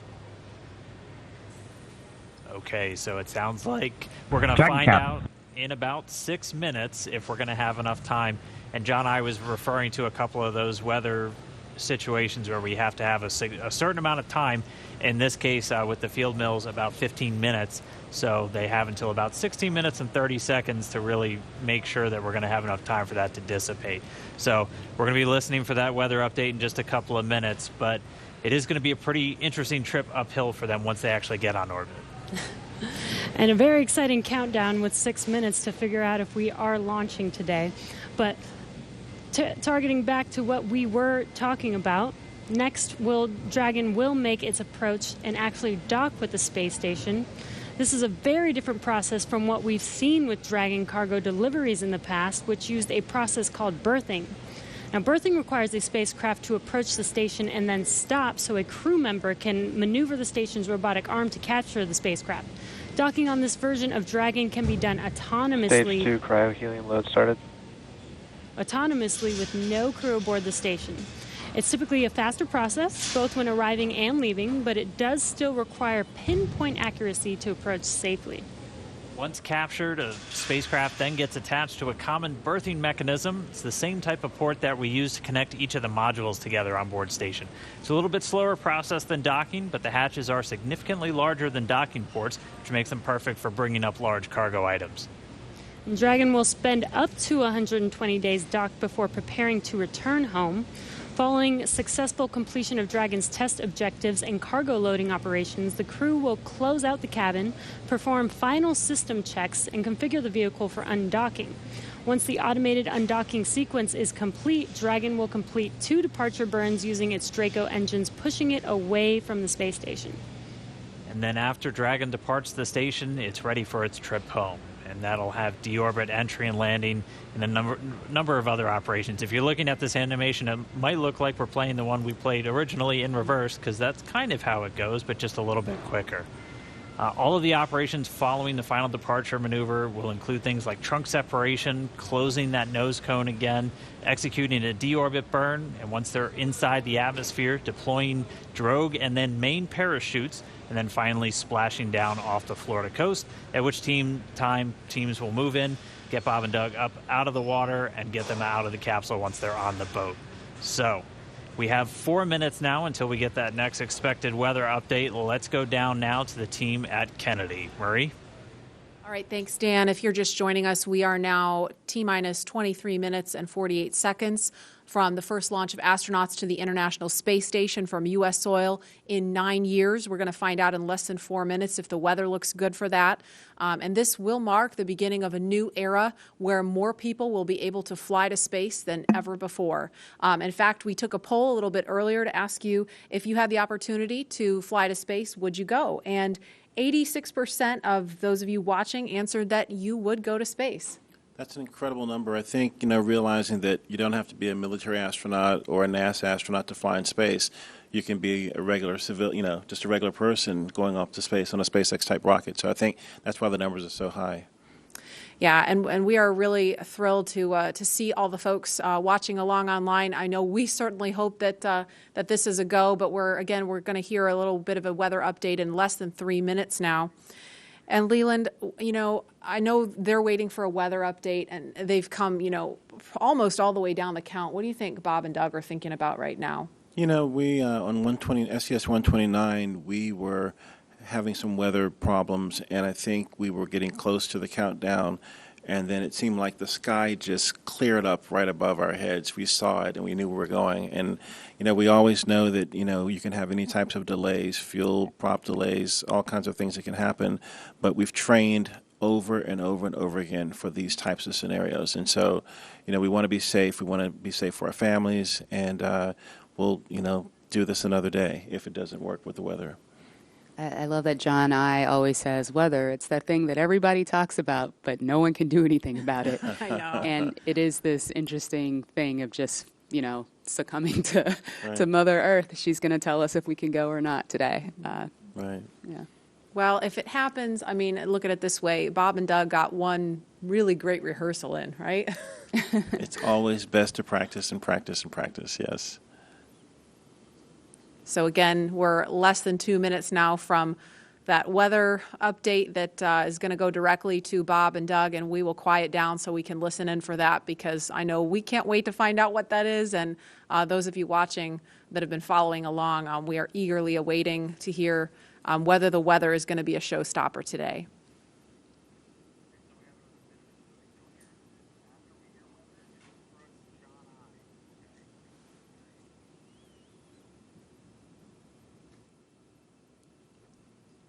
These clouds can seem really deceiving at times, right? You see the blue skies peeking through and you think everything's fine, but you just don't know. That's why we have those launch weather officers. Absolutely. And I know, we've talked about it before, but it's not just the weather in Florida that they're looking at. They've got to look at weather downrange. If they were to have an abort in flight and they needed to come down somewhere in the ocean, they need to consider what the weather's like out there, because recovery teams have to go out and get them in a situation like that. So there's so many variables, and that's why not just with this flight, but with every human space flight we've had in the past, there's always a very good chance of a scrub, because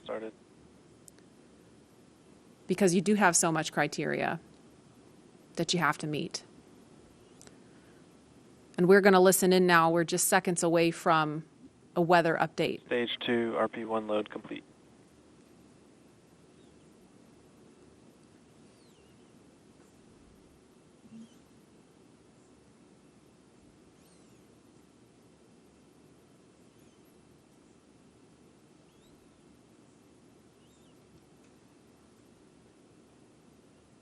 That is liquid oxygen you see venting off the rocket. That's completely normal and expected.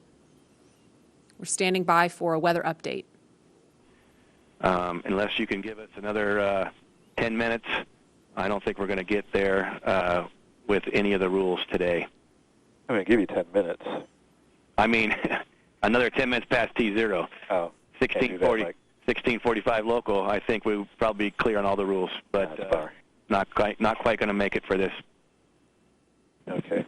We're going to check back in with you in about 2 minutes, and then I'll call it up at about T-minus 17 minutes.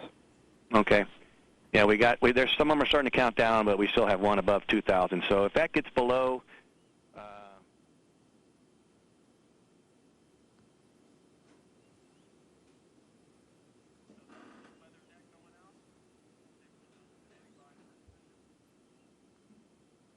And that didn't sound great right there. That was the weather net going out, but we're still standing by for a final decision.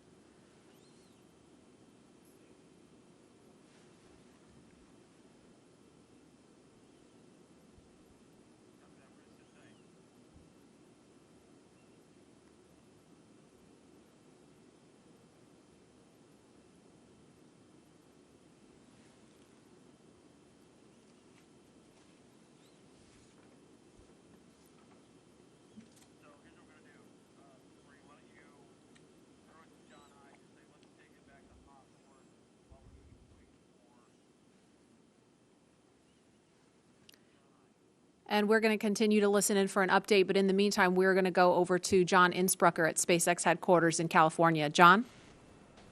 And Dragon SpaceX on weather. We're still T-minus 18 minutes and counting. LD is we are still having red some on weather. discussions. Expect an update from LD. We're waiting in about in a another few minute minutes.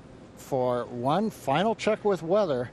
We're going to check at Okay, T-minus great, and 17 copy. minutes possibly. We don't really expect that things will have improved. The weather officer was not optimistic that the weather would clear up that rapidly.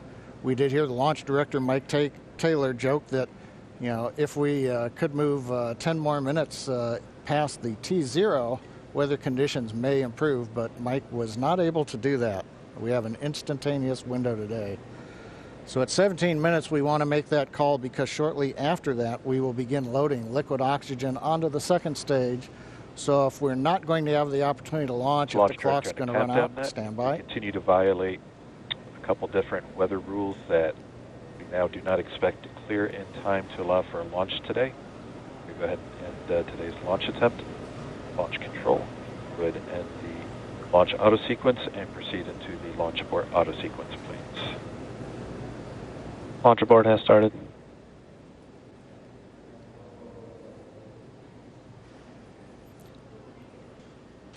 And Dragon SpaceX, unfortunately, we are not going to launch today. You are go for 5.100 launch scrub. 5.100. It was a good effort by the teams, and we understand, and we'll meet you there. Copy all. We've heard the call from the crew. They have been informed. Launch director Mike Taylor has called a scrub for the day, and we got the feedback when the Dragon team informed Bob and Doug. They said we gave it a good try, but they understand, and we are here to try another day. So right now we did officially hold the clock. It looks like at T-minus 16 minutes, 54 seconds. The launch automatic sequence that controls the Falcon 9, the loading of propellants, the cycling of valves, that is also stopped. We now proceed into what is a normal scrub sequence for us. We practice this every launch. So now we move into safely taking the propellants, the pressurization gases back off the first and second stages. As things get into a safe configuration, then we will disarm the escape system on Dragon, and we'll bring the crew access arm back around the spacecraft. So right now, we got down to just inside 17 minutes. The hardware was working very well on both Dragon and spacecraft.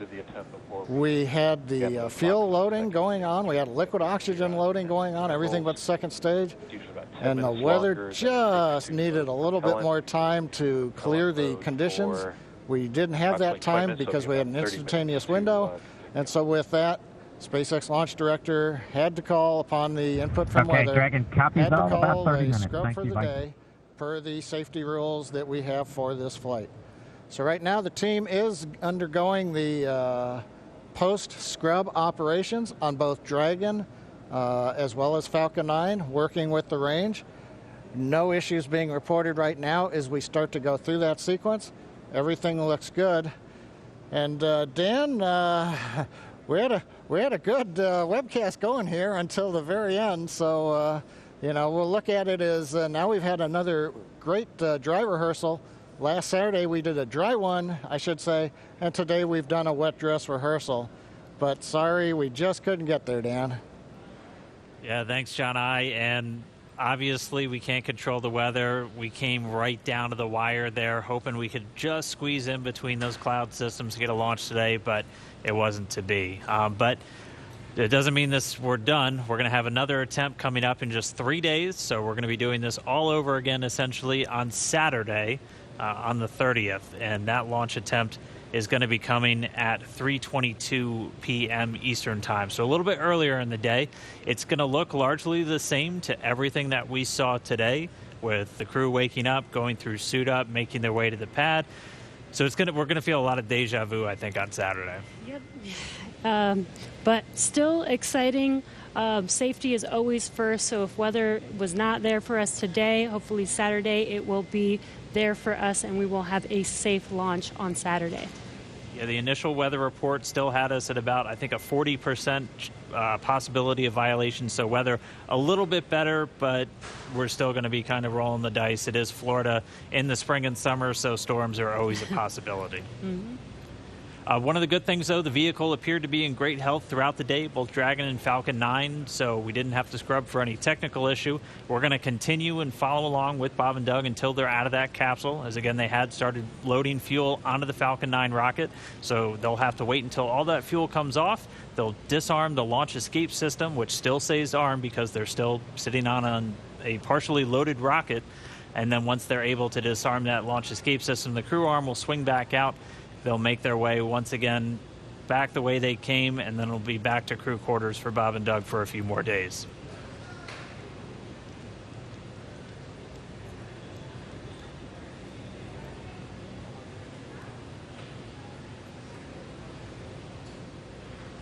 But if you're just now tuning in, wondering why we're not still counting down, we did have a launch scrub today. We were just a little under 17 minutes. Stage 1 LOX and fuel flow rates are nominal for offload. Expecting about a 40-minute offload time. So that call out, the LOX, the liquid oxygen fuel pumping out of the first stage of the Falcon 9, everything looking good with that. Expecting about 40 minutes for all that fuel to come off. So again, once that fuel comes off, Bob and Doug will be able to disarm the launch escape system, and that crew access arm will swing back out. They'll be able to make their way back down and then over to crew quarters. So unfortunate scrub today because of weather. That was the one thing we were tracking from the moment we started today, watching Bob and Doug get suited up for their launch. We did abort today's launch, or scrub today's launch, with a little under 17 minutes to go until our T0 time, which was 4:33. So that's going to move us to our next attempt, which is coming up on Saturday, and that time is going to be 3:22 p.m. Eastern time, so a little bit earlier in the day for Bob and Doug and for everybody else watching around the world. They're still going to have a 19-hour flight to station if that's when we launch, and a lot of the stuff that we saw today is going to look very similar, but we're just going to have to try again, cross our fingers, hope for a little bit better weather the next time. And again, this goes with every launch. We do track everything all the way down to T0 to make sure that everything is go, making sure that the range is go, weather is go. So this is standard procedure. We always tend to make sure that we have a backup day, launch day, in case we do have scrubs like today. So this is pretty normal and standard. Nothing to be worried about. Again, we do this for the safety of our vehicles, as well as today we had astronauts on our vehicle. So even bigger reason for us to make sure that we have safe weather for them to fly. And just a reminder for everyone still tuned in, it takes about 40 minutes for all of this propellant to come off of the Falcon 9.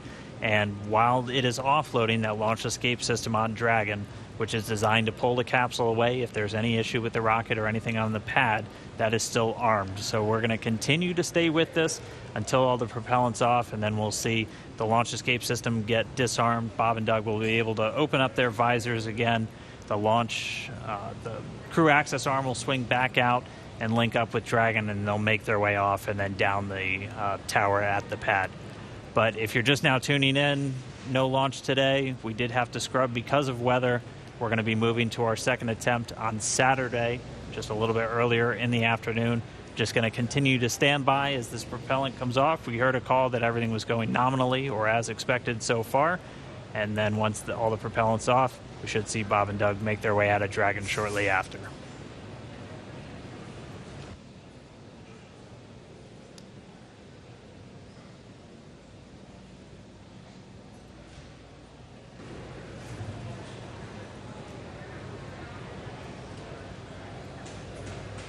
And what you're seeing on your screen is a live view of Bob and Doug on the right side inside of Dragon as they're waiting for propellant to be removed from the vehicle so that it is safe for them to disarm the launch escape system.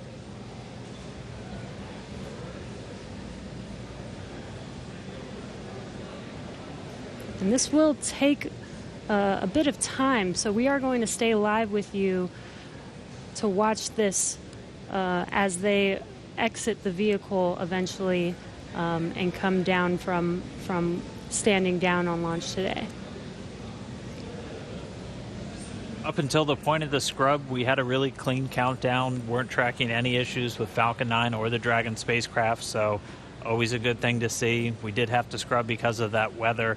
To be a little bit more specific, we were still in violation of one of the weather criterias. It was the strength of electric fields in the atmosphere that the 45th Space Wing and other weather operators are monitoring around the launch pad. And that's one of those rules where we need a certain amount of time if we're in a violation. In this Offloads are case, nominal, roughly 50% on stage 1 LOX and fuel, 85% on stage 2 fuel. So the propellant offload on Falcon 9 continuing to go well.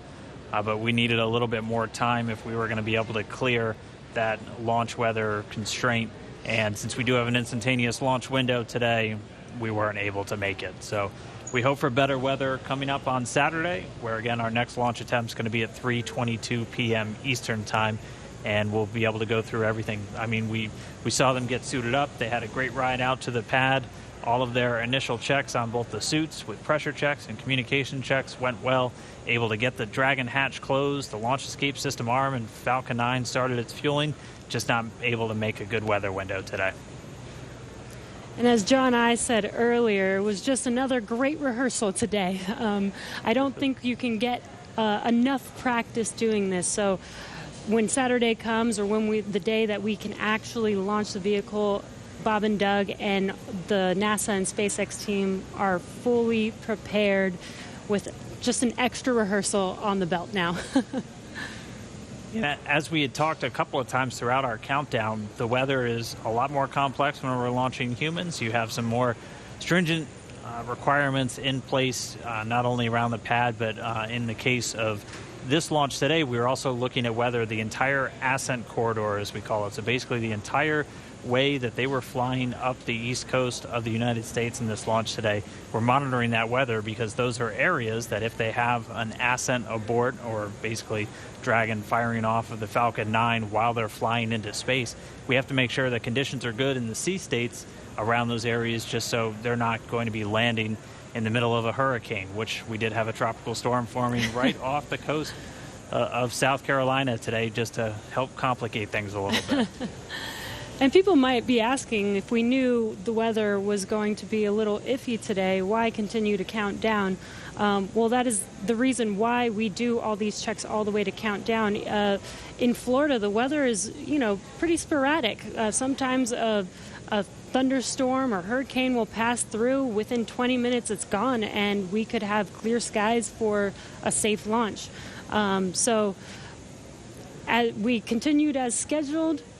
Standard procedure again to just continue to monitor weather all the way down to the last minutes of the count, and we see what happens. So today, unfortunately, we did scrub for weather, but we will attempt again this Saturday on May 30th.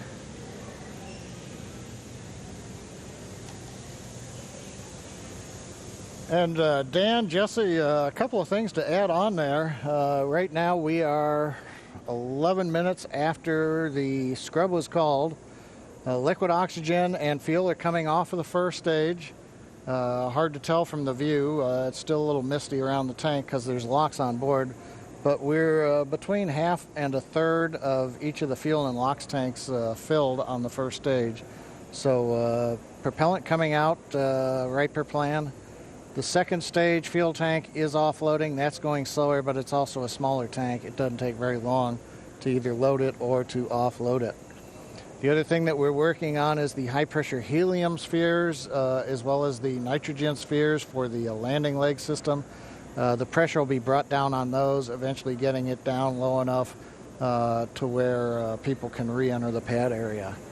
So right now, the team is preparing, once they get a permission, the SpaceX Ingress Egress technician team will come back inside the caution area around the pad, make their way up when conditions are right, open up the hatch and assist the astronauts out of the Dragon.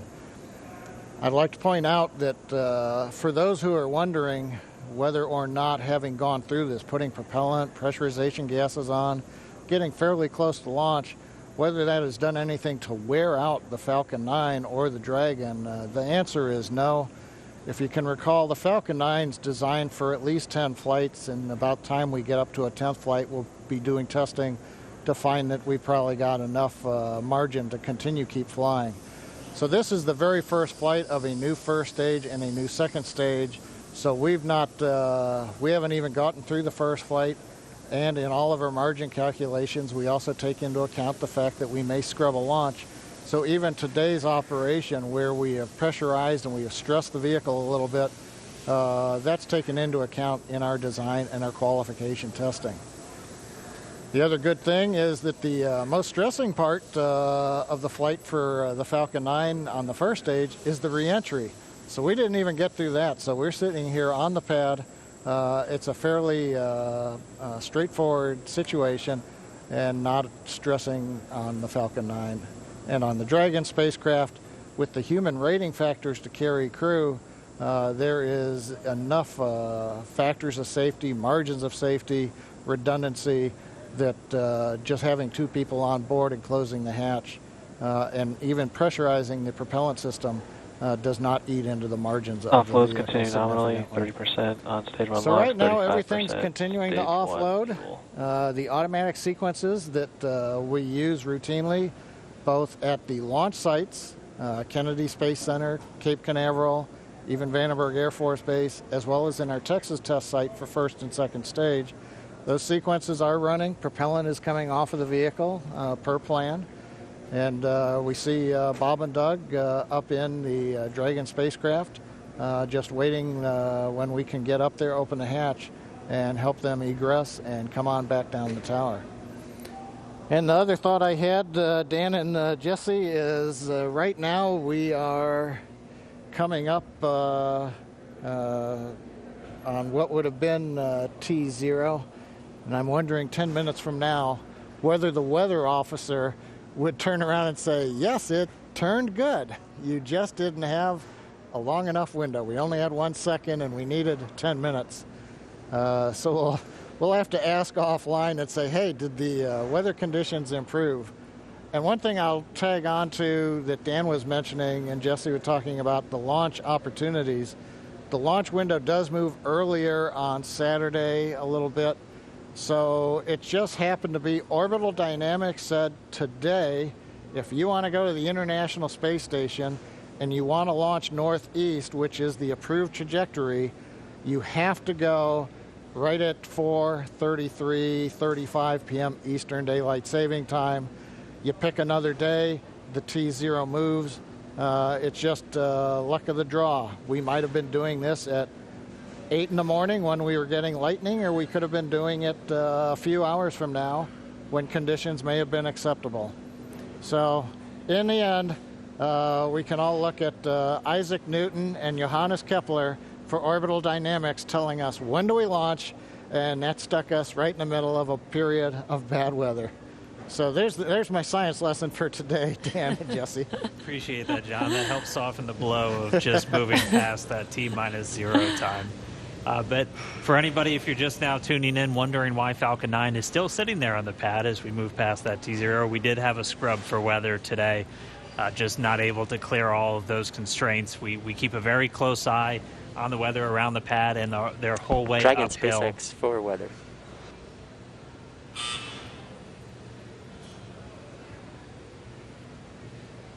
Right now, Bob and Doug are still inside of Dragon, Dragon. go ahead for weather. Yeah, I just wanted to give you some more words on the scrub rationale. Yeah, so we basically scrubbed due to 3 rules that we were violating. All 3 would have been expected to clear 10 minutes after our T0 time. And those 3 were natural lightning, the fuel mills, and the attached anvil.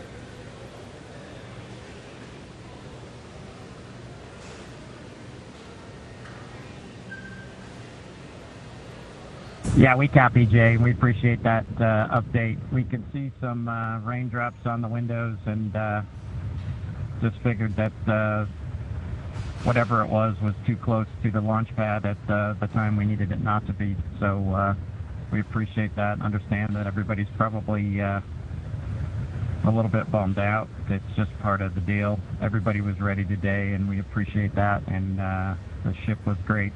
And we'll do it again, I think, on Saturday. Copy all. And yeah, we concur. And appreciate your resilience sitting there in the vehicle for us. We got the easy job.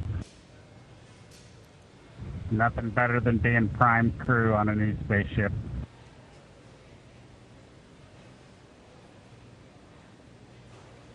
Copy that.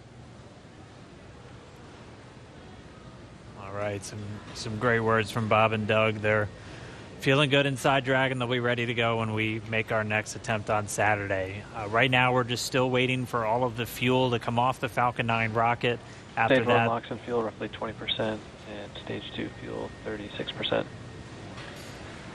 and so that call right there, we're still at a little over 20% on fuel, RP1, and LOX, liquid oxygen on the first stage, and then at about 26% on RP1 on that second stage. So again, it takes about 40 minutes once the process starts, so we should have right around 30 minutes or so until all that fuel's off. And then the crew will get the go to disarm the launch escape system. We'll see that crew access arm swing back into place, and they can begin to egress or get out of the Dragon spacecraft. And you heard it live, that weather update of what we violated. We were just 10 minutes off, unfortunately, but again, today was an instantaneous launch. And as John explained, it's due to the orbital mechanics and making sure that at the time we launch, it will allow us to get to the space station on time and accurately. So you can see on your right screen, Bob and Doug are patiently waiting. They do still have their visors on and still strapped into their seats. The launch escape system is still armed right now as we are offloading fuel, and will not disarm until prop offload is complete. And this is just to ensure the safety of Bob and Doug and make sure that they can egress safely from the rocket.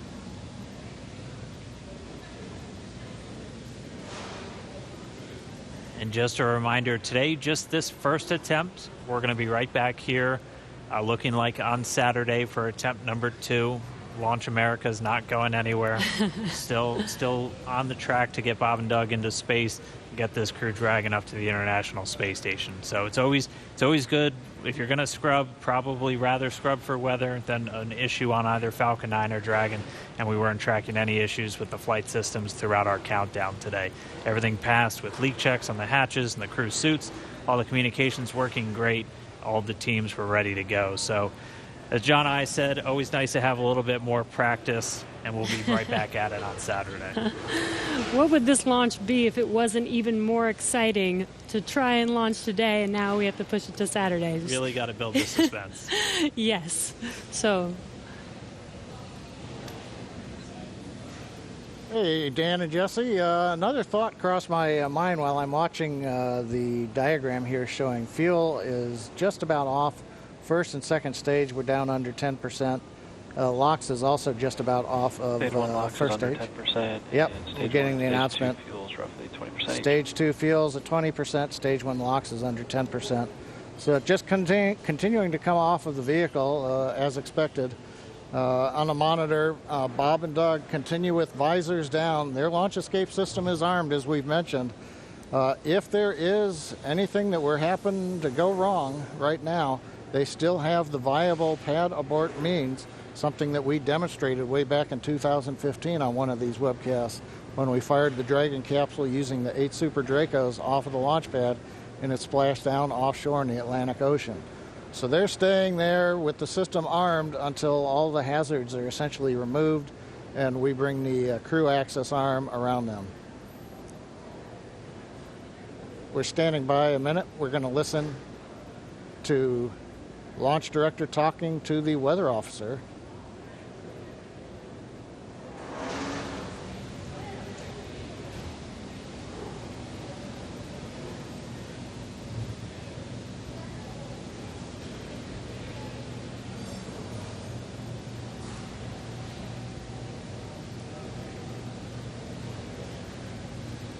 If you're just now tuning in, we did not launch today. We did have a scrub because of weather. But as we were saying, we are looking forward to trying this again on Saturday. Our launch time on Saturday will be another instantaneous window, so we'll have to have the weather cooperate again. and that launch time will be at 3:22 p.m. Eastern. I think our last weather update put us at about 40% probability of violation. John I can check me real quick. Yeah, Dan, what I saw coming out of the Air Force was 40% probability of violation, I believe. It's always tough because they report in terms of violation, and the optimists have to subtract that from 100% to go, hey, 60% chance, I'll plan my picnic. We were listening, the SpaceX launch director, Mike Taylor, was talking to the launch weather officer asking about the 3 criteria that scrubbed us today. It sounds like in another minute or two, the Lightning and the attached Anvil cloud rules will clear. The field mill rule, charge in the atmosphere, is still bouncing around, and so, hey, we may need several more minutes before that one would clear. So we'd need even longer than 10 minutes in the window today, it looks like, for all the rules to clear. That brings up what I wanted to mention a little while ago. I got lost listening to the weather brief. But there are a lot of folks who are going, why an instantaneous launch window for Falcon 9 and Dragon? Now, typically when we go to the space station, when we do the mission planning, it's an instantaneous window. There may be enough performance in the rocket to launch somewhere in a 5-minute period, but you've got to pick a time in there. But in the case of Falcon 9, once we start propellant load at T-minus 35 minutes, it doesn't matter so much if you can move 5 or 10 minutes left or right, because the whole sequence is scripted. We do the flight analysis assuming that the temperatures of the propellants are below a certain amount so that we know how much performance is available to the rocket, how much margin we're going to have. So essentially, if you start the countdown, 4 hours, 8 hours out like we were doing today, and you have a very short window, once you get into propellant loading at T-minus 35 minutes, you have to go as soon as you get to 0. We don't have the ability to stop the countdown, wait 5 minutes. Now all of a sudden the liquid oxygen starts warming up from 340 degrees below 0 in the ground system, and that changes how much performance you get carrying into orbit, and we don't want to cut into those margins. Now, if we had had something like a 4-hour window, which some communication satellites have, we could actually get down to almost 0, hold the count, detank the Falcon 9, wait a while, it takes us about an hour and a half, reload a whole new batch of cold liquid oxygen and fuel from the big storage tank that we've got there at Pad 39A, and try to launch again. But in that case, you have to be able to launch, about an hour and a half or so later after you scrub. And in the case of the International Space Station, an hour and a half from now, it's nowhere near where we need to be to get to orbit with the performance of the Falcon 9 and the Dragon. So today, it's a combination. We start the day with a 1-second window. Yeah, just informing you, it's but been once 2 we hours, get 30 inside of minutes 35 minutes, it becomes an instantaneous window for the Falcon 9, regardless of what the customer may be able to give us. So there's a little explanation for folks who are wondering why we have such a tight window. Okay, right now, it looks like copy, we are minutes bringing or the so, last bits of level, fuel off of the stage, and liquid oxygen is just about off of the stage. Stuff, so things are clocking right along per the 40-minute timeline. Everything looks good, and we'll wait to hear that we're clear, and then when we get the call for Bob and Doug to go ahead and disarm launch escape system, and the crew access arm will watch come back out, center itself around the Dragon hatch, and then the Ingress team will go up there and open the hatch. Thank you for the science lesson, John I. Hey, no charge. Much appreciated. We did hear a quick call to the crew there. We should be just under 10 minutes away from that prop offload completing. It looks like we're just tracking Stage 2 the RP1 fuel offload is complete. And there we have the confirmation. Stage 2 offload's complete. And we should have now just the RP1, so that densified propellant, or the RP1 is kerosene. We should be under 10%, a little under 10 minutes until that's off. And then we'll step through those events we were discussing, where they'll be able to disarm the launch escape system, get the arm back out there, and Bob and Doug can begin to exit the Dragon spacecraft.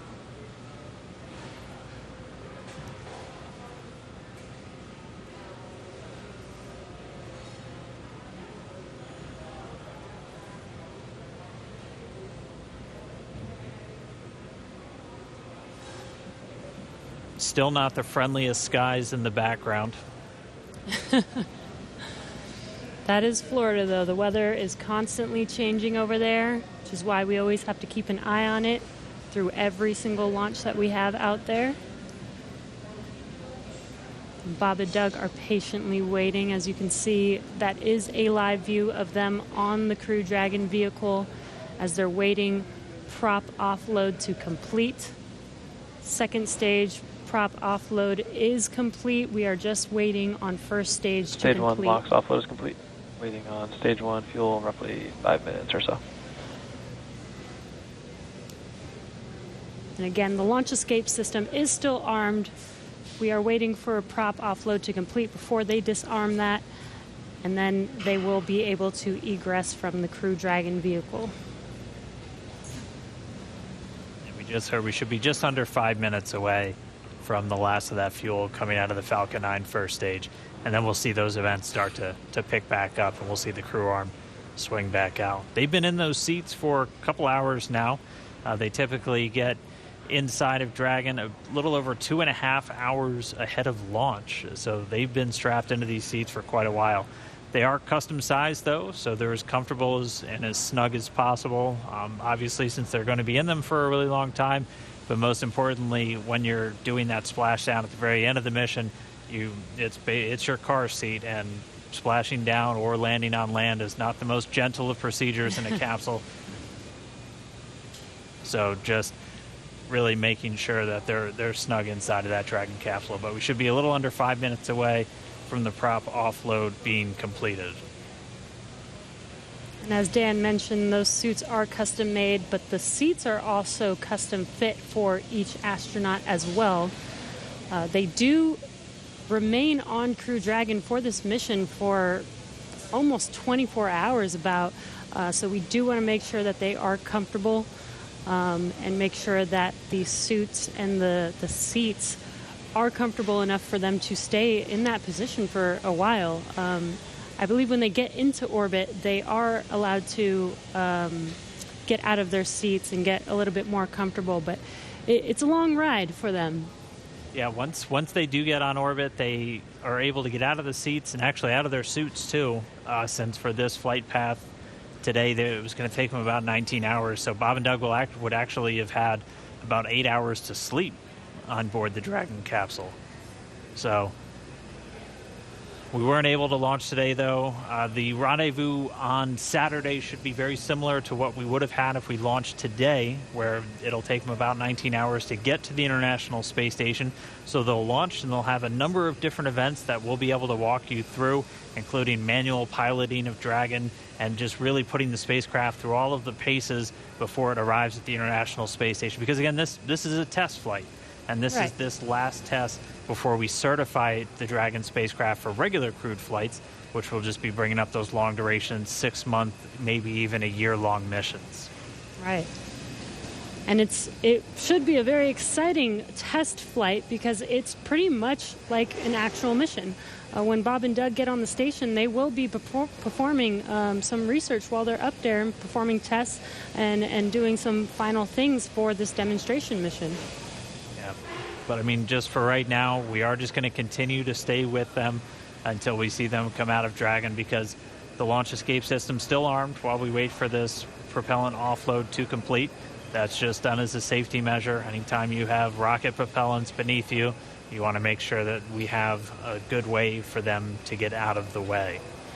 And so we should be within just a couple of minutes for that final bit of RP1 coming off the first stage, and then we'll hear the crew get the go to disarm that launch escape system. We'll see the crew access arm swing back in. But if you're just tuning in, expecting them to be in space, we did have a scrub today due to weather.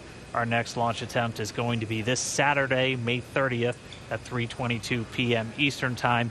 And just like we did today, we're going to be bringing you every single step of the way. It's going to look a little familiar if you watched all of today's, but it's going to be just as exciting. I can imagine it might even be more exciting with all the anticipation that we've hyped this launch up for with already going through it all today. But again, the more practice we have, the better off we will be. Hopefully next launch attempt we will have a flawless launch. and actually be able to lift off with good weather. Yeah, weather is going to be the big thing that we'll continue to watch. That was the culprit today for our scrub. And our initial weather reports already looking at about a 40% probability of violation. So as John and I was saying, the optimists in us have to say 60% good. So we're gonna look at the good side of this, and that's roughly what we were in the days leading up to this. We won't have a rogue tropical storm forming off of South Carolina on us on Saturday, but Florida weather will always be dynamic, so we'll just continue to track and hopefully get a good chance hit that window on Saturday. And just a reminder, everything else on the vehicle and for the mission was looking good today. It was just the weather, which, as John I said earlier, and Lauren even referred to him mentioning this, weather is the one thing that we actually cannot control on our missions. So unfortunately, it did cause us to scrub today, but the vehicles are healthy. Bob and Doug were ready. And they should be ready to go again with the next launch attempt on Saturday.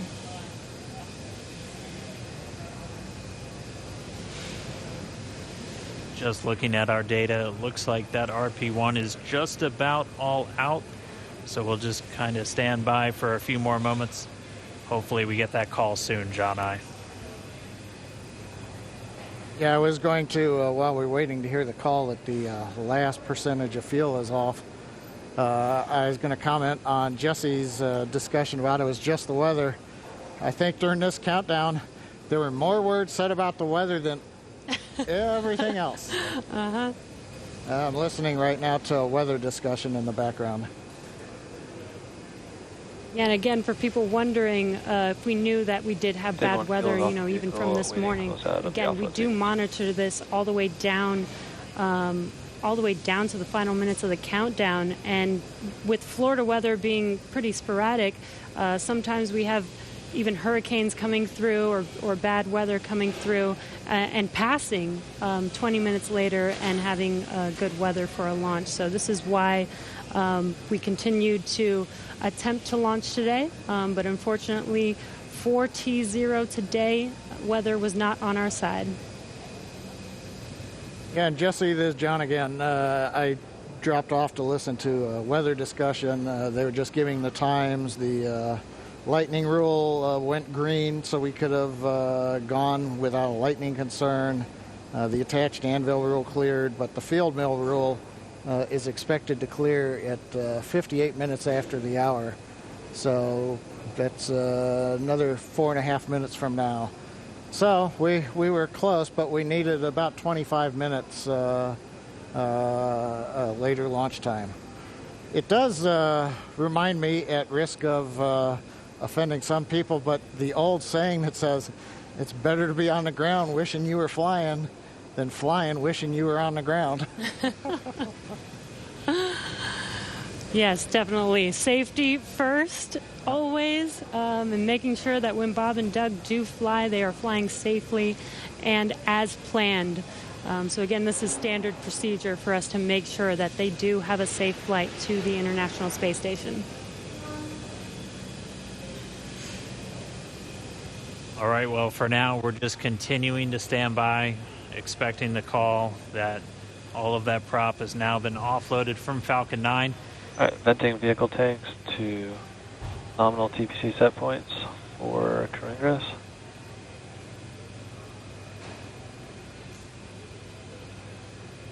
At this moment, the launch escape system still armed. Once the prop offload is complete, that'll be the next step in our procedures to have Bob and Doug begin to make their way out of Dragon.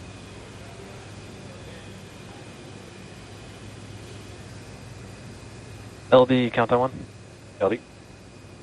We have the prompt here for nominal crew egress.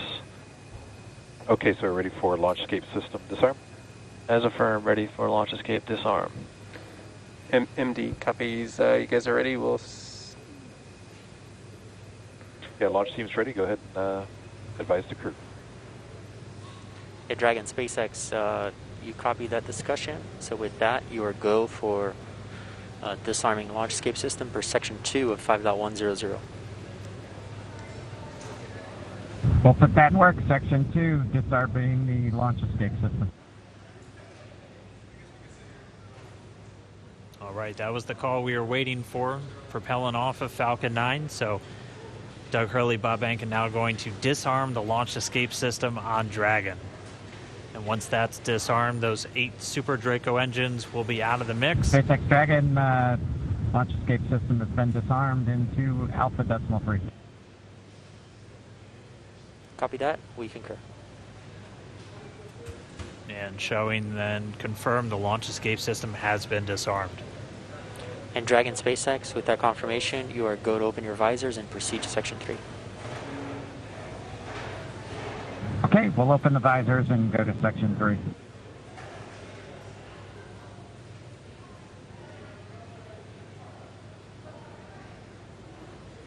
As you heard and you can see, Bob and Doug can now open their visors and get ready for exiting the vehicle. Again, they kept their visors on while the launch escape system was armed, while prop offloading was continuing. And that is just to make sure that they are safe. Now that there is no more propellant on any of the vehicles, they are safe to have disarmed the launch escape system and now are getting ready for that crew arm to swing back, the hatch to open, and for them to egress. SpaceX Dragon with an update. We're holding in 3.4 and we're ready for seat rotation when you are. Copy that. We'll wait for the closeout team to open the hatch and verify clearance, and then we can execute seat rotation.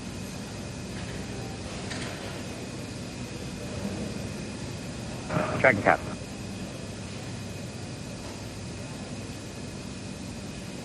And there's that crew arm swinging back towards Dragon.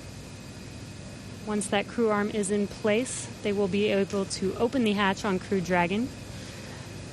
Bob and Doug's seats will rotate back out of launch position so that they can safely get out of their seats and egress the vehicle.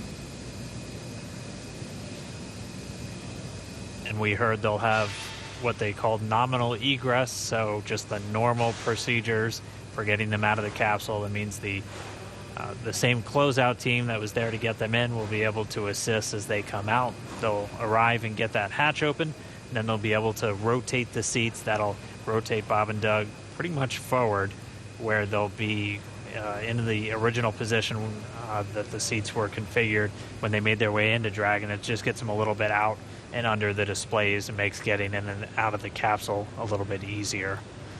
They've been in those seats for about 3 hours at this point, so definitely a long day for the crew. As they woke up about 6 hours prior to our T-0, had their breakfast, which we confirmed was steak and eggs, at least for Doug Hurley. And then they proceeded through all of the suit up and the trip to the pad, making their way inside Dragon, where they've been for about the last 3 hours at this point. We were on track for an on-time liftoff right at 4:33 p.m. Eastern Time, but did have to scrub a little under 17 minutes before launch due to weather. So for now, we've offloaded all of the propellant off of Falcon 9. The launch escape system has been disarmed. That crew access arm is back right up next to Dragon, as you can see in that view on the left.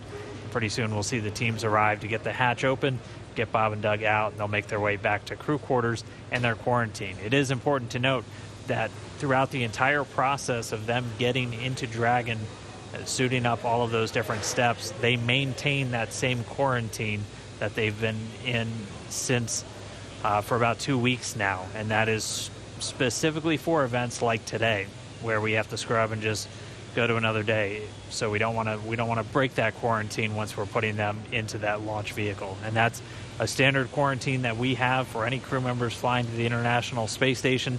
The current COVID-19 pandemic obviously puts a little bit of extra pressure and a little bit of an extra spotlight on that, but they're following a lot of the same procedures that we have in place just to keep crew members healthy before they go and spend several months in space in an enclosed environment with just a couple of other people. Right, and it's a little bit more difficult to get them help on the space station, right? So we want to make sure that when they do head up to the space station, that they are fully healthy. So this, again, is standard procedure, not just because of this pandemic that's going on. This is a standard procedure for astronauts to quarantine prior to heading to the station. And as Dan mentioned, this is a standard procedure to exit the vehicle as well. We did scrub today, but this is not an emergency state.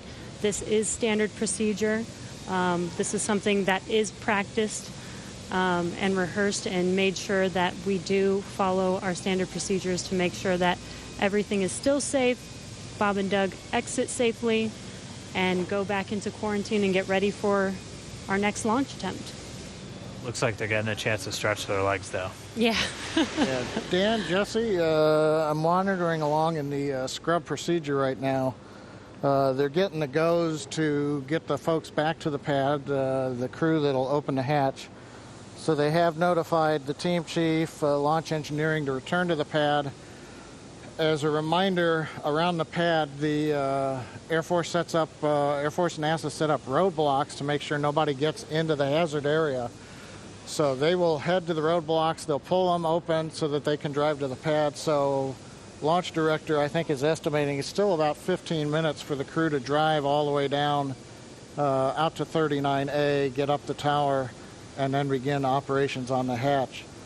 They have confirmed that the purge of the Dragon service section, which is nitrogen during the countdown to avoid an oxygen leak, that is back on air now. The crew access arm is on air, so they're ready for the Egress team to get up into the tower, but it's going to take them a little bit still, I think, to drive down the road in the vehicles and go up the elevator. But everything continuing to run per a normal scrub countdown, which we have had the opportunity to practice with the crew in, for example, the dry dress rehearsal last Saturday, after we had done the static fire of the Falcon 9 the day before.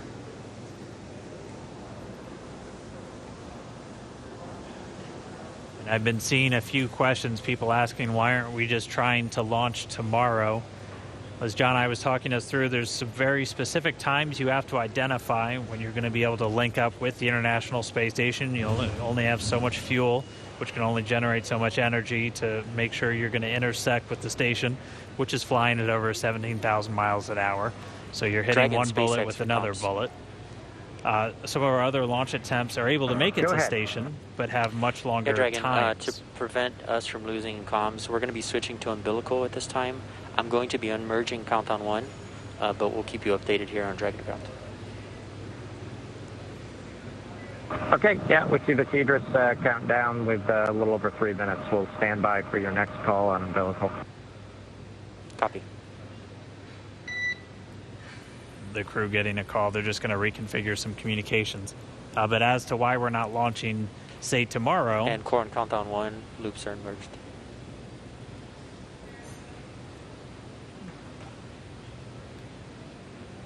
But when we pick our launch attempts, we also have to take in mind some of the human factors of these attempts. Some of these other launch attempts may exist, but it would require Dragon taking in excess of 30 or more hours potentially to reach the station, which could wreak some havoc with the sleep shifts cycles, not only for Bob and Doug, but also for the crew on board station that has to line up their sleep schedule with Bob and Doug as they arrive. And the crews on station and Bob and Doug will be operating off of Greenwich Mean Time once they get there. Dragon SpaceX, ComTrack umbilical. SpaceX Dragon, loud and clear on umbilical. Copy, have you the same. Still getting good comm between the crew and the core here in Hawthorne.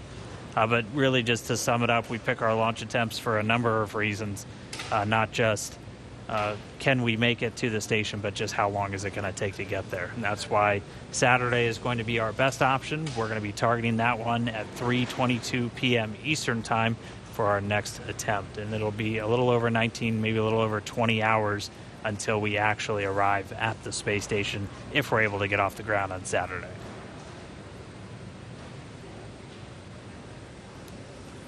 And this gives Bob and Doug, a few days to kind of shake off the nerves from today's launch attempt, give them some more time to rest, and again get ready for our launch attempt on Saturday.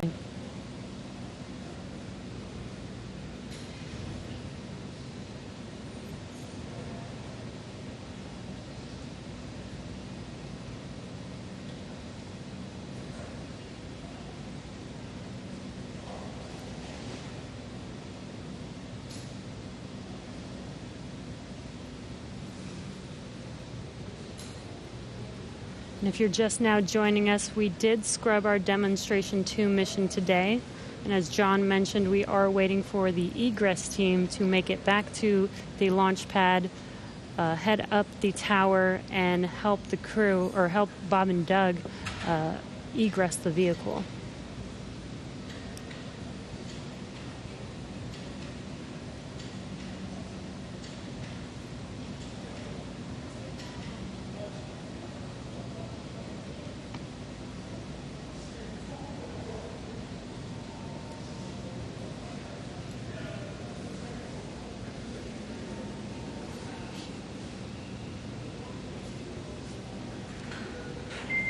Dragon SpaceX for closeout team status.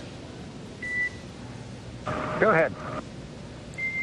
Yeah, the closeout team has arrived at the pad and they are proceeding to the White Room. Copy that. You heard that call out. The Egress team is at the pad and are proceeding to meet Bob and Doug in the White Room, where they can open the hatch and help them exit the vehicle. Yep, and we'll continue to stick with Bob and Doug until we see that hatch get open and them start to make their way out. And then they're going to, and there we can get some views once more back at the pad. You can see that Egress team moving back in. They were wearing the black clean suits that we saw as they were helping Bob and Doug get into the Dragon just several hours ago. They're now going to get on the elevator, make their way back up, down the crew access arm, and then we'll get that Dragon side hatch opened. And as we saw earlier, this is a very tall structure, but that elevator is pretty quick there. So we saw them enter the bottom of the tower. It should be a very short time before they make it to the top and are able to get to the White Room and open the hatch for Bob and Doug.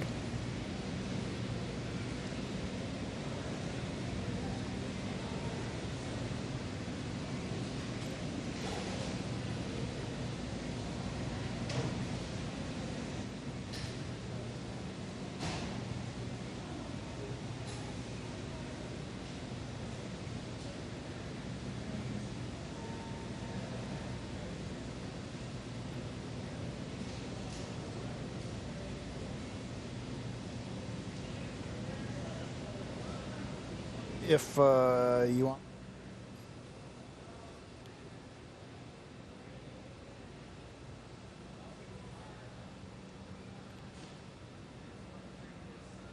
And should just be a few more moments. We'll see that closeout team make their way back into the crew access arm and down the hatchway. And again, if you are just now tuning in, we did have that scrub just about a little under 17 minutes before launch.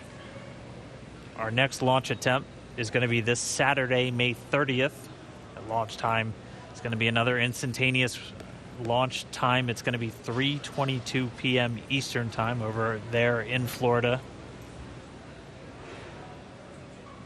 And assuming an on-time launch, it'll be a pretty similar flight that we were looking at today, where it'll be roughly about 19 hours before they make that initial contact to the International Space Station. They'll get on orbit and execute a series of 5 different burns to gradually raise their orbit until they're just a few hundred meters below the station and maybe a few kilometers behind. And then they'll do all of the final approach initiation maneuvers. And by that point, the team here in Hawthorne will be working very closely with the team down in Houston in the International Space Station Flight Control Room. Weather for Saturday still not ideal, but it's roughly what we started out with today, where we have about a 40% chance, possibility of violation and it'll be tracking a lot of the same issues with cumulus clouds and potential precipitation. We'll also be keeping an eye on all of the downrange weather. Oh, it looks like we're seeing some people start to make their way into the crew access arm now, so we should see them get that Dragon side hatch open in just a few minutes. But as a reminder, we'll be looking at weather around the launch pad and weather downrange in their flight path on the way to orbit, and that's always checked just in case they have to do any kind of emergency maneuver and land down in the Atlantic Ocean. We will be making sure that the weather is at acceptable levels all the way until they're into space. So you can see the team coming down now. Should see the hatch open momentarily, and then we can begin to get Bob and Doug out of the Dragon spacecraft.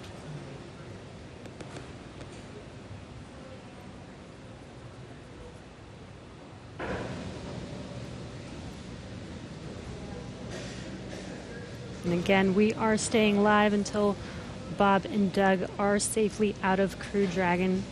You can see on your left-hand screen the team getting ready to open the hatch for them and help them out of their seats.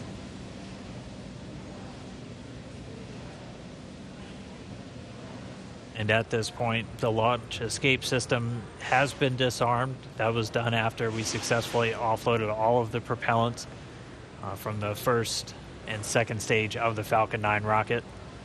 There are propellants loaded into Dragon, so the teams look like they were just doing what we call kind of a sniff test, so using a portable detector just to assess the atmosphere around the Dragon capsule itself before they get the hatch open and bring Bob and Doug out.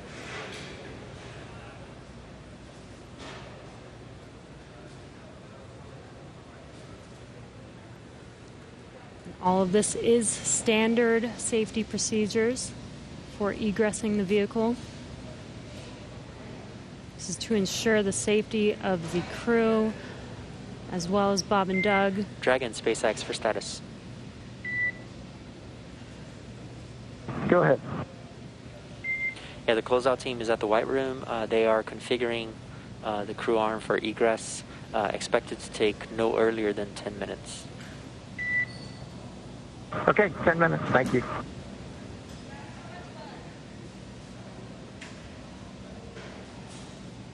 It should be just about 10 minutes. As a reminder, they're in the White Room. We walked through that a little bit earlier in our coverage this morning. The White Room name simply because of its color, and that's something that started all the way back during earlier Gemini missions. And that is literally the last place on planet Earth where astronauts are standing before they get loaded into this vehicle. It has an environmental control apparatus and a seal that it can put right up against the Dragon spacecraft just to keep all of that dust, dirt, and Florida humidity and Dragon out of the SpaceX, capsule. we're right at 3 hours in seat rotation. I just wanted to check in with you on comfort levels. I'd say no changes, Jay. It hasn't been too bad at all. Copy all. And obviously at this point, with the launch escape system disarmed, we have loosened up straps and gotten our feet out of the straps on the bottom of the seat, so it's a little more comfortable anyway. Copy all. Looks comfortable.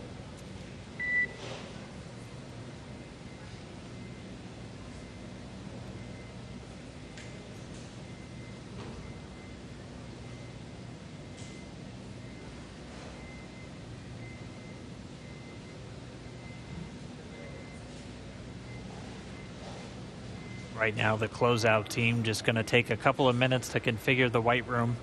They'll set up a seal between it and the Dragon spacecraft just to make sure we're not letting anything from the surrounding environment get into that spacecraft, which is kept very pristine, obviously, for the crew members once they're inside. They have a small bridge that just connects the crew arm to the capsule itself. Just making sure they have a nice clear path for their entrance and exit from the spacecraft. So it should just be a few more minutes. We'll see that hatch get opened, and then our crew members can start to make their way out. And you heard seat rotation. They rotate the seats prior to their actual flight to where they're a little bit more parallel to the ground and that just puts them directly in front of those displays. We'll see them rotate down, just giving them easy access to get out of the capsule.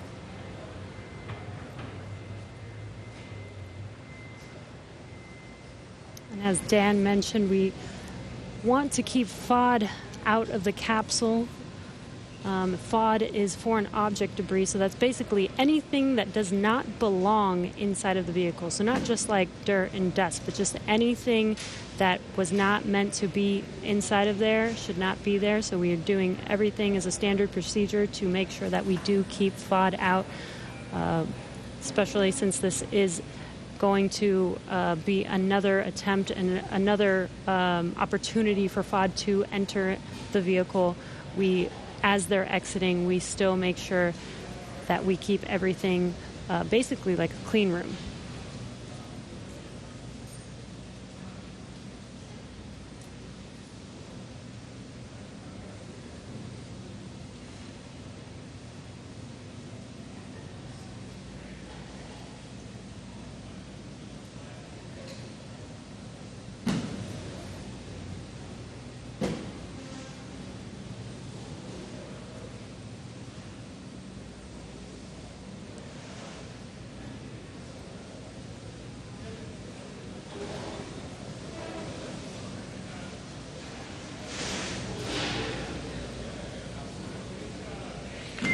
Dragon SpaceX, you may hear some vehicle venting in about 20 seconds.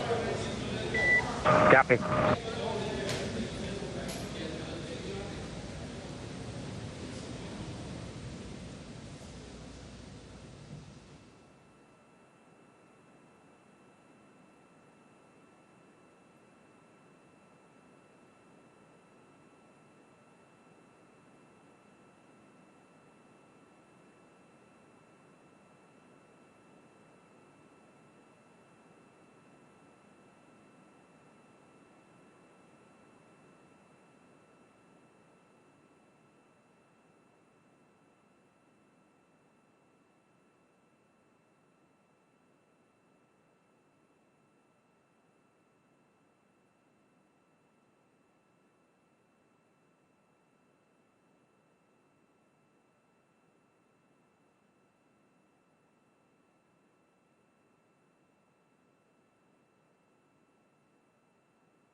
John Isberger here with the webcast desk in Hawthorne, California. We are continuing to wait for the crew to open the side hatch. We've got the camera showing astronauts Doug Hurley, Bob Behnken inside. Visors are up. They've gotten their feet out of the restraints. Gloves are off in case of Doug, it looks like. and the team is just outside the hatch. They're going through the sequence right now, make sure pressure checks are all good, make sure there are no concerns with gases, be it the propellants of the vehicle or just nitrogen gas that we use as a purge. Currently, we are coming up on about 50 minutes after the planned T0. To just reiterate what Dan and Jesse have been talking about earlier, we had a good countdown. I had a lot of fun saying there were no issues on Falcon 9 or Dragon of a technical sort. The range was ready to support. The downrange weather looked good in case Dragon had to make a unplanned abort splashdown in an escape maneuver somewhere in the Atlantic. And we even had the, once we get on orbit, in case Dragon had to re-enter and come back early, the weather was good in the Pacific in case it had to come down. So everything was looking our way except Mother Nature, the weather. It's Florida, and we got into the back end of the tropical storm that has now gone ashore in the Carolinas. But unfortunately, that left everything disrupted just enough to where we violated several of the weather rules, and we did not have enough time for them to go green. Green meaning where the range says conditions are clear and you are all right to launch. We were still red on those rules, and that was the end of the countdown for the day. Again, we scrubbed at T-minus 16 minutes, 54 seconds. That was shortly before we were due to begin loading the liquid oxygen onto the second stage.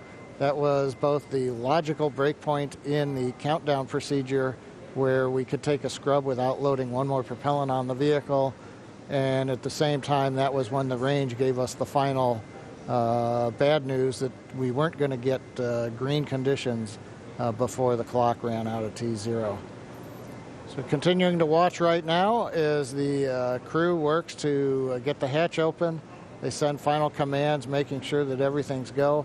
Once the hatch is open, the ground crew can verify that there's nothing in the way under the seats that Doug and Bob are sitting in, and we will get the seat rotation again, get them back a little bit more vertical. They're more on their backs right now in the launch position, so they'll rotate, then they'll help them out of the seats, and they'll come back out and down the arm and off of the tower.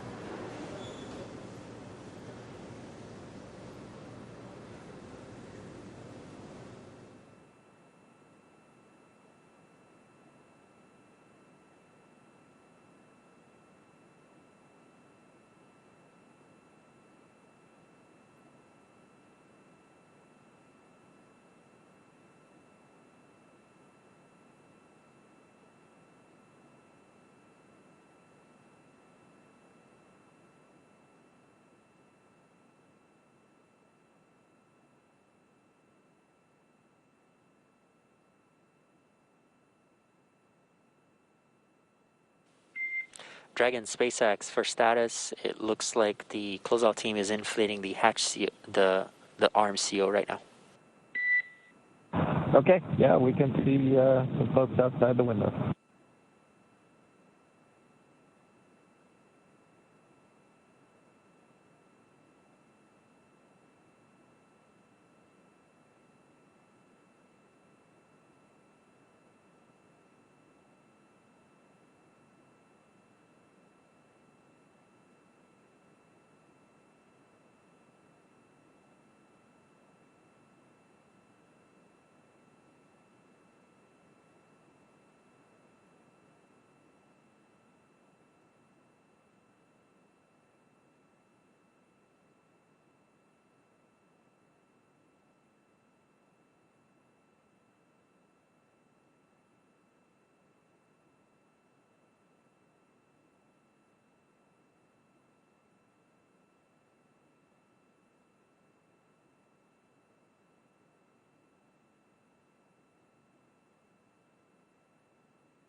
All right, we've been quiet for a few minutes, but if you're just now tuning in, we did not launch today. We did have to scrub today's mission due to weather. We were just under 17 minutes away from our T0 time at 4:33 Eastern when the call was made. We were still in violation of a few of the weather constraints that just are really there to inform teams when it's safe to launch. So we're looking at weather both around the pad and weather all the way on the way to orbit for them. So we did have to scrub. Since then, we've been able to get all of the propellant off of Falcon 9. The launch escape system has been disarmed, and right now the closeout teams are there in the white room, so right at the end of that crew access arm. They're configuring the big seal that goes around the Dragon capsule just to make sure its environment is isolated from all that nasty Florida weather, and then they'll be able to get the hatch open, and we'll get Bob and Doug back out.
Well, we're coming up on just under an hour since the planned T0. Again, if you're just joining us, well, we've been here summing up for a while. Dragon, SpaceX for status. Yep, stand by for status check. Go ahead, Jay. Yeah, closeout team's still working to do the hatch seal inflation. Expect another 5 to 10 minutes. Okay. Okay. We scrubbed at T-minus 16 minutes, 54 seconds. We violated 3 weather rules. The weather rules finally cleared up, but it was long after the planned T0. The SpaceX Egress team did return to the pad. They were sent through the roadblocks that surround the pad, demarcating where the hazard area is. Team's up on the crew arm, and as you just heard, SpaceX talking to astronauts Bob and Doug. They're working the seal around Dragon. Then we make sure that Dragon capsule pressure is equalized with the crew arm, and then we'll go into the hatch opening sequence. So we've still got several more minutes. We'll carry that as we go. A couple of points to bring up. Once the crew comes off of the Dragon and comes back down, goes back to the crew quarters to de-suit, we will be Dragon leaving. SpaceX for awareness. We're going to command the vehicle into pad hatch open in preparation for hatch opening. Copy that. Okay, that's good. That'll get them into the sequence to make sure that the pressures inside and outside And are note, equal. this will equalize cabin pressure, so you may notice something there. Okay, thanks. So as I started to mention, once everybody's off, we'll leave the Falcon 9 Dragon, the crew arm, where they are. That is in the launch support position. There's no plan to come back down to horizontal. The vehicle is designed to stay vertical. Now, if we were to find something wrong during the countdown as we go through data review, that could mean that we have to come horizontal, as we did late last night, early this morning, as we were working a ground issue on the transporter erector, and then we went right back up. But currently, no plans to come horizontal. We'll stay vertical up to the next launch attempt on Saturday. There will also be, as is typical, engineers will go through all of the data they collected today, and then there will be a report out in what's called a Delta Launch Readiness Review, probably this Friday before we get into the next launch attempt on Saturday. That's where the engineering disciplines will brief management, chief engineer, launch director, mission director, the NASA customer, where we stand on today's countdown, what we learned as well as our readiness to proceed into another countdown attempt. But currently at Kennedy Space Center at historic Pad 39A, we're getting ready for the hatch opening and the crew to be able to leave Dragon, come back down, get out of their suits, and wait to go another day, hopefully this coming Saturday, the 30th.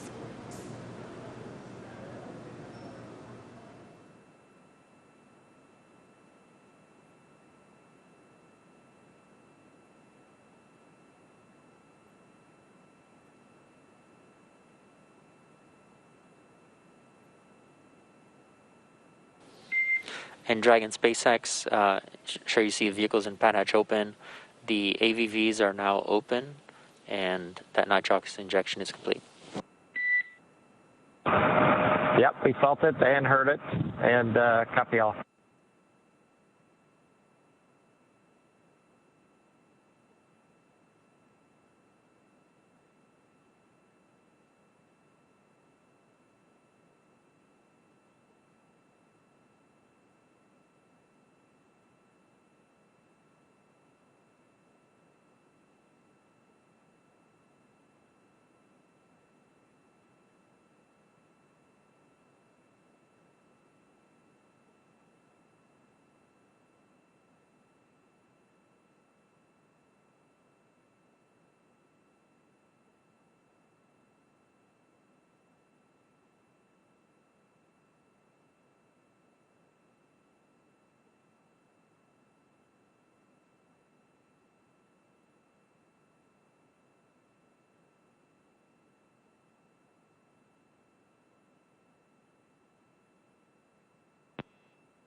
And Dragon SpaceX for status, the closeout team is stepping into hatch opening now.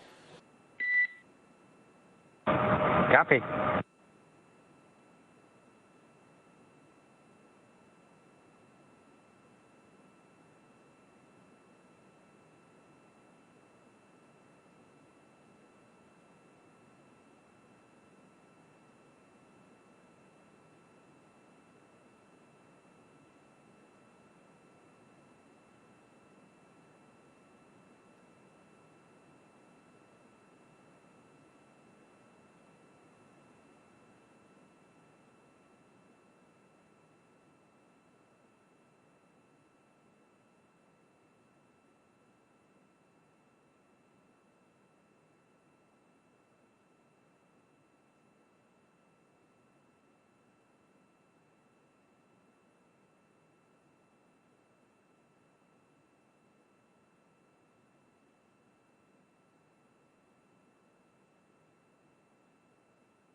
John Innsbrucker back here at the webcast desk in Hawthorne, California. We've got another camera up, and you can see the side-by-side view on the monitor. Astronauts Bob and Doug inside, waiting for the hatch to come open. We're still in the middle of a equalization step. Make sure that pressure inside the Dragon is equal to the ambient pressure, so that when we open the hatch, it just comes open without any extra force. You can also see the SpaceX team is up alongside the capsule.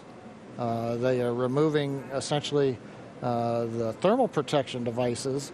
You know, for example, if you have a door handle on your automobile, if you're going to have to re-enter from outer space, you're going to have to put a small heat shield over that door handle.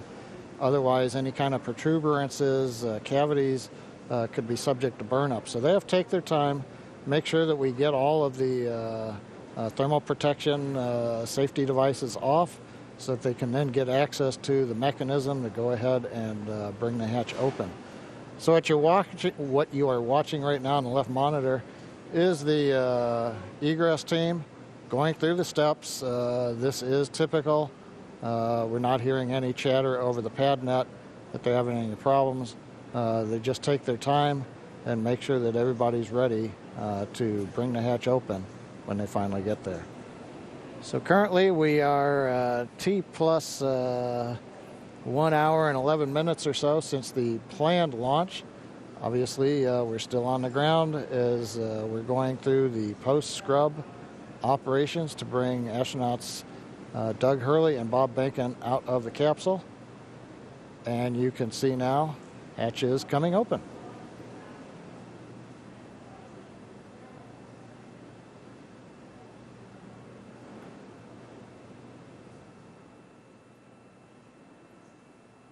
There's a view from the camera inside the capsule. You can see the hatch area. Crew gave a quick wave to the ground crew when it came open. And right now they should be inspecting the area underneath the seats so that we can command the seats to rotate back into the ingress egress position, make it a little easier on Bob and Doug to get in and out of the seats.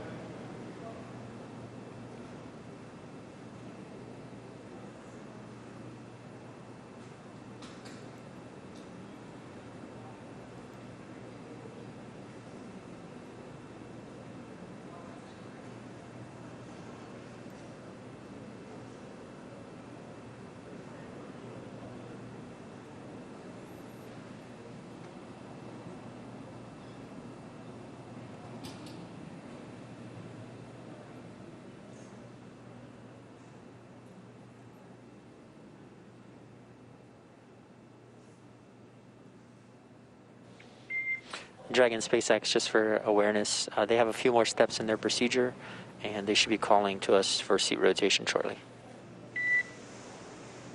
Okay, copy that. Yep, we see them working on that, and just as a lead into that, we are ready for the seat rotation, so just let us know when you're ready to start. We'll go.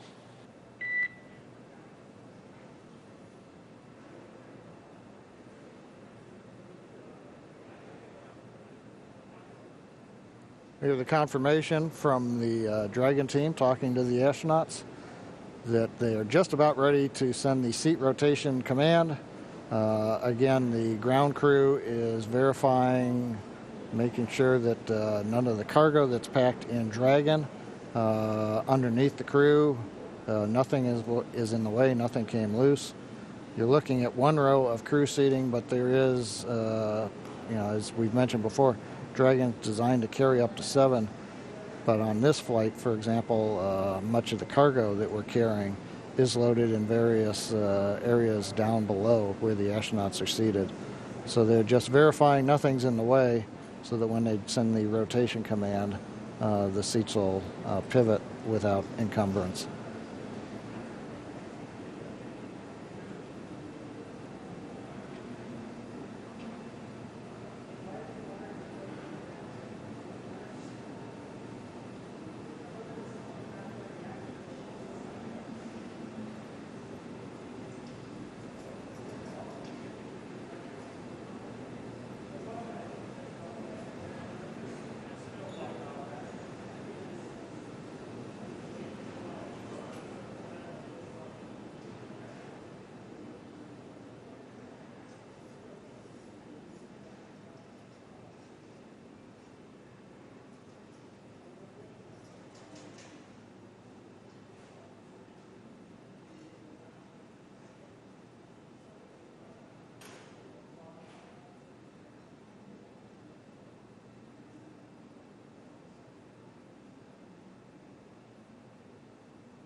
Dragon SpaceX, we are initiating seat rotation. Dragon copies, we're ready.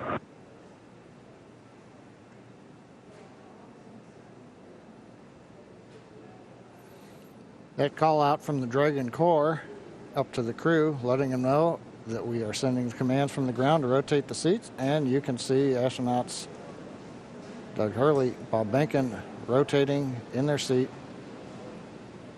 back to a more comfortable position to get in and out of the capsule.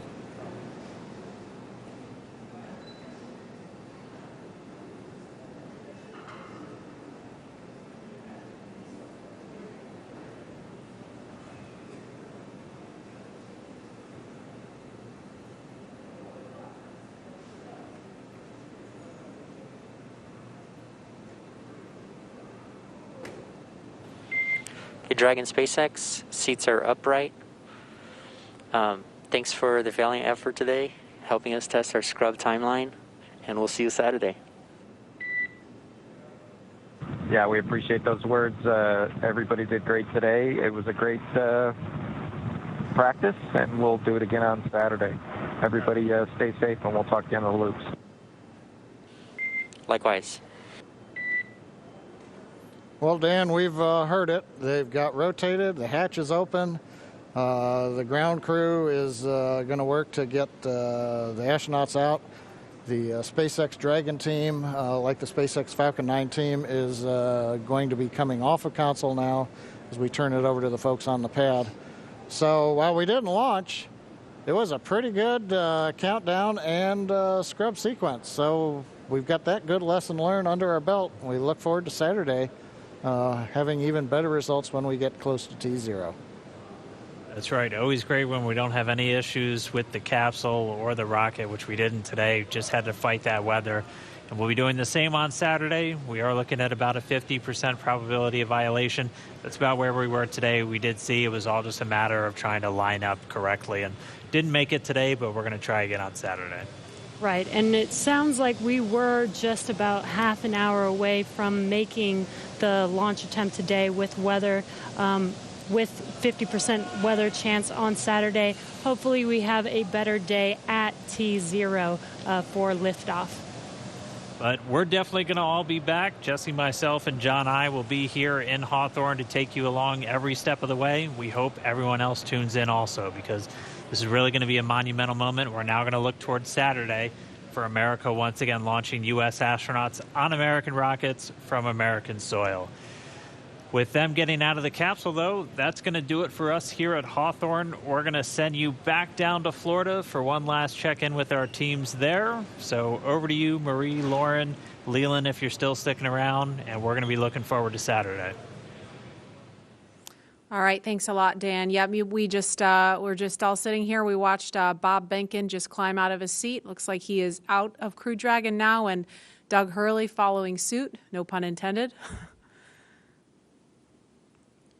There we see Bob in the foreground and Doug climbing out of Crew Dragon in the background.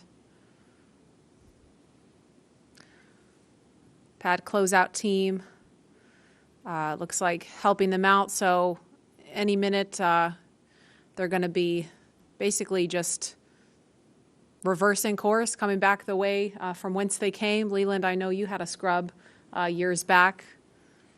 Yeah, Marie, in 2008, we were having breakfast. And I never scrubbed while I was in the vehicle, but we were having breakfast, and we got a call from the flight director saying that we had these engine cutoff sensors that were bad. 2 were bad, and the flight rules say that you have to have 3 of 4 to fly. And so we all said we're not going to fly unless we have them. And I think we all need to know that the flight rules are there to protect, our astronauts and their families, and we got very close today. We sometimes get that launch fever that we want to go ahead and just try it anyway, but we have these rules for a reason, and it's really important to stick to the rules, even in the heat of battle, even with dignitaries here. It's just the way that we have to do it as operators. It's also a good wet dress exercise. Went through, exercised all the systems nearly to T0, which is incredible. I believe this may have been the first time Bob and Doug are sitting on top of in our vehicle with a fueled rocket. So that's pretty cool. For sure. Closing the hatch, exercising the environmental life support systems, doing that flight leak check. I mean, all of this is a ton of learning that came out of here, even if we didn't ultimately go to space today. Absolutely. So we're getting a cool view that we wouldn't have seen if they'd launched. They're making their way back down the crew access arm. And they are going to be turning the corner there, heading to the stairs that are going to take them down to the elevator. Passing the worm. Passing the worm. So, yep, they're heading down the stairs now. It's going to take them down to the 255-foot level, and then they're going to be getting in the elevator, take them down to the ground level. And we'll do it again on Saturday. It's actually very reassuring that all systems were go. You know, there was no problems with the vehicle at all, as Lauren, as you said, and it was just some weather. And I think if we have that same performance on Saturday, and the weather gods give us some good juju there, we'll be good to go. Yes, please. I mean, we were so close today. It hurt my heart. If we had 10 more minutes, it sounded like we probably would have made it, but just was not to be today. And of course, we're going to always do what is the safest thing for the crew. And as they head into the elevator there, we do want to go over to Operations and Support Building 2 now, where the NASA Administrator, Jim Bridenstine, is standing by. He would like to provide his own thoughts now. We'll go to him. Well, thank you, Marie. I know there's a lot of disappointment today. The weather got us. But I also want to say it was a great day for NASA. It was a great day for SpaceX. I think our teams worked together in a really impressive way, making good decisions all along. So here in this particular case, we had just simply too much electricity in the atmosphere. There wasn't really a lightning storm or anything like that, but there was a concern that if we did launch, it could actually trigger lightning. And so we made the right decision. We had the parameters set ahead of time, the teams worked together, and in the end, the right decision was made. I will tell you, I've done a lot of interviews over the last 2 days, and in those interviews, I get asked over and over again, is there undue pressure here? People say to me, with all of the attention of the world on this launch, with all of the VIPs coming, are you going to feel pressure on this launch? And I will tell you, as I've told our teams, under no circumstances should anybody feel pressure. If we are not ready to go, we simply do not go. And I will tell you, I am proud, so proud of our teams working together to make the right decision in this particular case. We have a lot to look forward to. In just a few short days, on Saturday afternoon, we're going to do it again. Here's what we know. We are going to launch American astronauts on American rockets from American soil. We're going to do that. We're very close. I also want to say that this was an important milestone just today.